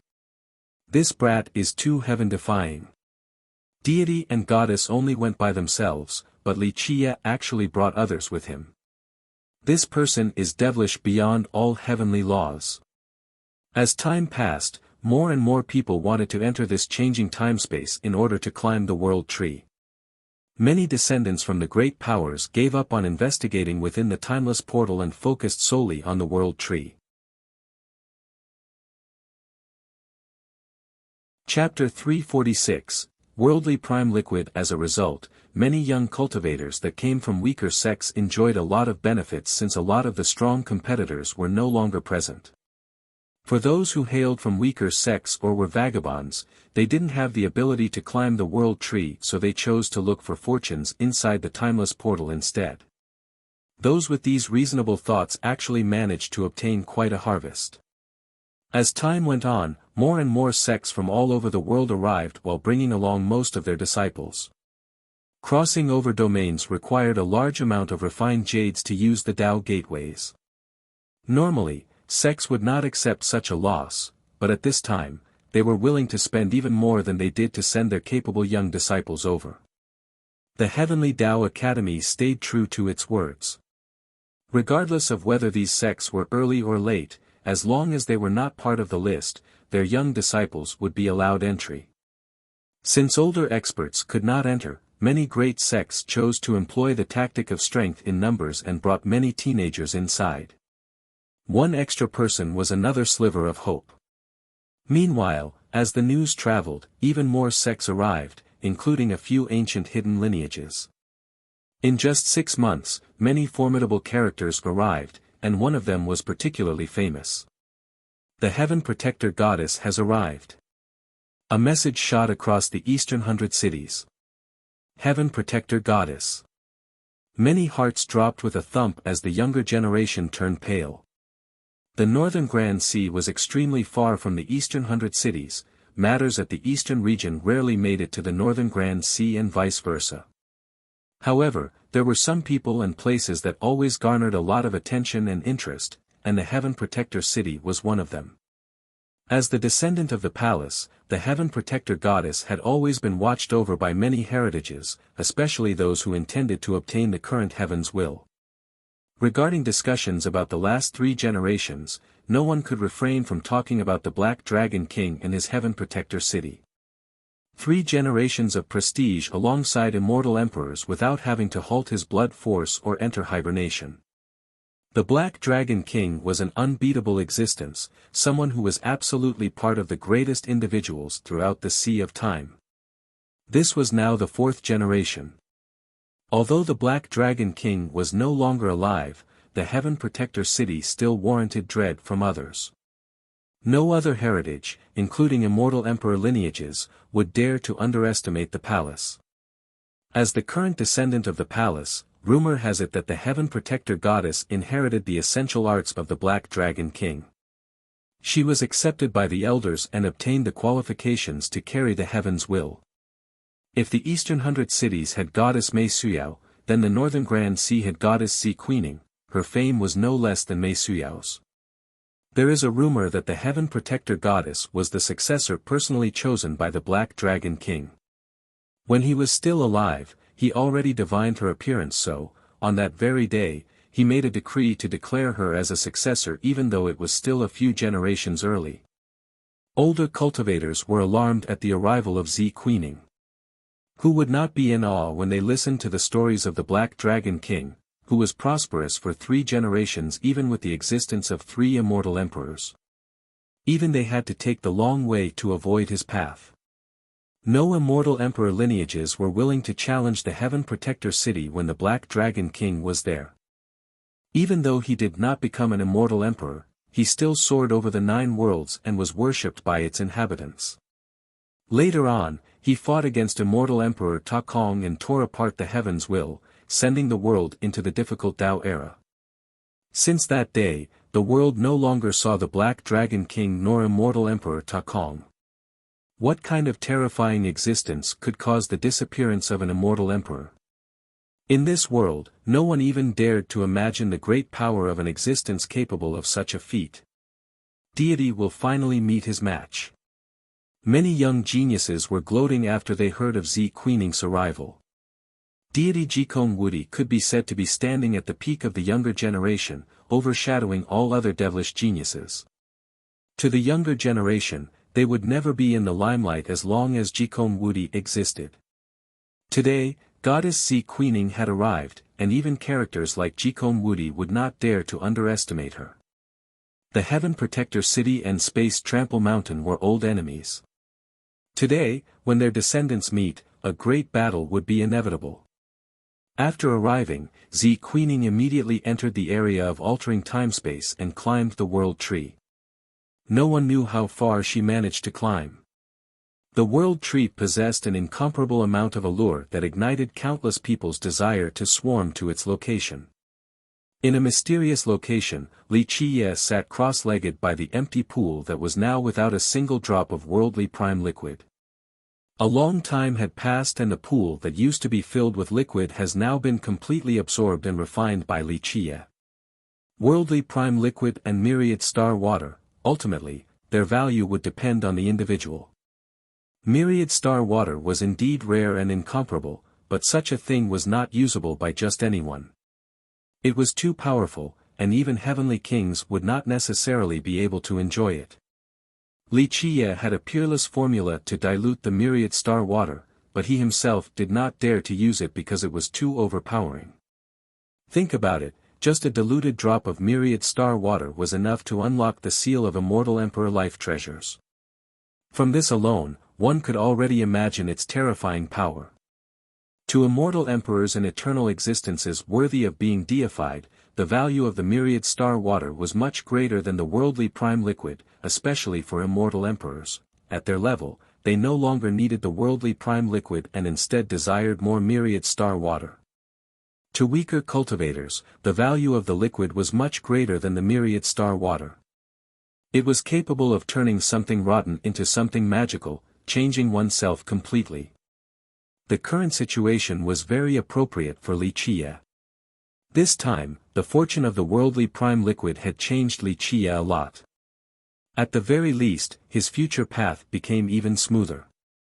At this time, Li Qiye was wrapped in an extremely dense primordial chaos just like the time before the formation of the heaven and earth.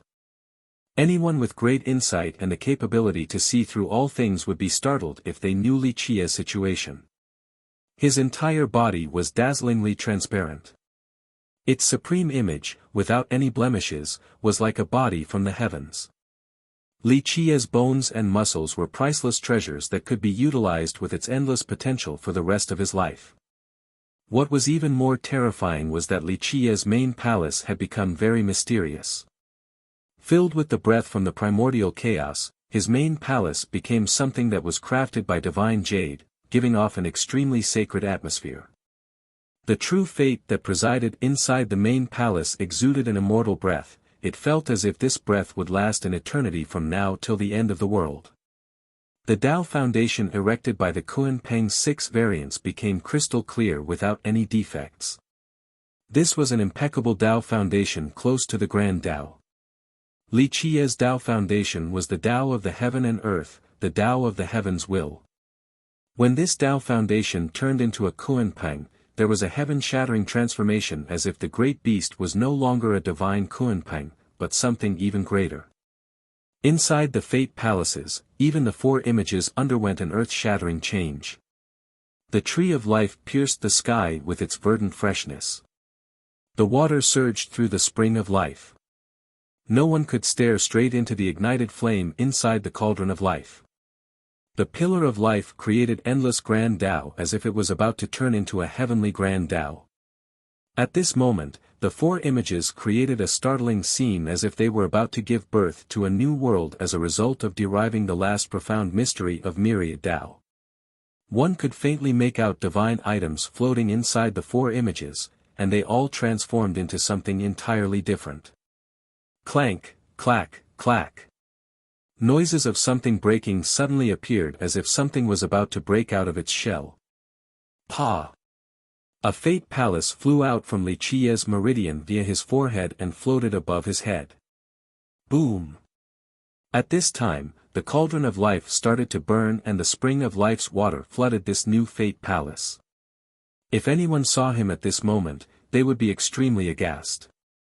6 fate palaces were floating above Li Qiye's head, 1 main palace and 5 vice palaces. The 5 vice palaces floated around the main palace to form a seamless, perfect unit. Having 6 fate palaces would be the limit of the royal noble realm, they would be a royal noble standing at the summit. In this period of time, Li Qiye opened his 6th fate palace to become a supreme noble. Once a royal noble opens their 4th palace, their level inside this realm was no longer important. The reason was very simple. Once they reached the mysterious fate realm, or became a royal noble, this would be their life's limit if they couldn't surpass their fate calamity. Some of you guys are reading too much into the teaser. Stop it. Chapter 347, Supreme Noble. The royal noble realm was divided into these 4 levels in ascending order: palace opening, beseech the heavens, rebel against the heavens, and decapitate the calamity. The respective names for these levels are, New Noble, King Noble, Rebelling Noble, and Fate-Destroying Noble. This realm was extremely important to cultivators. What they achieved in this realm would affect them for the rest of their lives because they would face their grand fate calamity at this point. Once one reached the 4th level, the first calamity would descend. No one could avoid the fate calamity if they want to break through this realm. There were even some cultivators who couldn't reach the royal noble realm, but the fate calamity would still come once they reached an old age. It was an inevitable disaster to all cultivators. Those who did not reach royal noble were simply delaying this calamity. If one died early, then this could be considered somewhat lucky because they managed to avoid their fate calamity. If one sealed themselves and lived a borrowed life in this world, one day, they would still have to face their fate calamity. The more powerful the genius, the more powerful the fate calamity would be at the peak of the royal noble realm. However, if one was able to open the 4th fate palace, it would be much easier when they eventually faced the calamity. The royal noble realm was the second time cultivators were given the chance to open new fate palaces. This realm only required opening the 3rd one, and the stronger cultivators could open a 4th. Opening the 3rd fate palace inside this realm was not difficult, but opening the 4th was harder than reaching the heavens. The reason was that outside of the 3rd palace opening, any further openings would be opposing the original intention, an action that rebelled against the heavens. To open the 4th, 5th, and 6th palaces within this realm. Besides having an exceedingly high aptitude, the most important things would be to have great wisdom and willpower. Without these 2 qualities, no matter how great one's talent was, they would not even be able to open the 4th palace, let alone the 6th. Royal nobles with 4 fate palaces had an easier time dealing with the fate calamity, they could easily suppress other royal nobles with fewer palaces. Having more palaces meant that one became more powerful. 4 palaces formed a domain, and 8 palaces formed a kingdom. 6 was the ultimate limit for the royal noble realm, a supreme noble. Just the word supreme by itself was enough to represent this level. A supreme noble could very easily deal with their fate calamity. At this time, Li Qiye had 6 fate palaces, something that would be considered a miracle to others. However, Li Qiye was extremely confident in himself, in his wisdom, and in his willpower. He had always known that he would open a 6th palace to reach the epitome of the royal noble realm, it was only a matter of time.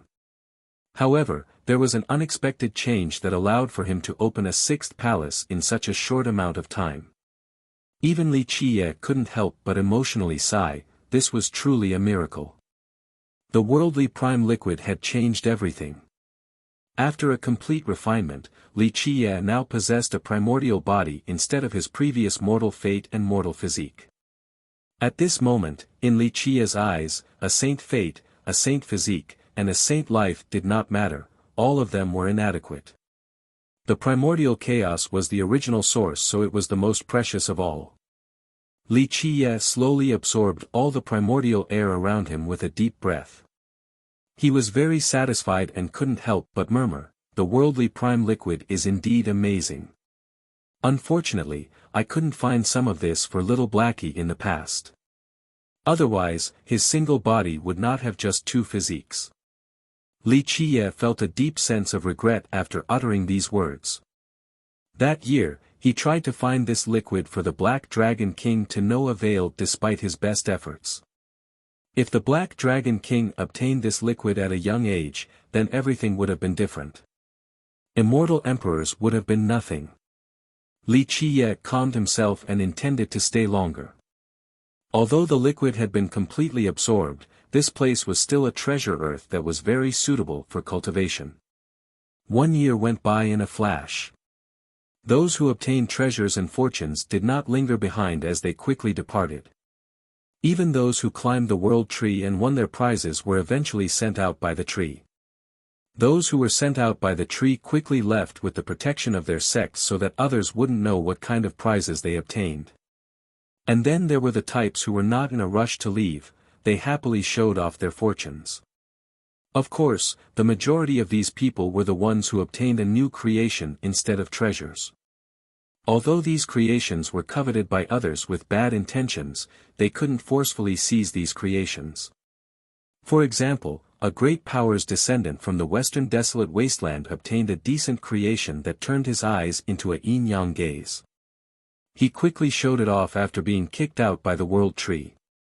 Yin-yang gaze, it is able to see all the small things in this world. Many were quite shocked after seeing the eyes of this descendant. Such a creation was even more powerful than a natural pair of yin-yang eyes. A few jealous ones lamented the fact that they couldn't instantly dig out his eyes. These creations were only for those who obtained them, it was meaningless for others to dig out his eyes. Those who obtained personal creations were not in a hurry to leave. The ones who left quickly were the ones who got treasures since these things could be robbed. Of course, there were also those who didn't obtain any creations nor treasures and were simply kicked out by the world tree. These type of people had no choice but to give up. They remained inside the timeless portal to excavate the land, hoping that they could find a different stroke of luck. But alas, at this moment, the timeless portal had already been unearthed by so many people. All of the good locations had already been dug before. This caused those who failed to gain anything from the world tree to feel regret to no end. If they knew that this was the case, then they wouldn't have expended so much time and effort on the world tree. In the past year, those who found treasures departed, but many latecomers were still pouring in to join those who didn't get anything from start to finish. They had to continue to stay without giving up. During this short period of time, regardless of whether it was inside or outside of the timeless portal, both true and fake news was flying all over the place about who got which treasure and who lost a great opportunity. Nevertheless, the rumor about Jikon Wudi was the most astonishing. No one knew who started the rumor that Jikon Wudi followed the footsteps of immortal Emperor Hao Hai, but this shocked both the younger generation and all the great powers waiting outside. Could it be that Jikon Wudi also met a fortune on par with what immortal Emperor Hao Hai found? Even the experts of the previous generation were jealous of him. In present times, he was already extremely formidable. As someone nearing the point of invincibility amongst the younger generation, if he actually obtained something like what immortal Emperor Hao Hai found, then it would be too terrifying. Don't tell me that Jikong Wudi will become the immortal emperor of this generation and turn the Space Trample Mountain into the second Thousand Emperor's Gate.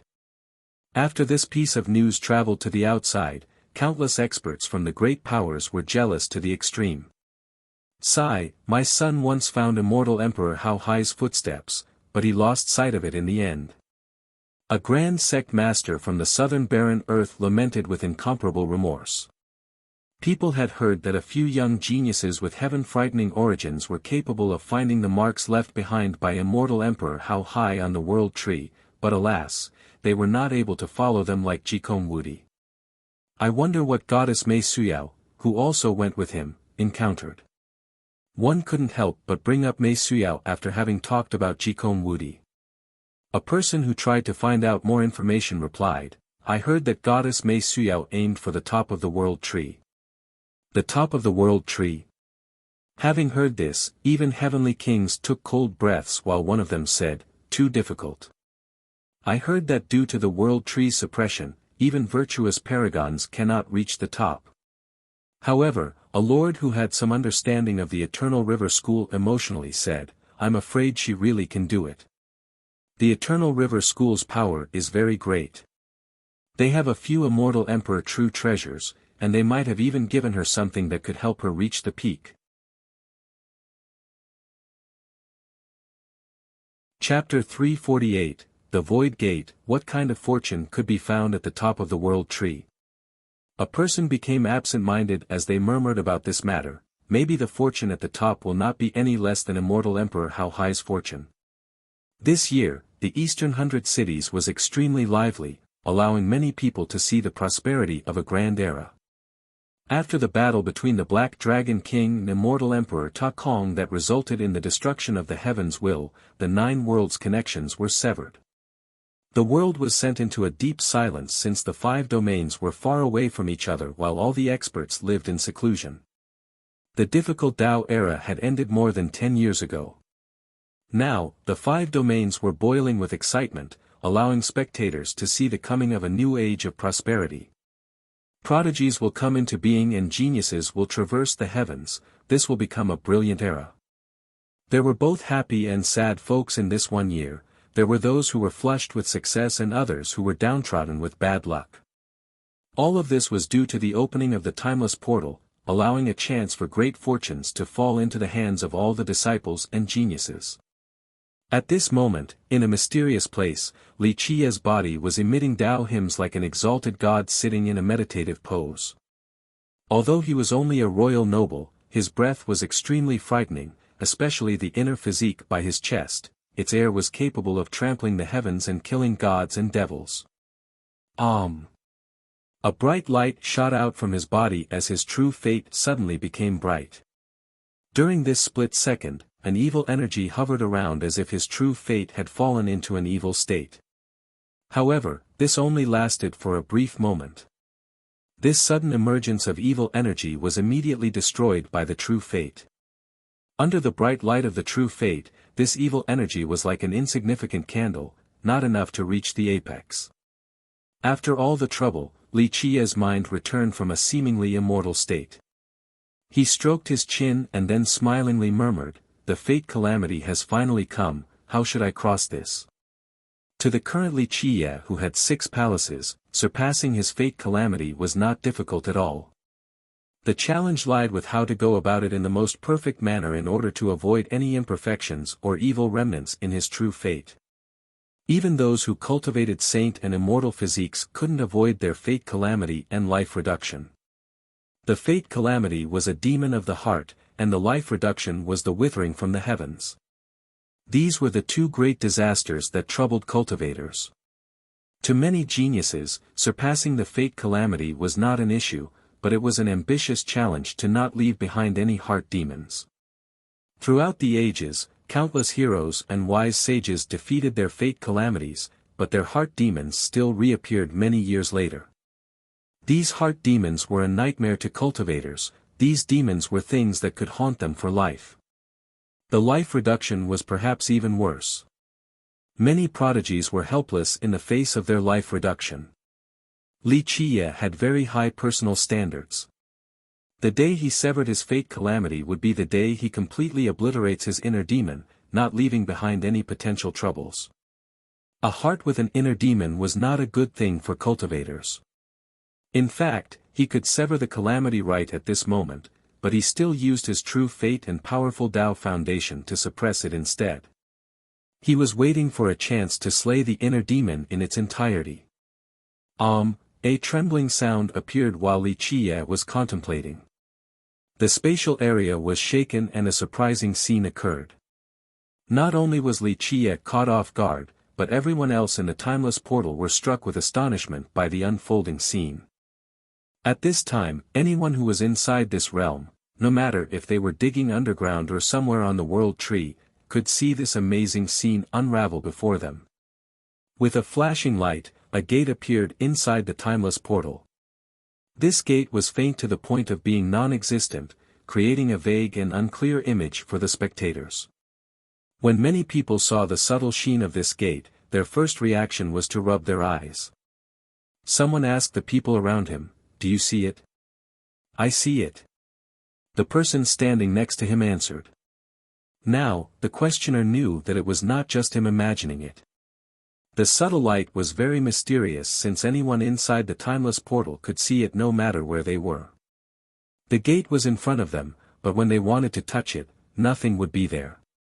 In fact, it was never in front of anyone at all. The sudden appearance of this mysterious and fleeting gate perplexed many people since they didn't know where it was actually located.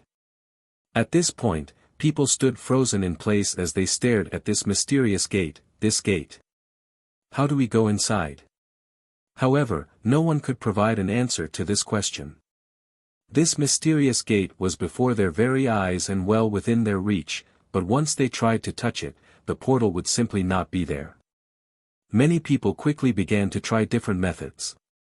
One person attempted to store the portal in their treasure pouch, someone else used a supreme method to try to enter, and others wanted to see through this gate.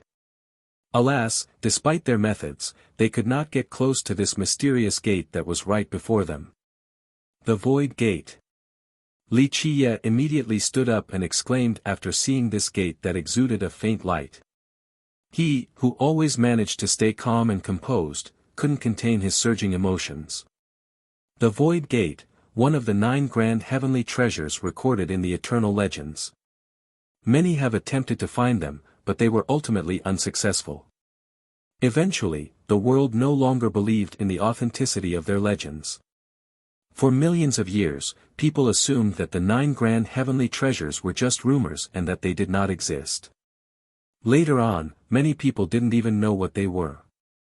However, Li Qiye was more certain than anyone regarding their existences since he had seen a few of them more than once. It could be said that in the contemporary times, he was the supreme authority when it came to these mythical treasures. The Void Gate was an existence that Li Qiye had searched for over many years throughout the ages. Today, the dreamlike gate had appeared right before him. This was the reason for his uncontrollable excitement. He put on a serious expression to gaze at it. The 9 treasures had always been mysterious, and some people didn't know what they were nor what they were called. The Void Gate was just as enigmatic as the other treasures despite the numerous legends surrounding it. Some said that the Void Gate would lead to eternal life. Others believed that it would lead to a world outside of the 9 worlds. Another theory was that it was a path to the past or the future. Its destination and secrets remained unknown as there weren't any credible findings. At a certain spot on the world tree, goddess Mei Suyao stood up in astonishment. Even her holy and unblemished face showed signs of emotions. The legend was real. As someone who came from the Eternal River School, she knew more about the 9 treasures than many others. The school had always been searching for the 9 treasures. The school's 3 immortal emperors searched for them and all 3 came back empty-handed. They never even saw these fabled existences. Generations of wise sages and 3 immortal emperors suspected that the Void Gate was inside the timeless portal of the Academy. Some Eternal River immortal emperors had went in, but they still couldn't find it. This was the reason why Mei Suyao couldn't contain her excitement after seeing its sudden appearance. This is the true big fortune. Somewhere on the world tree, Jikong Wudi gazed at the gate before him as his expression constantly changed. He couldn't help but to recall a certain legend. The Void Gate truly exists. Lu Yi, who was also on the world tree, took a deep breath and murmured. The Academy had written down tales regarding this gate, but it was described as a mere legend. In fact, for millions of years, their ancestors could not enter the Void Gate, so it was only baseless speculations. In a short period of time, countless people became stunned, especially those from immortal emperor lineages or ancient clans. They became nervous due to the gate before their eyes. Chapter 349, Contesting for the Void Gate. Li Qie took a deep breath. While looking at the Void Gate before him, he held up a talisman in his palm. This was an inconspicuous piece of yellow paper. Who in this world would know that this yellow piece of paper was an extremely rare immortal writ, one of the only 3 left in existence?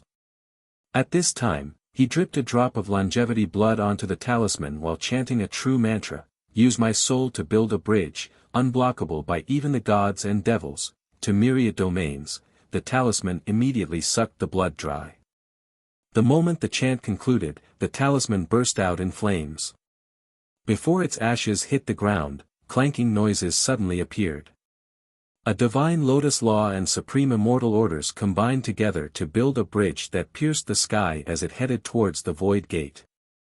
In this very moment, all became insignificant before this immortal bridge. Whether it was billions of miles or millions of years, nothing would matter before this bridge. Once it pierced the spatial sky, the Void Gate actually appeared as the bridge carried Li Qie towards it. As Li Qie was walking on the time-space bridge towards the Void Gate, another person appeared. With extreme speed, she also headed towards the Void Gate and the 2 of them met. Little girl, I want this thing. Li Qie turned around to find Mei Suyao, who also relied on a supreme treasure to come here. Brother Li's words are too unreasonable. This is an item without an owner, it should belong to whoever it is meant for. Mei Suyao replied in her sacred and transcendent tone. The Fateful One will take it. Li Qie narrowed his eyes and then slowly spoke, that depends on what the item is. I do not compete for ordinary things, but for this. Even if immortal monarchs arrive or the heavens' wrath descends, they will still not be able to compete with me. If they decide to hinder me, I will slay the monarchs and destroy the heavens. At this moment, Li Qie's aura towered. His terrifying glare gave the impression of an extremely ancient existence who had just been reborn. Slay the monarchs and destroy the heavens, such big words. Even an immortal emperor would not dare to bluster like this. In just an instant, Jikong Wudi also arrived with a brilliance surrounding his body along with a mysterious and powerful force. Anyone could tell that he was carrying something terrifying. Everyone inside the timeless portal saw this scene. Countless people wanted to fly towards the gate ahead, but no matter how hard they tried, they couldn't reach this location of altering time-space, let alone the mysterious gate. Nevertheless, they were still able to see the event unfold. They became quite startled when they saw Li Qie, Mei Suyao, and Jikong Wudi. Jikong Wudi used a supreme treasure to come to this place. With the air of a deity from the heavens, he exuded a presence as if he was the sole ruler of this world. Li Qie glanced at him and coldly said, the Emperor-era ancient talisman is just a little toy, it's no big deal. Jikong Wudi's expression sank. As Jikong Wudi was studying the Tao in the Emperor-era hall, he obtained the Emperor-era ancient talisman, a supreme item. This ancient talisman caused countless people to drool with desire. So even the ancient talisman is not worthy of being in your sight. It seems that Tao friend really thinks that you are unbeatable in this world. Deity Jikong Wudi's eyes shot out a divine glimmer as he spoke. Li Qiye was too lazy to take another look at him as he answered, "If I went into the Emperor Era Hall, then I would have taken everything from it, not just an ordinary ancient talisman. Right now, I want to take this thing, be smart and scram, lest I personally kill both of you." Having said this, his eyes fell upon Mei Suyao. He bore no weight in killing Jikong Wudi, but Mei Suyao was another matter. However, if she didn't know any better, then he would no longer be considerate towards immortal Emperor Xiao Shui. Anyone who stood in his way shall be slain without mercy. In that case, Miss Mei, we should take care of him first and then collaborate to get inside. Deity Jikong Wudi told Mei Suyao.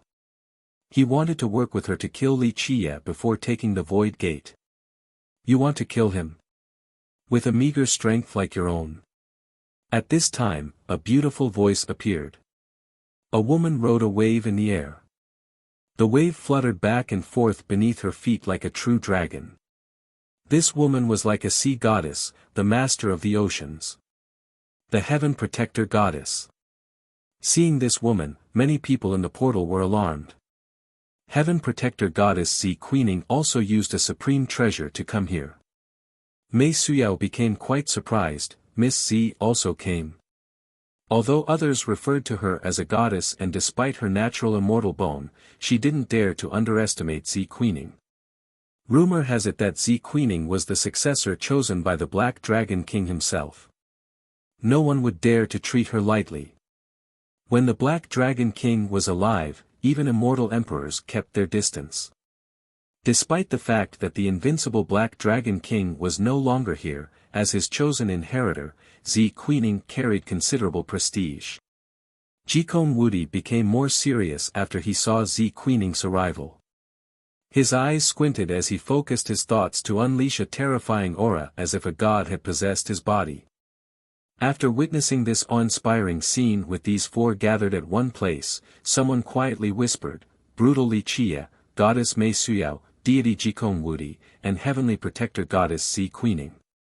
All four of the top geniuses in this generation finally came together. Jikong Wudi and the Heaven Protector Goddess are irreconcilable enemies. There will surely be a fight to the death. A prince couldn't help but murmur.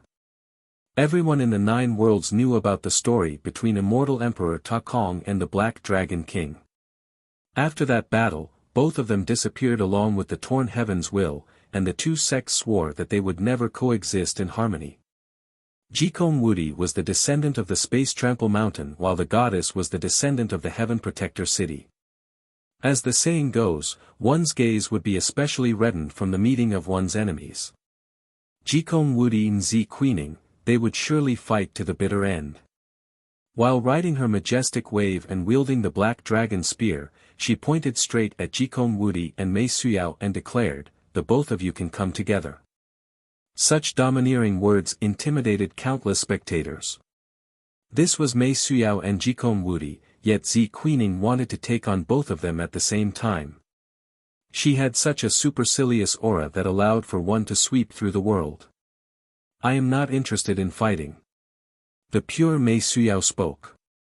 Taking an unbelievable stance, she suddenly turned into a beam of light and disappeared from the scene, heading for the Void Gate.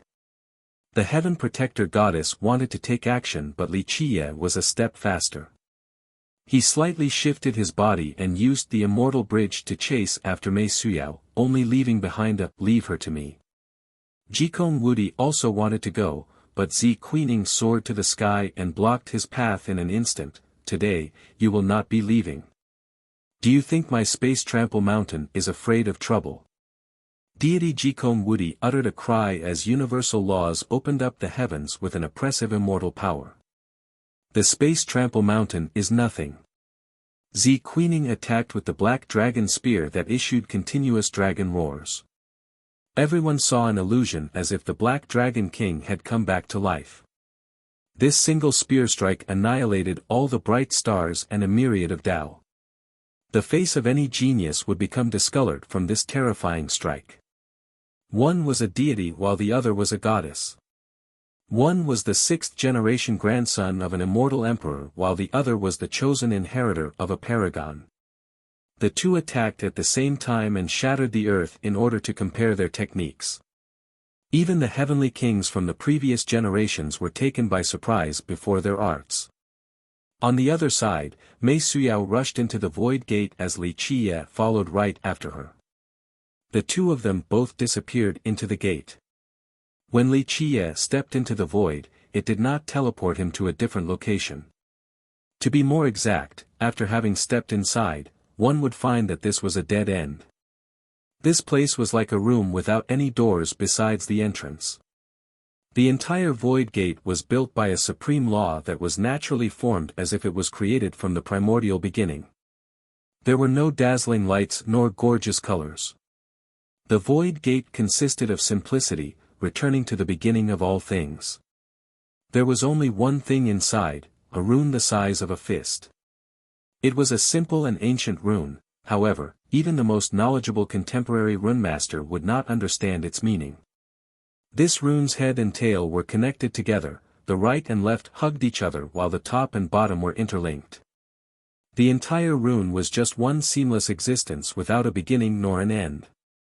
It was apparent that this rune was not the common type found in the present times, ones that were left behind by the immortal monarchs.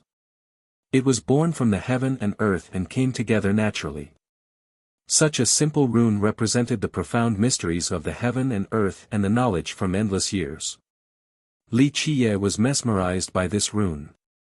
He immediately understood its significance from his own understanding of the heaven and earth. This was absolutely a priceless treasure. However, Li Qiye was not the only one enthralled by this rune.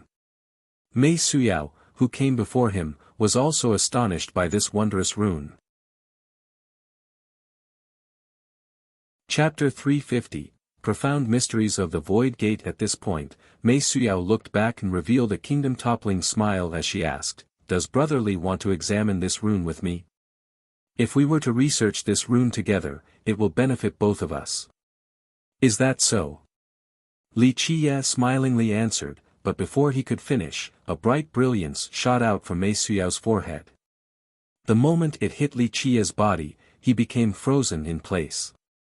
At this time, Li Qiye was frozen as if he had been petrified. Mei Suyao then said as she revealed a transcending and uniquely beautiful smile that would cause the hearts of others to flutter, "Brother Li, I do not want to hurt you, but I must bring this rune with me. I must inconvenience you for a moment. Wait a bit and you will naturally recover." After sealing Li Qiye, Mei Suyao focused her attention on the rune before her. She took a deep breath and shouted, "Collect." Finished speaking, her 10 fingers unleashed a net capable of encompassing the entire world. As the Eternal River School's representative, naturally, she was extremely capable. This action of hers immediately devoured the heaven and earth. Her long and slender fingers could take the mountains and rivers into her palms. But no matter what, her myriad laws and strongest techniques couldn't move this rune.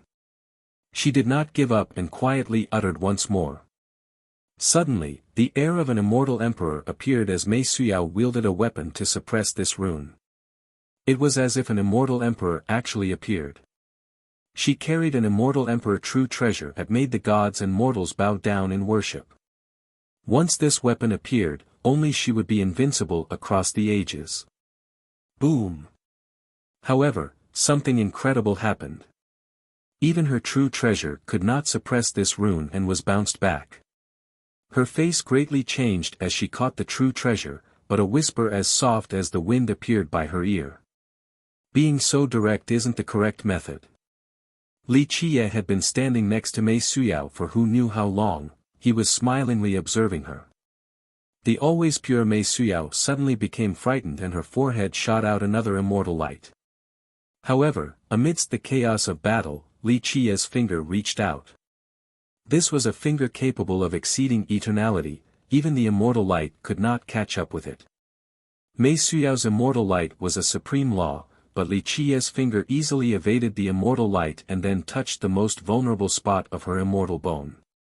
Bang! Mei Suyao was blown away and crashed into a wall. Her face became pale as blood dripped down from her forehead. While being completely out of breath, she struggled to stand up. Li Qie had sealed away her entire cultivation. Eventually, she managed to breathe again. Her always transcendent self, at this time, had become frightened as she exclaimed, "How is this possible?" She was born with the best immortal bone in the world, and it was located inside her forehead. She was very confident in it, and even heavenly kings were powerless against her petrifying immortal light. She had clearly subdued him earlier, but now, he was moving just fine. What shocked her, even more, was that Li Qie's finger struck the weakest part of her immortal bone. Keep in mind that her immortal bone was the hardest of them all, but she was heavily wounded after just one strike from his finger, rendering her breathless as if she was on the verge of death. What is not possible about it? Li Qie leisurely smiled and said, being locked by the immortal light. I was just playing with you, little girl. In my eyes, the immortal bone on your forehead isn't much. Have you ever heard about a certain someone during the dark ancient Ming era? There was someone from the ancient Ming tribe that was much more amazing than you. The legendary invincible bones. Mei Suyao emotionally exclaimed. Li Qie's words reminded her of a legend, a once invincible person with immortal bones. Li Qie calmly continued, that is correct. That year, the person with immortal bones was a lot stronger than you, he had a natural immortal skeleton. Do you know what his ultimate fate was? Each of his immortal bones was broken and pulled out from his body. Mei Suyao was startled by this revelation since she had once heard of this invincible being with immortal bones. He was famed as a person who was capable of reaching immortal Emperor Tian Tu's level, but he went missing instead. During the darkest times, there were two immortal emperors who served as the bringers of dawn. One was immortal Emperor Buzhan, and the other was immortal Emperor Xuexi. During this era, Li Qie was the pillar that upheld the overall situation. He spent a countless amount of effort along with the mysterious bamboo mountain to groom immortal Emperor Xuexi. With his grand scheme, the human race's light was in sight. Unfortunately, at that time, a person with natural-born immortal bones came into being within the ancient Ming race, and he swept through the 9 heavens. Wherever he trod, countless geniuses of the 9 worlds would be killed, including many young human geniuses despite having amazing creations. With his immortal bones, the genius was invincible from birth. Countless ancient Ming dynasties placed a huge amount of hope on him. They thought that he could become the second immortal Emperor Tian Tu, so they became his Tao protectors. This genius with immortal bones swept through the 9 worlds, leaving miserable screams in his wake as countless humans were killed by him. This enraged the Dark Crow, Li Qie. As a result, he mustered all of his might, resulting in him killing countless dynasties and shaking the heavens. After losing many generals and defeating many ancient Ming dynasties, Li Qie finally captured this person with immortal bones alive. You have a natural immortal bone on your forehead. Li Qie smilingly spoke as he gazed at Mei Suyao, even though a Dao bone is indeed the rarest and most precious type of immortal bone, to me, it is nothing. If I wanted to kill you, it wouldn't matter even if you possessed an immortal skeleton, I would still break through it. After capturing the invincible person with immortal bones that year, he thoroughly studied the immortal bones. It was needless to expand on the process since one could already imagine it. Li Qie ignored Mei Suyao and instead looked at the ancient rune while slowly walking around it. While Li Qie was doing so, Mei Suyao calmed down to regain her usual posture and charm. Do you know what this is? Mei Suyao asked. Oh. You still want me to reveal it despite being under my control? Li Qie smilingly answered. If that is what Brother Li thinks, then there is nothing I can do about it. Mei Suyao continued on, I am willing to divulge everything I know regarding the Void Gate. This rune is the key to opening the Void Gate, and only the master of this rune would be able to become the master of the gate. Li Qie laughed and shook his head, little girl, you don't know much. Your understanding regarding the Void Gate is still too shallow. Mei Suyao was speechless. She was clearly older than Li Qie, but he kept calling her little girl, making further deliberation difficult. Li Qiye did a lap around the rune. He kept on looking at the old rune while stroking his chin. This rune is one with the gate, so trying to seize it is harder than reaching the heavens. How about we work together? I have an immortal emperor true treasure along with a supreme technique. Only through our joint efforts would it be possible to take it down, otherwise, I'm afraid we would have to go back empty-handed. Mei Suyao spoke to Li Qiye.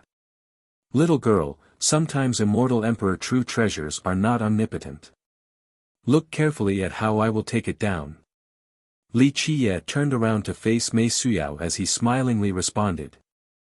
With that, Li Qiye put a stone egg in his hand as he gazed upon the ancient rune. His gaze became fixated on it as he shouted, "Open." He then used his mightiest force to throw the stone egg directly towards it.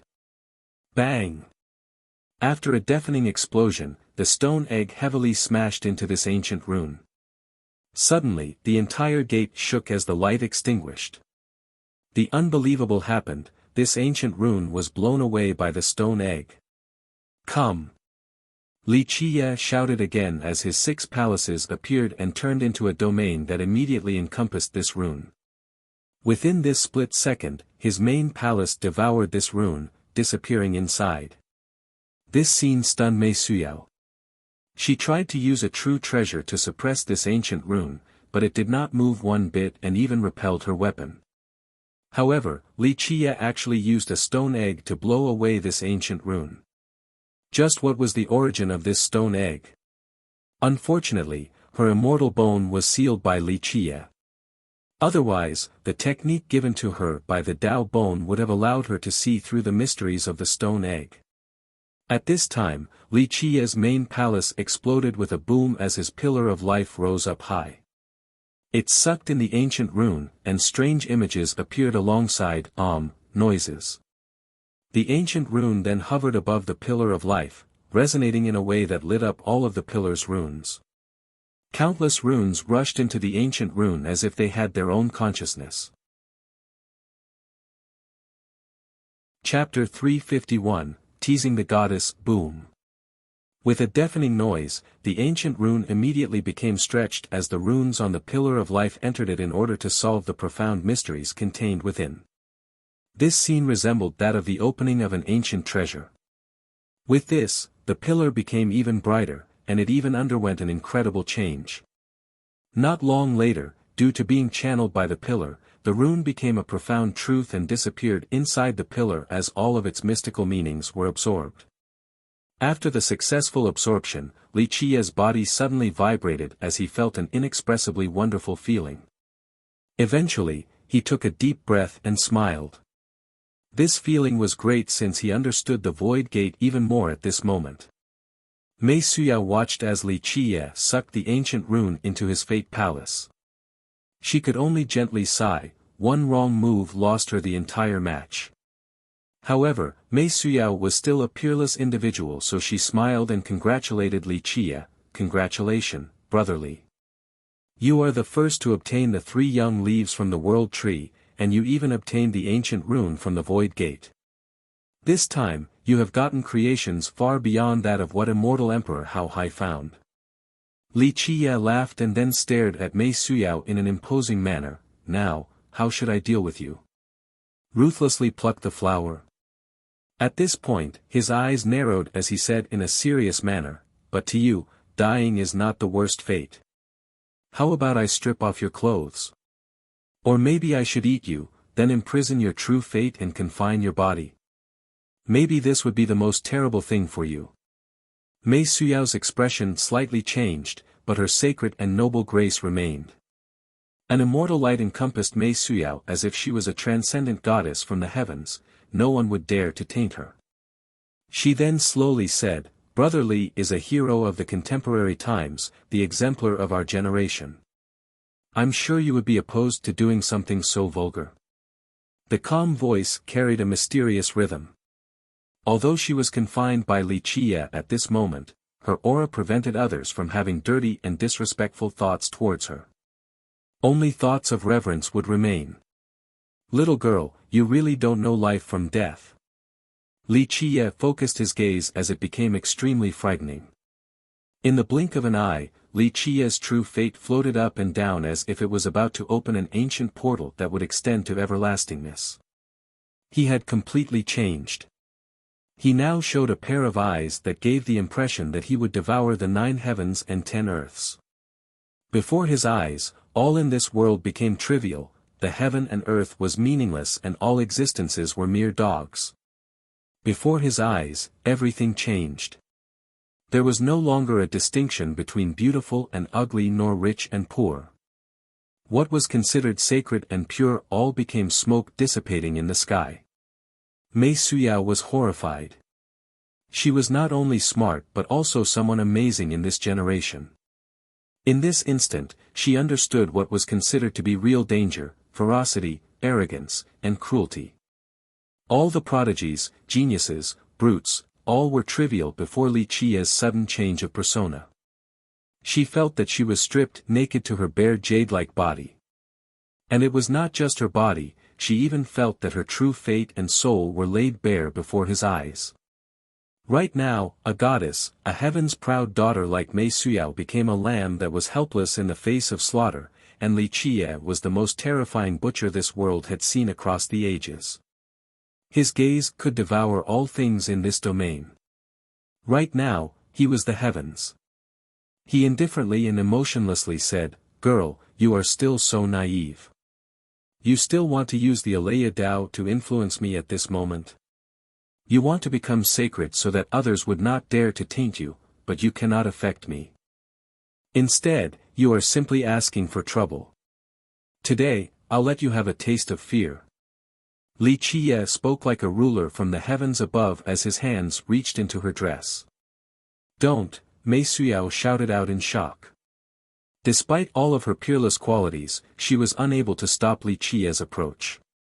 Li Qiye's large hands grabbed her twin peaks and carefully played with them as Mei Suyao quivered. She closed off her mind and tried to retain her firm heart, but Li Qiye's devilish eyes seemed to be imprisoning her soul and mind. Under the caress of his untiring hands, the beautiful pair of breasts felt as supreme as Mei Suyao's appearance.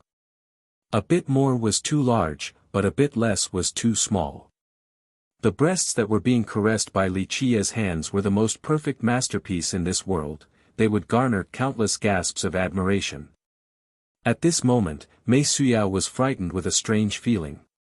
As a venerated goddess, no one had dared to even come close to her, let alone touch her in such a licentious manner. As the representative of the Eternal River School, her Tao heart was as firm as a stone. Worldly feelings, such as the 7 emotions and 6 desires, could not affect Mei Suyao. The mundane world was like a river flowing by a talc stone, her heart would not be tainted in the slightest. But at this time, her heart was filled with turbulent waves, her true fate was imprisoned and her heart had fallen. In this moment, the 7 emotions and 6 desires were affecting her Tao heart. After playing with them carefully, Li Qiye's hands slid further down, which made Mei Suyao's heart quiver with ripples. A strange and numbing feeling caused her mind to flutter. "No!" Mei Suyao screamed in a panic. This was the biggest crisis she had ever faced in her life. Death was nothing to her, instead, having her Tao heart struck down by Li Qiye would be the worst possible outcome. The always sacred and transcending Mei Suyao, at this moment, appeared to be quite delicate and pitifully lovable. While she was lost in horror, Li Qiye withdrew his hands. He then patted his hands together with a disinterested expression. Then, he fixed Mei Suyao's dress together for her and casually released her from the imprisonment. The horrified Mei Suyao suddenly became lost in a daze for a long time. Li Qiye imprisoned her true fate, so if he kept on attacking, her Tao heart would not be able to hold out as she descended into debauchery. However, Li Qiye's sudden retreat left her confused, for she couldn't see through him. "Don't stand there in a trance. I am not someone who shows mercy to women, especially enemies." Li Qiye casually spoke, "I'm not taking you because I was just bored of the dry task. If I wanted women, then even if they were the fairies of the 9 heavens, I could still make them submit and hurl their bodies into my embrace. Even though I don't mind forcefully taking someone, but you. You are not at the level that would force me to do so. If I take you forcefully, then that would drop my fine taste by several grades. Li Qia's words almost caused Mei Suyao to vomit blood. She didn't know whether this anger stemmed from embarrassment or shame because there were countless overwhelming feelings running rampant in her heart. Little girl, I have a lot of different methods to employ if I wanted to take you in. I can make you willingly stay by my side as a maid so there is no need for force. Li Qia leisurely said, however, I don't have such a twisted hobby. Instead, I am someone with fine taste. Forcefully taking you would only be a smear on my record. Then, in this case, wouldn't I be the victim here? In the end, Mei Suyao could only bitterly smile. No matter how pure and transcendent she was, it was impossible for her to remain calm. She didn't care about external appearances, but she was still extremely confident in her beauty and charm.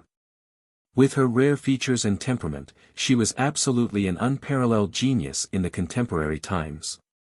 It was not a stretch to call her the #1 beauty in the Eastern 100 cities. Countless people adored her, and countless geniuses did not mind traversing millions of miles just to follow her. To them, just to see her smile would be the biggest harvest of their lives. However, Li Qia's words had twisted it all around. After taking advantage of her, he actually said that he was the victim. Was there any justice in this world? Don't feel so indignant. Li Qia glanced at her and said, it is not easy for the Eternal River School to train an inheritor like you, so out of consideration for your ancestor, I will give you a little warning. If you make a move on me again, I will strip you and sell you to a faraway place, understand? The urge to vomit blood rose inside Mei Suyao. When did she want to make a move against Li Qia? It sounded as if she was the perverted woman who wanted to take advantage of him. Bang, bang, bang, at this time, the void gate suddenly rocked back and forth. Its light became faint as cracks began to form. So in the end, it is still going to collapse. Li Qia looked at the gate and murmured. Boom! The void gate suddenly cracked and instantly broke apart. At this time, no matter if they were in the timeless portal or on the world tree, or even in the strange space inside the void gate, all were blown away. The timeless portal was the next to collapse as everything disappeared. Chapter 352, Saving the Realm. God. Everyone was stunned, they didn't know what was going on so they could only stand still.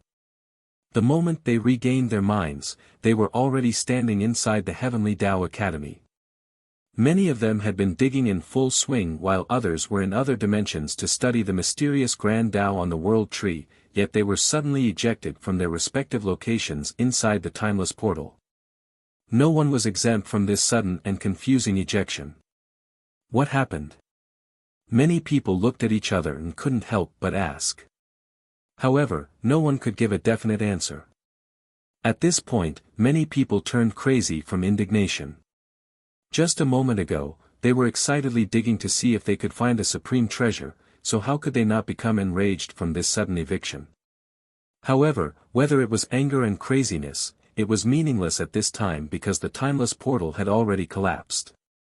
Sudden roars and unwilling howls resounded inside the academy. One student angrily shouted, "Oh heaven, give me back my jade pond. I only saw it and didn't get to bathe in it. Motherfucker, my heavenly compass. I only got to dig halfway and didn't get it out in time." Another crazily screamed. "Good heavens. Are you messing with me? I finally managed to get in and had only just started to climb the world tree, yet you already kicked me out. I'm going to die from anger." A descendant from a great power blurted out his unwillingness. In just a short moment, countless cries that were capable of garnering sympathy resounded in the academy. Some were in tears, and a few people were truly too pitiful. Li Qia and Mei Suyao landed at the top of a peak since they were also ejected. Li Qia narrowed his eyes and spoke without any surprise, "Void Gate, I shall await the day when you open again." Mei Suyao simply stood to the side without saying anything. Although she was still outside of the mundane boundary with her holiness, she now wore a tint of unnaturalness. Cultivate more diligently. Li Qiye glanced at her and said, "Don't waste your time with these kinds of things all day. Although your starting point is not wrong, being a saintess is not suitable for you, and it is especially not suitable for the Alaya heavenly fragrant Tao." Immortal Emperor Xiao Shui didn't leave behind this divine technique so that her descendants could run around to be saintesses. If you don't change your ways, you will one day find that you have already ruined your chance at reaching the apex. Mei Suyao looked back at him. Her lips trembled as if she wanted to say something, but at this time, a thunderous explosion suddenly emerged as the Heavenly Tao Academy shook while the earth began to crack. Not good. Li Qiye became serious and said. He ignored Mei Suyao and disappeared into the depths of the academy. Mei Suyao could only silently gaze at Li Qiye's back as he departed. Eventually, she sighed softly and floated away. Rumble. The academy quaked here and there with cracks appearing all over the earth. The mountains were collapsing, the rivers began to dry. Not only did those who were expelled from the portal become alarmed, many experts of the great powers outside were also startled. Could it be that the collapse of the timeless portal destabilized the academy? A person jumped from being frightened and immediately fled from the academy. What if the academy also broke down like the timeless portal? Then all of them would have to die a miserable death here. However, some great characters also thought about a different matter. Could it be that the divine protector of the academy can no longer hold on? One of them spoke as a glimmer appeared in his eyes. Before this, there was a rumor that the divine protector of the academy had succumbed to its inner demon and was about to destroy the academy. This news created huge waves, resulting in many people scheming against the academy.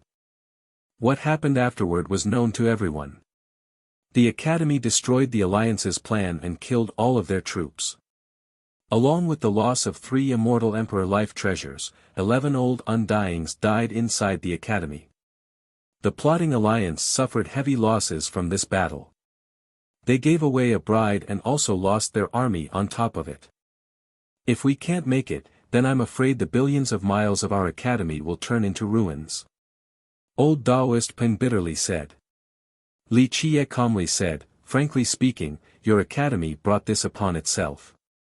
You should have made a choice earlier, either find the right time for the realm god to die or let it go back. Unfortunately, your academy used all of its heavenly treasures and immortal essence to prolong its life. The realm god has been rooted in your ancestral vein, but one day, it will no longer be able to bear it. If it cannot maintain control of itself, then the result would be an explosion. All of you can imagine the consequences at that time. Old Daoist Peng could only awkwardly smile at Li Qiye's scolding. The academy understood this very well. The realm god shouldn't have lived until now. Because of the academy's efforts in prolonging its lifespan, it caused the realm god to be embedded within the academy's vein. The realm god once said that it will be problematic in the future if it was rooted in the vein, but how could the academy let its invincible divine protector die from old age? With its protection, it meant that no one could touch the academy. Even a living immortal emperor would find it difficult. The realm god, in its pine tree form, was dying when Li Qiye arrived to its rooted location. Its condition was much more serious than what it had been during their last meeting. Its entire body was now burnt to a black crisp as if it was struck by thunder, the flames were still blazing. Begin. Li Qiye took a deep breath and said. Old Daoist Peng didn't dare to be careless as he quickly took out a treasure bowl. Li Qiye poured the already prepared medicine into the bowl and carefully took out a box to take out a young leaf from the world tree. The moment he took it out, a majestic and endless vitality appeared. This leaf was filled with youth that would cause others to feel as if they were 1,000 years younger just by breathing in this fresh scent. A young leaf from the world tree. Legends state that only 3 of them would come into being every time the world tree appears. It is a priceless and unique treasure. Li Qiye carefully placed this young leaf into the medicine bowl. Then, he took out a drop of myriad star water from inside a bottle. In the past, Li Qiye turned an immortal writ into a cup capable of storing the myriad star water. Later on, he went to the war god temple to take away an actual bottle capable of storing the water. Myriad star water. Old Taoist Peng became breathless after seeing this drop of water. Even one drop would be craved by immortal emperors, it was something rarely seen in this world. He wanted to see just how much Li Qiye had, but unfortunately, Li Qiye already put it away before he had the chance to find out. Chapter 353, Realm God's Recovery. Once the myriad star droplet fell onto the world tree's young leaf, the leaf began to slowly melt into medicine. Rumble. At this time, the old Taoist raised the treasure bowl up high as it spewed out immortal water, like a spring, onto the pine tree body of the realm god. At this time, the blackened pine tree emitted sounds that resonated with the Tao. The initially dead branches began to send down orderly divine chains, like little waterfalls, that began to siphon the medicine very quickly. As this siphoning process continued, the blackened layer of bark began to slowly change. It was peeling like a snake shedding its skin. The pine tree drank more and more medicine, and the changes became even greater. Eventually, all of its blackened bark fell down as new leaves appeared while the old branches emitted a renewed vitality. Finally, all of the medicine was absorbed by the realm god. Now, a lush, verdant pine tree appeared before Li Qiye and the old Taoist. No one would ever think that this old pine tree was the invincible realm god. Boom! With a blast, the pine tree shot out endless green lights into the sky. The green lights were filled with life, just like the ocean, as it encompassed the entire academy. Many people were amazed at the green brilliance up in the sky. They were enveloped in this feeling as if they were just a drop of water amidst the vast sea. Outside of the academy, even amongst the vast territories of the Eastern 100 cities, countless people felt this boundless vitality at this moment. Underground, countless pairs of eyes opened as sealed old undyings awakened from their slumbers. In this moment, many powerful existences felt this endless vitality that was capable of covering the entire domain emanate from the academy. The realm god. At this moment, numerous people were shaken with fear. They all had shocked expressions no matter how strong they were. The invincible realm god, these were not just empty words. The realm god and the calamity god were the two great gods of the mortal emperor world. They did not need to be bestowed titles because they deserved the titles of true gods. Is this a ritual to renew one's vitality? An old undying who was buried underground murmured as he felt the inexhaustible vitality. If the realm god obtained a renewed life, then who in this world could touch the academy? Even immortal emperors would not be successful. Rumble. At this time, a heaven-changing development occurred at the academy as the cracked earth began to come together. The broken rivers began to flow again, and the collapsed mountains rose once more. It was as if the earth itself was being rebuilt.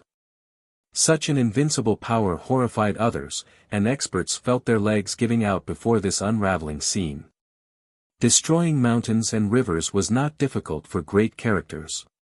However, changing the earth or rebuilding the world was something only god kings, true gods, and the legendary immortal emperors were capable of. The realm god's dwelling changed its appearance completely. The scorched earth that spanned thousands of miles had now been rebuilt along with the other geographical features and vegetation. Seeing this scene, Li Qiye stated with some feelings, "This is not only due to the great power of the realm god, the peerless ancestral vein found underground also played a huge role. This ancestral vein is the origin of a huge amount of heavenly essences. Who would not want such a vein?" It was not just mere words when people said that the realm god could defend the academy against immortal emperors. However, it was not due to just its own power. The magicalness of the ancestral vein greatly contributed to this. As long the realm god's real body did not leave the ancestral vein, even immortal emperors personally taking action wouldn't be enough to destroy the academy. This was the reason why so many different people since time immemorial lusted after the Academy's ancestral vein. It was because this vein accumulated so much heavenly essence in the mortal emperor world. Anyone who established their sect above this vein would allow for future generations to enjoy this benefit for countless generations. Okay, we shall leave so that the realm god can rest. After seeing the satisfactory end of his business, Li Qiye told the old Taoist. Hehe, maybe it is time for you to return the karmic flame scissors to our academy? The old Taoist rubbed his hands together and gleefully smiled. Li Qiye looked at him with one eye and nonchalantly said, "Oh. Why are you so alarmed? One can say that this time, your academy has greatly benefited. The realm god absorbed so much vitality from the world tree. If the realm god cannot personally absorb all of it, then it will be channeled back to the ancestral vein. Not to mention, the realm god was also saved." Old Taoist Peng rubbed his hands as he smilingly said, "Hehe, of course. Our academy is very grateful towards young noble Li." Then he awkwardly continued on, "But that is a different matter, right?" This old Taoist had patted my chest confidently before my brothers and guaranteed that, after seeing the old Taoist's appearance, Li Qiye laughed and threw the treasure box that contained the karmic flame scissors to him. "Take it, I was just joking with you. If I wanted the academy's treasures, I would not have picked the scissors. To me, if I wanted to take something, then it has to be something on the level of the Chaos Cauldron or something from the Emperor Era Hall. In fact, I would take all of them. Such an ordinary pair of karmic flame scissors is not worth it for me to act unreasonably. That would be an affront to my character." Having said that, Li Qiye rubbed his chin while revealing a contemplative look. This remark froze the old Taoist's expression. Eventually, he responded with a mirthless smile, "Ha ha ha. Young noble's jokes are too funny. My academy is only a small place, so how could we get into the sight of young noble?" Li Qiye glanced at the old Taoist and said in a relaxed manner, "Not necessarily. Maybe when the void gate opens again, I will have to borrow a few secret weapons of the academy to use." This made the old Taoist's scalp tingle. Although the academy was indeed powerful, Li Qiye gave him a strange feeling as if the academy could not suppress him. "Don't worry, if I borrow your treasures, then I will return them in a timely manner so that it wouldn't be difficult to borrow more in the future," Li Qiye said with a laugh. The old Taoist busily smiled back to meet Li Qiye's banter. Yes, giving them back after borrowing them will make future transactions easier. My academy will definitely try our best to help you. Young noble Li, since the void gate was brought up, I have a question that I have been wanting to ask you. I hope you will dispel my confusion." With that, the old Taoist assumed an appearance that was thirsty for knowledge. Li Qiye shook his head and smilingly answered, "You really know how to push the matter. Wait until that day, then we can talk about it again. Right now, I don't know anything." Finished speaking, Li Qiye turned around and left. The old Taoist couldn't do anything about it, so he could only smile. He knew that Li Qiye knew something about the void gate, but Li Qiye didn't want to tell anyone. Old Taoist Peng and the academy did not know a lot about the void gate. How could the academy not be tempted by one of the 9 grand heavenly treasures? Many wise sages from the academy researched it, but they all came back defeated without any results. The party ended after the timeless portal's collapse. The calamity of the academy was over, so it began to welcome back the students who were previously evacuated. Many young cultivators from all over the world left with their seniors and sects, and many students also left since they only came for the timeless portal and not to beseech the Tao. Now that the party was over, they made their way back home. However, there were also a large number of disciples from the great sects that decided to stay at the academy. Some were happy and some were sad now that the timeless portal event was over. Some were successful while others lamented with grief. Nevertheless, this event had changed many people, especially those young cultivators with humble beginnings. After obtaining their own fortune, their fate had changed and some would tread on the long and unending path of the Tao. Of course, this sort of thing was not uncommon. The timeless portal of the Academy had opened many times across the numerous generations and had changed the fate of many people. However, some matters were far from over, such as the unknown Void Gate. Although the younger crowd did not know about it, they told the story to the big characters and ancestors in their sects after they returned. Those who knew bits and scraps about the gate were shocked and started to inquire about this matter. Something from the legends actually appeared, so how could these big shots not be moved? Only 4 people made it to the space of the Void Gate, and they were Li Qie, Mei Suyao, Jikong Wudi, and Zi Queening. However, Zi Queening and Jikong Wudi fought right outside of the gate. Chapter 354, Everyone's Creations. At this time, many people speculated that the creations inside the Void Gate were obtained by either Mei Suyao or Li Qie, and it most likely had something to do with the Timeless Portal's collapse. After the Timeless Portal event was over, Mei Suyao left the academy and went back, alone, to the Eternal River School. Her actions incited even more suspicion and guesses from the great powers. Many assumed that Mei Suyao obtained a great creation that had a great connection to the Void Gate. The majority did not dare to ask due to fear from the Eternal River School's strength. However, there were those who did not give up and used different methods in order to obtain more information, especially the old Undyings.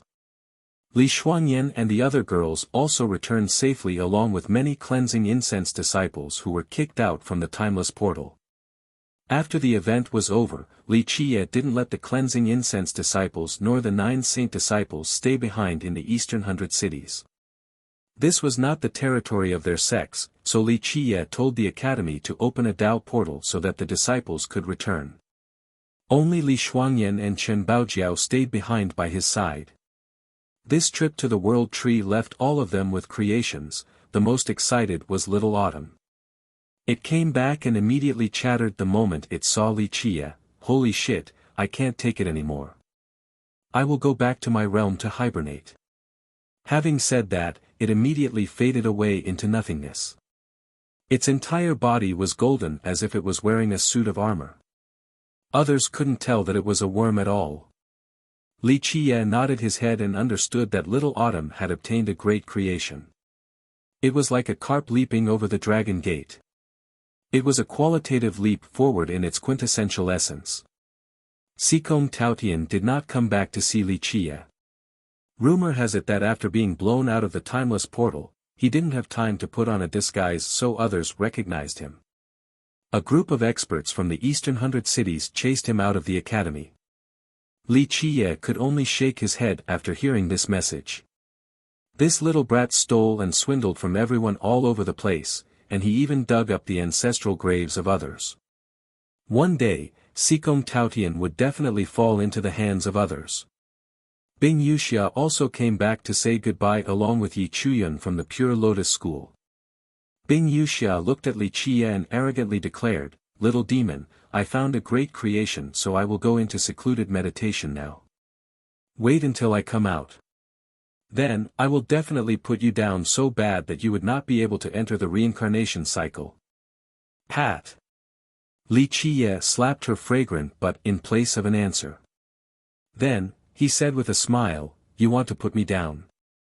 In your lifetime, it is out of the question. Next time when you meet me, you better be wearing female clothing, or else I will strip you." After being teased by Li Qie, Bing Yuxia angrily glared and left in annoyance. Compared to Bing Yuxia's arrogance, Yi Chuyun was much more gentle and considerate. Before leaving, she especially invited Li Qie to the Pure Lotus School as a guest. Another notable thing was that the Lion's Roar Gate left overnight, so it was too late to say goodbye. Qi Xiaodai never met her grandfather, she only got a message from another disciple. Li Qie planned to meet with Qi Xiaodai's grandfather, but he lost the chance due to their sudden evacuation. It turned out that Qi Xiaodao also obtained a sizable creation inside the Timeless Portal. The Lion's Roar Royal Lord was afraid of being followed, so he took Qi Xiaodao and a group of disciples to secretly leave overnight. After all, in the royal lord's eyes, the gate was still very weak. If anyone wished to steal Qi Xiaodao's creation, the gate would not be able to protect him, so this triggered the secret overnight evacuation. Li Shuangyan, Chen Baojiao, and Qi Xiaodai stayed behind along with Li Qiye in the academy. They had no immediate plans to leave. This trip granted the three of them quite a harvest, each of them found a creation. Li Shuangyan obtained a treasure crown cast from a mysterious ice, so she gave it to Li Qiye for a look. After a careful observation, Li Qiye commented, "Amazing. Rather than calling it a crown, it is more of a supreme offensive ice Tao. It is not a treasure, and it would be more accurate to call it an accumulation formed by the Grand Tao. This thing is very appropriate for you, but it will depend on you to extract its future potential." Li Shuangyan smiled like an apricot in full bloom. She was not excited and maintained a calm posture that was very lovable. Since she had followed Li Qiye for so long, she became infected with his style and seemed to never be surprised no matter the situation, always calm and composed. Li Shuangyan and Chen Baojiao were different regarding this matter. Chen Baojiao was a strong and competitive girl. During her time at the Jewel Pillar Sacred School, she was quite unhappy despite being a noble and supreme beauty. However, after following Li Qiye, she became a lot more spirited. To her, even if the sky were to fall down, Li Qiye would shoulder it. Thus, she became a lot more vivacious. Chen Baojiao obtained a great creation from the world tree in the form of a technique. After checking it out, Li Qiye spoke words of praise. "This thing will pave your future path, whether you want to follow the path of the heavens or the path of the grand era, it will be up to you." "Can I really pick either one?" Chen Baojiao emotionally asked. She desperately and earnestly trained more than anyone else, but her talents were weaker compared to Li Shuangyan, so after hearing Li Qiye's words, how could she not become emotional? Qi Xiaodai obtained a grand Tao inside the world tree after she was transported to a place where an immortal voice was preaching the grand Tao. After listening, a scripture formed within her mind. After coming back, she quickly copied it down and consulted with Li Qiye so that he could help her. Compared to Li Shuangyan and Chen Baojiao, she clearly lacked self-confidence. She was not to blame since she was extremely confident before in both her beauty and talents. But after following Li Qiye and broadening her horizons, she found that the world was vast and unimaginable. This mysterious place had left her in marvel. Before, she was only a royal canary in the lion's roar gate. Despite having been subjected to this realization, she did not become discouraged and yearned for change. She put in even more effort to study the Tao in order to follow Li Qiye's footsteps. Her aspiration was to catch up to Li Qiye one day. Even if she could not walk with him shoulder to shoulder, she didn't hope that she would stay in the same place as he trod further forward. This is not an ordinary Tao, it is a divine Tao. You have found a great creation. As long as you push on forward, you will one day be bestowed the title of God King just like your ancestor, someone comparable to true gods. When that day comes, your achievement will be much greater than those fake gods. Li Qiye perused Qi Xiaodai's copy of her grand Tao and praised. Qi Xiaodai was extremely excited after hearing his praise. To her, nothing was comparable to praises from Li Qiye. Finally, he corrected a thing or two for her along with explaining a few mysticisms, resulting in great benefits for her. A divine Tao as wonderful as this was nothing to Li Qiye.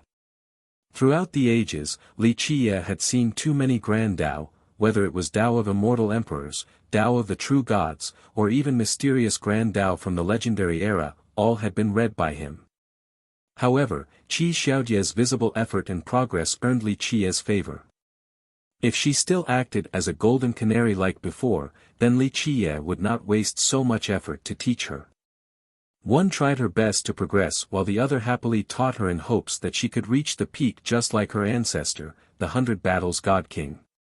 Eventually, Zi Queening also visited and met Li Qiye in a room with just the two of them. She took a deep breath and solemnly took out a box. This box was locked up with a black dragon that occupied the space above. Queening knew that this box was personally sealed by her ancestor, the Black Dragon King. Logically speaking, in this world, only her ancestor could unseal this box. Li Qiye accepted the box and opened his fate palace to reveal his true fate. Within his sea of memories, a ripple suddenly appeared. His eyes shot out two immortal lights onto the box. After this, the black dragon on the box suddenly came to life and coiled around Li Qiye's arm. Zhang, Zhang, Zhang. The black dragon turned into mantras, and all of the mantras wove together into a page of immortal scripture. Suddenly, this page entered Li Qiye's sea of memories. An immortal scripture emerged in his sea of memories, and a previously erased memory surfaced in its entirety. Next, this scripture entered the depths of his mind. After absorbing this completed memory, Li Qiye's mind held an incomparable tinge of emotion, causing him to softly sigh. Chapter 355, One Thought Creating Myriad Physiques. This heavenly immortal scripture was created after Li Qiye put in a countless amount of effort. It could be said that throughout the countless ages, after he obtained the physique scripture, he had always been trying to create an unprecedented miracle. After millions of years of numerous attempts and research, he was finally successful with the Black Dragon King. He had created a miracle never before seen by anyone else. One thought creating myriad physiques. Li Qiye gently sighed in his mind. Through years of arduous undertakings, he had finally created the most peerless immortal scripture in this world. Seeing this scene, Queening couldn't help but become stunned. She took out this box from the little sea village and was quite surprised because it was personally sealed by her ancestor. The preciousness of the item inside could only be imagined. But at this moment, the true value of this box was not with the item inside, it was within the Black Dragon seal. The box itself was only a ruse to fool others. Correct, this is the essential part. Li Qiye noticed Queening's thoughts and nodded his head. Moreover, outside of your ancestor, only I can unseal this lock. What is it? Queening couldn't help but ask. Li Qiye didn't directly answer her. He only smiled. Throughout his life, what was your ancestor's most powerful art? The Heaven Protector Tao. Queening immediately answered without any hesitation. In fact, her ancestor's Heaven Protector Tao was feared by even immortal emperors. Wrong. Li Qiye shook his head and said, the Heaven Protector Tao is something your ancestor researched later on in order to leave behind something for his descendants. Your ancestor was invincible not because of his Heaven Protector Tao, but because of his dual immortal physiques. Dual immortal physiques. Upon hearing this, she became stunned for a moment. At this time, she suddenly realized something, but she did not dare to give it any more thought. That's right, one body with two immortal physiques, two grand completion immortal physiques. Li Qiye nodded his head and stated. One thought creating myriad physiques. This was the immortal scripture created by Li Qiye after he spent an eternity of research, and he used this scripture on the Black Dragon King. Impossible, Queening uttered her thought. At the moment, she was aghast despite the fact that she had seen many miracles before. Li Qiye revealed a wide smile and said, but your ancestor made it possible. He was the only one across the ages to have dual grand completion immortal physiques. This was his pride. This. How was it possible? Queening was frozen for a while. One grand completion immortal physique was already unreachable. Legend states that a powerful virtuous paragon with a grand completion immortal physique could already oppose an immortal emperor. What kind of existence was someone with dual immortal physiques? Since time immemorial, no one had ever heard of someone cultivating two different immortal physiques because it was an impossible matter due to having only one body. Your ancestor was a tyrant for 3 generations. Immortal Emperor Qianli, Immortal Emperor Yin Tian, and later on, even Immortal Emperor Ta Kong's heaven's will was torn apart by your ancestor. Did you think your heaven protector Tao was enough to instill fear upon immortal emperors? Li Qie smilingly said. The dazed Zi Queening couldn't say anything. Everyone knew that the heavens was torn apart in that ultimate battle. It didn't matter who won or lost because tearing apart the heavens was already a marvel for the ages. Ask the heavens, who could actually accomplish such a deed. Very few people know about this secret. Even only Gu Zun and a few others in your heaven protector city know about this. Li Qie nonchalantly said. The past was too heavy and Li Qie didn't want to remember it, thus he didn't like keeping the spear by his side. Zi Queening put away the spear and silently left. However, before she departed, Li Qie asked, "How was your battle with Jikong Wudi? He is indeed worthy of being immortal Emperor Ta Kong's descendant." Zi Queening answered, "It was a shame that before the victor could be determined, we were expelled from the space. He had already left when I landed outside. If we fight again, I will surely defeat him. That is a matter of course." Li Qie smiled and said, "Your immortal's blood spear can even pierce the throat of an immortal emperor, so a mere descendant is nothing. Next time, use the immortal's blood spear instead of the black dragon spear." Zi Queening nodded her head and left. However, she was still staying at the Heavenly Tao Academy. When it came to attracting attention, she was right behind Mei Suyao and Jikong Wudi. And after the two of them left the academy, Zi Queening became the center of the limelight. However, contrary to Mei Suyao and Jikong Wudi, Zi Queening was a person who trod on a solitary path with a terrorizing aura, so no one dared to go near her. Mei Suyao came into this world to cultivate and preach the Tao. It could be said that wherever she went, such places became lively. Jikong Wudi had the will to rule this world, so he purposefully recruited many followers. His path always had the presence of a great force. However, Zi Queening trod alone. Anyone who wanted to get close would become breathless from her aura. Her title suited her very well. Outside of meeting with Li Qie, she rarely showed herself during her stay at the academy. Although she was arrogant, no one dared to mess with her. Not to mention the younger generation, even the great lineages wouldn't want to mess with the Heaven Protector city. After Zi Queening left, Li Qie stayed in his room to meditate. His 6 palaces appeared to form a domain led by the Master Palace. His true fate inside the Master Palace was like the tyrant of this domain, noble and unreachable as it encompassed these 9 heavens. It could be said that within his domain, this true fate was the pinnacle of all existences, and its one thought was capable of deciding life and death. The Tao Foundation built by the Kunpeng's 6 variants was majestic and boundless. Sometimes, it would turn into an immortal citadel, a divine palace, or a gigantic Kunpeng. It flew around and protected the true fate. This was different from the previous Tao Foundation. Universal laws became divine orders that were able to create a divine world and channel the ultimate profundity of myriad Tao. The more shocking matter was that this Tao Foundation was filled with primordial energy as if it was created before the formation of the heaven and earth. This Tao Foundation was much more perfect and mystical. It showed the signs of becoming one. It was as if Li Qie's Grand Tao was also turning into one solitary truth that was without any flaws or defects. This Tao Foundation did not look like it was created after the heavens, but more like it was naturally formed. Anyone would be shocked after seeing such a Tao Foundation. No matter how great a genius was, they would have certain flaws when cultivating on the path to the Grand Tao. In the end, the Grand Tao was long and arduous, and no one could guarantee that a problem would not occur. The teaser tonight is the title along with one phrase. Li Qie remained silent for a moment before answering, "I've grown weary."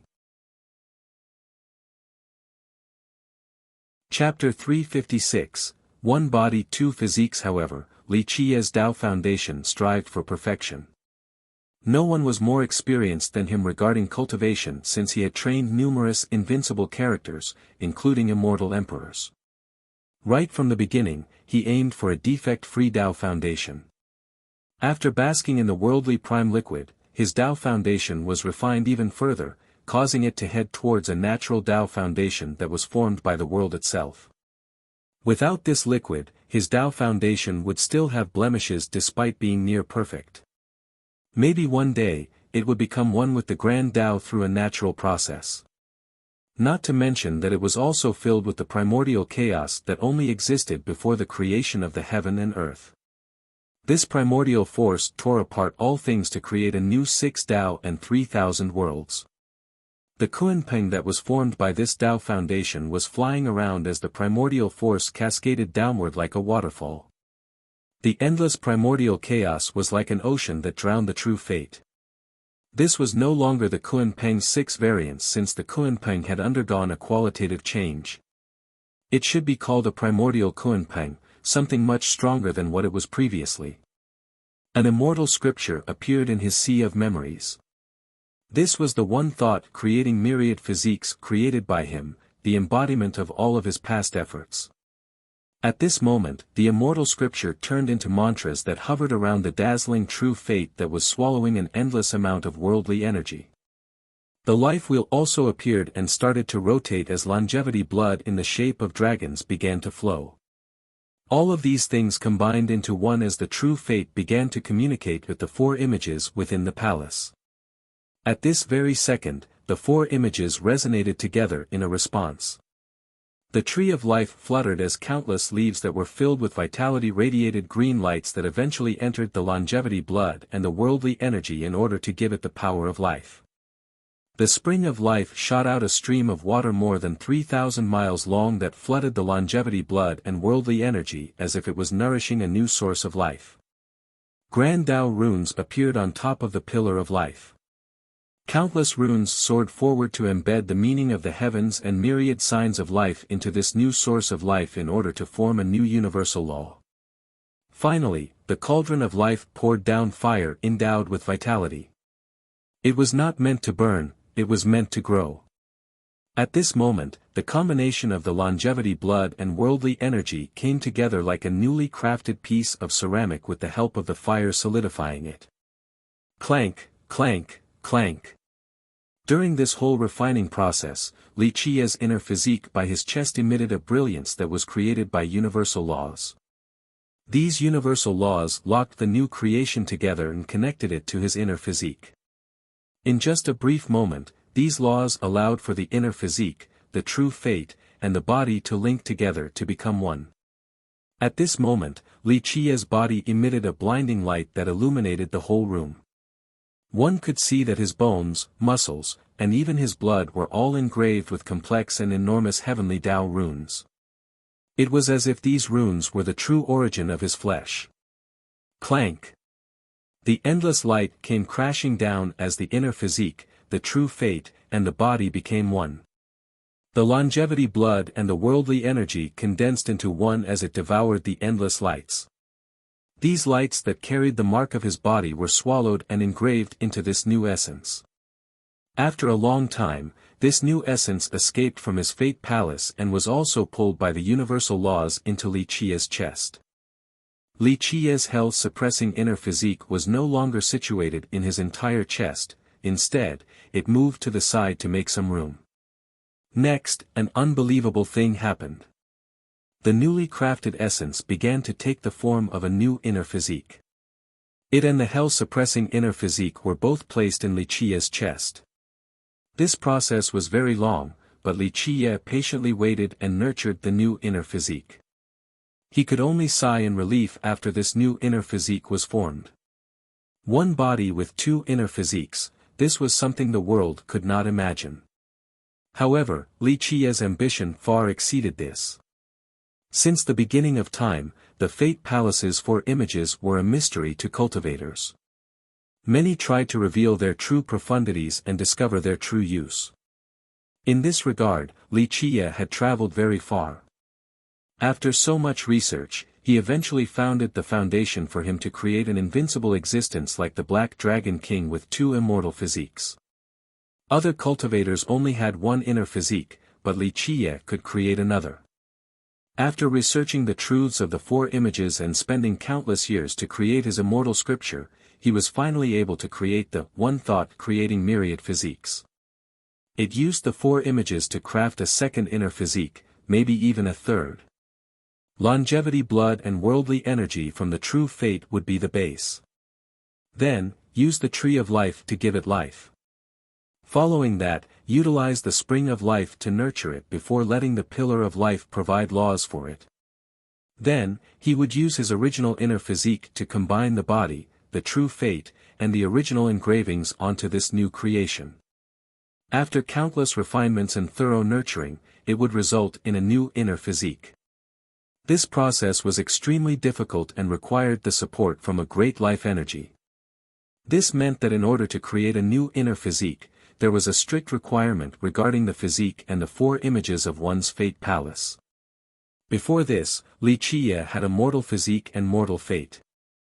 Although he was confident that he could craft a second inner physique, he knew that with his original body and talents, it would need a very long time alongside painful training.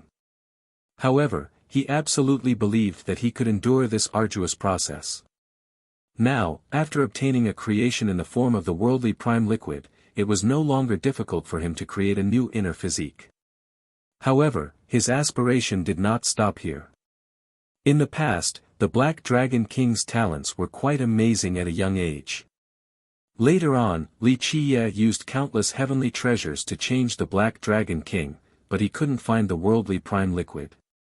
Despite this, the Black Dragon King was still able to create a second inner physique. Now, with this liquid, it caused Li Qiye to not want to stop at a second inner physique. He wanted to craft a third one in order to, one day, surpass the Black Dragon King's miracle. One thought creating myriad physiques. In the end, after watching the second inner physique reach its initial stage of gestating in his chest, Li Qiye sighed with emotion. The only thing that would never let one down was sheer effort, so the success of the Black Dragon King was one of the proudest things Li Qiye had accomplished during his millions of years. Of course, such a thing was too impossible to imagine. Not to mention heavenly kings, but even giants across the ages would be startled after finding out such a thing. One grand completion immortal physique was already amazing enough, but what if one person possessed two of them? The answer was very obvious. The Black Dragon King was revered for 3 generations and was even avoided by immortal emperors because they didn't want to become enemies with him. What if one person possessed 3 immortal physiques? This sort of thing might never be answered. However, if it was actually successful, it would break the Black Dragon King's record. As for how powerful it would be, people simply could not imagine such a thing. Only Li Qiye knew that this shocking matter was possible, and he was eagerly waiting in anticipation. When that day comes, Li Qiye would, once again, break his record and create a new miracle. He took out an old box that he got from the Heavenly Tao Academy. Since he crushed the Alliance's scheme against the Academy agreed to give him this box. After opening it and looking at the thing inside, he became silent for a long time before he closed the box with another sigh. He then gazed towards the far horizon in contemplation. This trip to the Eastern 100 Cities was now over, it was time for him to leave. There were things that he must do and things that he had to find out. Amongst these things were secrets forever unknown to outsiders because they affected too many things, and one was even related to the origin of a race. Li Qiye silently stood there. Millions of years passed by like flowing water. He once had countless loyal generals and many supreme women by his side to sweep the 9 heavens and 10 earths. But today, he trod on this grand path alone. All will come to an end. Li Qiye looked at the far distance and slowly said, immortality, eternality, the heavens, or the endless time. One day, everything will end by my hands. This was Li Qiye's promise to himself and those who once followed him. Chapter 357, Meeting the Realm God. A few days later, old Daoist Peng wanted to meet Li Qiye, so Qi Shaodai went to inform Li Qiye. The atmosphere inside the room was peaceful. Chen Baojiao was sitting on a chair that was meant for imperial consorts. Although she was charming and seductive, her appearance at this moment also carried an air of divine nobility. This air, combined with her alluring face, painted quite an enticing picture. Li Qiye was resting his head upon Chen Baojiao's thighs while she gently caressed his head. Her plump breasts were almost covering his face. Li Shuangyan, who was standing to the side, was holding a scripture. She was chanting true mantras and slowly reading the profound words from it. Her voice was clear with a hint of coldness. As she was reading, flowers of ice were born alongside blooming snow lotuses. Chen Baojiao's entire body was misty like a flowing spring. A dense divine breath filled the room as if Chen Baojiao was a surging sweet drop of dew, nourishing the resting Li Qiye. Primordial chaos was surrounding Li Qiye's body and it completely hid his face. In this world, the essence of a primordial breath was the richest in vitality, so anyone who felt Li Qiye's primordial breath would feel their own blood energy brimming with life. Qi Xiaodai, who was standing at the door, was very envious of this scene. Such tranquility caused her heart to flutter at this indescribable mood. It was as if an immortal monarch was explaining the mysteries of this world. After Li Shuangyan finished reading a section from the immortal scripture, Qi Xiaodai quietly spoke, "Senior Peng from the academy wants to see young noble." If it wasn't for old Daoist Peng wanting to meet Li Qiye, Qi Xiaodai wouldn't have broken this wonderful and peaceful atmosphere. Eventually, Li Qiye opened his eyes and absorbed all the primordial chaos back into his body as he sat up. He then smiled and said, "Baojiao's tyrannical immortal spring physique is indeed extraordinary, very helpful." Chen Baojiao's lips pursed as she replied, "I am also affected by young noble's primordial energy, so I am the one who benefited." Her sultry grace left others breathless. Li Shuangyan put away the immortal scripture and revealed a rare smile. "There are 3 tribulations for a physique, so being exposed to young noble's primordial energy along with the worldly prime liquid's essence will be very helpful for the future tribulations. The truth is that there are really only 2 tribulations, but between the minor tribulation and the grand tribulation, the road is so long that some people cannot hold on. They would eventually succumb to their inner demons from impatience. As long as one's Tao heart is firm, how could one lose to the inner demon?" Li Qiye smiled and said, "Although Baojiao's tyrannical immortal spring physique is not an immortal physique, its future potential is limitless. Of course, Shuangyan's void imperfection physique is also the same. You two are cultivating the best physique laws in this world, so reaching grand completion in the future is already a matter of fact. Although it will take a long time, those who cultivate the Tao will all have to experience it. There is no need to be impatient. You two need to have more confidence in yourselves as well as myself. Then, you will reach grand completion in the future. There is no need to rush for success. The level of immortal emperor cannot be reached in one day, and neither would god kings be bestowed their titles in one night." Li Shuangyan and Chen Baojiao nodded their heads. Qi Xiaodai, who was standing nearby, also carved his words into her heart. Following Li Qiye would benefit her for the rest of her life.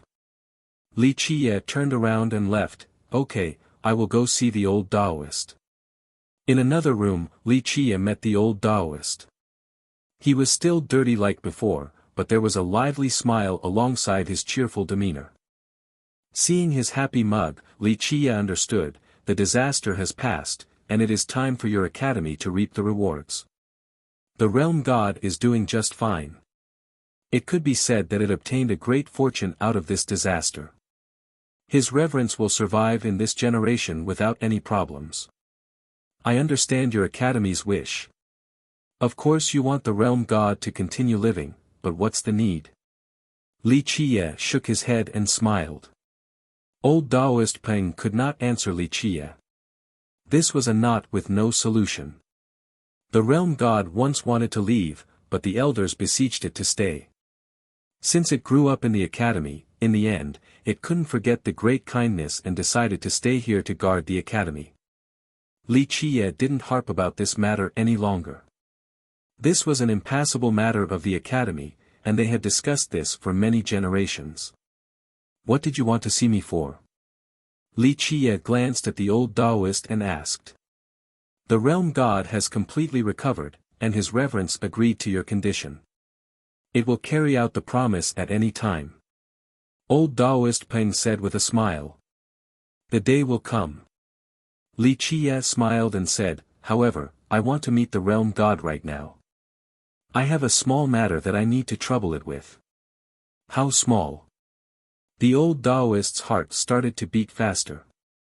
He felt that this small matter that Li Qiye mentioned would not be small at all. It would surely be a heaven-piercing matter. Oh. Since when did you become such a miser? The realm god might not say yes, so why are you so alarmed? Not to mention, your everlasting courtyard usually does not interfere with anything, so why are you worrying about so many things? I'm not worried about anything, I am just very enthusiastic about young noble Li's matters. You are an esteemed guest of our academy, so how could we dare to neglect your well-being? Li Qiye gave him a cold glance and said, enthusiastic. In my eyes, you are simply guarding against thieves. Old Taoist, I am not aiming for your academy. Old Taoist Peng immediately solemnly swore, this is absolutely not the case. Young noble Li is overthinking things. May the heaven and earth be my witness. This old Taoist, no, our heavenly Tao Academy respects you as an esteemed guest. Fine, don't blabber on and on. Lead the way, I want to meet the realm god. This. Old Taoist Peng rubbed his palms continuously and didn't know how to say it. What? Is a simple meeting with the realm god so difficult? Old man, just say it if you have something in mind, don't walk around in circles with me. Meeting the realm god is definitely no problem, it is just that someone else wants to meet young noble as well. Old Taoist Peng let out a wry smile. Who? Li Qiye narrowed his eyes and said. He then noticed the old Taoist's facial expression change greatly, after all, not too many things could escape Li Qiye's eyes. He took a deep breath and then sent a chilling gaze towards the old Taoist as he asked, is it Magu? Yes. Old Taoist Peng rubbed his palms together and said, the matriarch wants to meet you.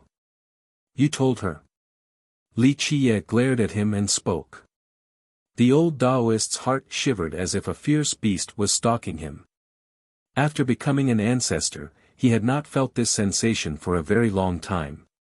Of course not, how could I dare to do so against your wishes? The truth is that I didn't meet the matriarch, but today, a message suddenly flew out from the everlasting courtyard and said that she wanted to meet young noble. In my opinion, the matriarch saw you when you saved the realm god. Li Qiye paused for a moment. Magu.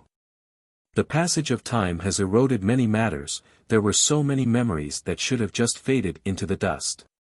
If you refuse to go, it would be very awkward for me seeing as how I'm her grand disciple. Old Taoist Peng awkwardly smiled, even if you go and meet her reverence, you won't lose anything. Just go and meet her. Our academy's disciples would dream for a meeting, but we are not allowed. Li Qiye softly sighed and said, fine, I shall meet her. Inevitable matters couldn't be avoided. Good. Excellent. Old Taoist Peng happily exclaimed, then I will show you the way and finish my mission. No, we will go meet the realm god first. Li Qiye spoke, I will speak with the realm god, then meet Magu later. That is fine too. Old Taoist Peng would agree with anything Li Qiye said as long as he was willing to meet Magu. The smiling old Taoist stood up and quickly led the way in case Li Qiye suddenly changed his mind. Deep in the academy, Li Qiye met the realm god once more. Today, it was very vigorous and vibrant. Although the pine tree was not very tall, it seemed to be able to pierce the heavens. The realm god towered like a monstrous giant, causing others to look up at him. The realm god could assume a human form, but since it took root in the academy, it preferred to maintain its original form and spoke with its divine will. An ancient voice appeared, the younger generation will surpass us in time. You dealt with my calamity and saved the Heavenly Tao Academy in exchange for a single favor. This is too advantageous for the Academy. Li Qiye smiled and said, it was just the natural order of things since both sides benefited. There was no reason for me not to do it. The pine tree seemingly nodded as if it was a person and said, I can fulfill the promise whenever you wish. The day will come. Li Qiye smilingly replied, but first, I have a small matter that requires your assistance. Go ahead. If it is within my capability, I shall lend you a hand. This was the realm god, an unrivaled existence in the current world. It was surely capable of many things. Things deemed impossible by others could easily be dealt with by it. I want to visit the sacred netherworld. Li Qiye spoke, realm god can reach myriad domains, so I'm sure this matter will not be difficult. To the sacred netherworld? The realm god answered with surprise, it is possible to take you to the sacred netherworld, but I cannot guarantee the specific location of arrival. You're tuning into the Han Li's Wuxia Chronicles YouTube channel. We're so grateful for your support and don't forget to subscribe to join us on this incredible journey through captivating stories. Your generosity through donations truly makes a world of difference, as it's the primary source of revenue that allows me to expand and enhance this channel for you. Thank you from the bottom of my heart for being a part of this adventure.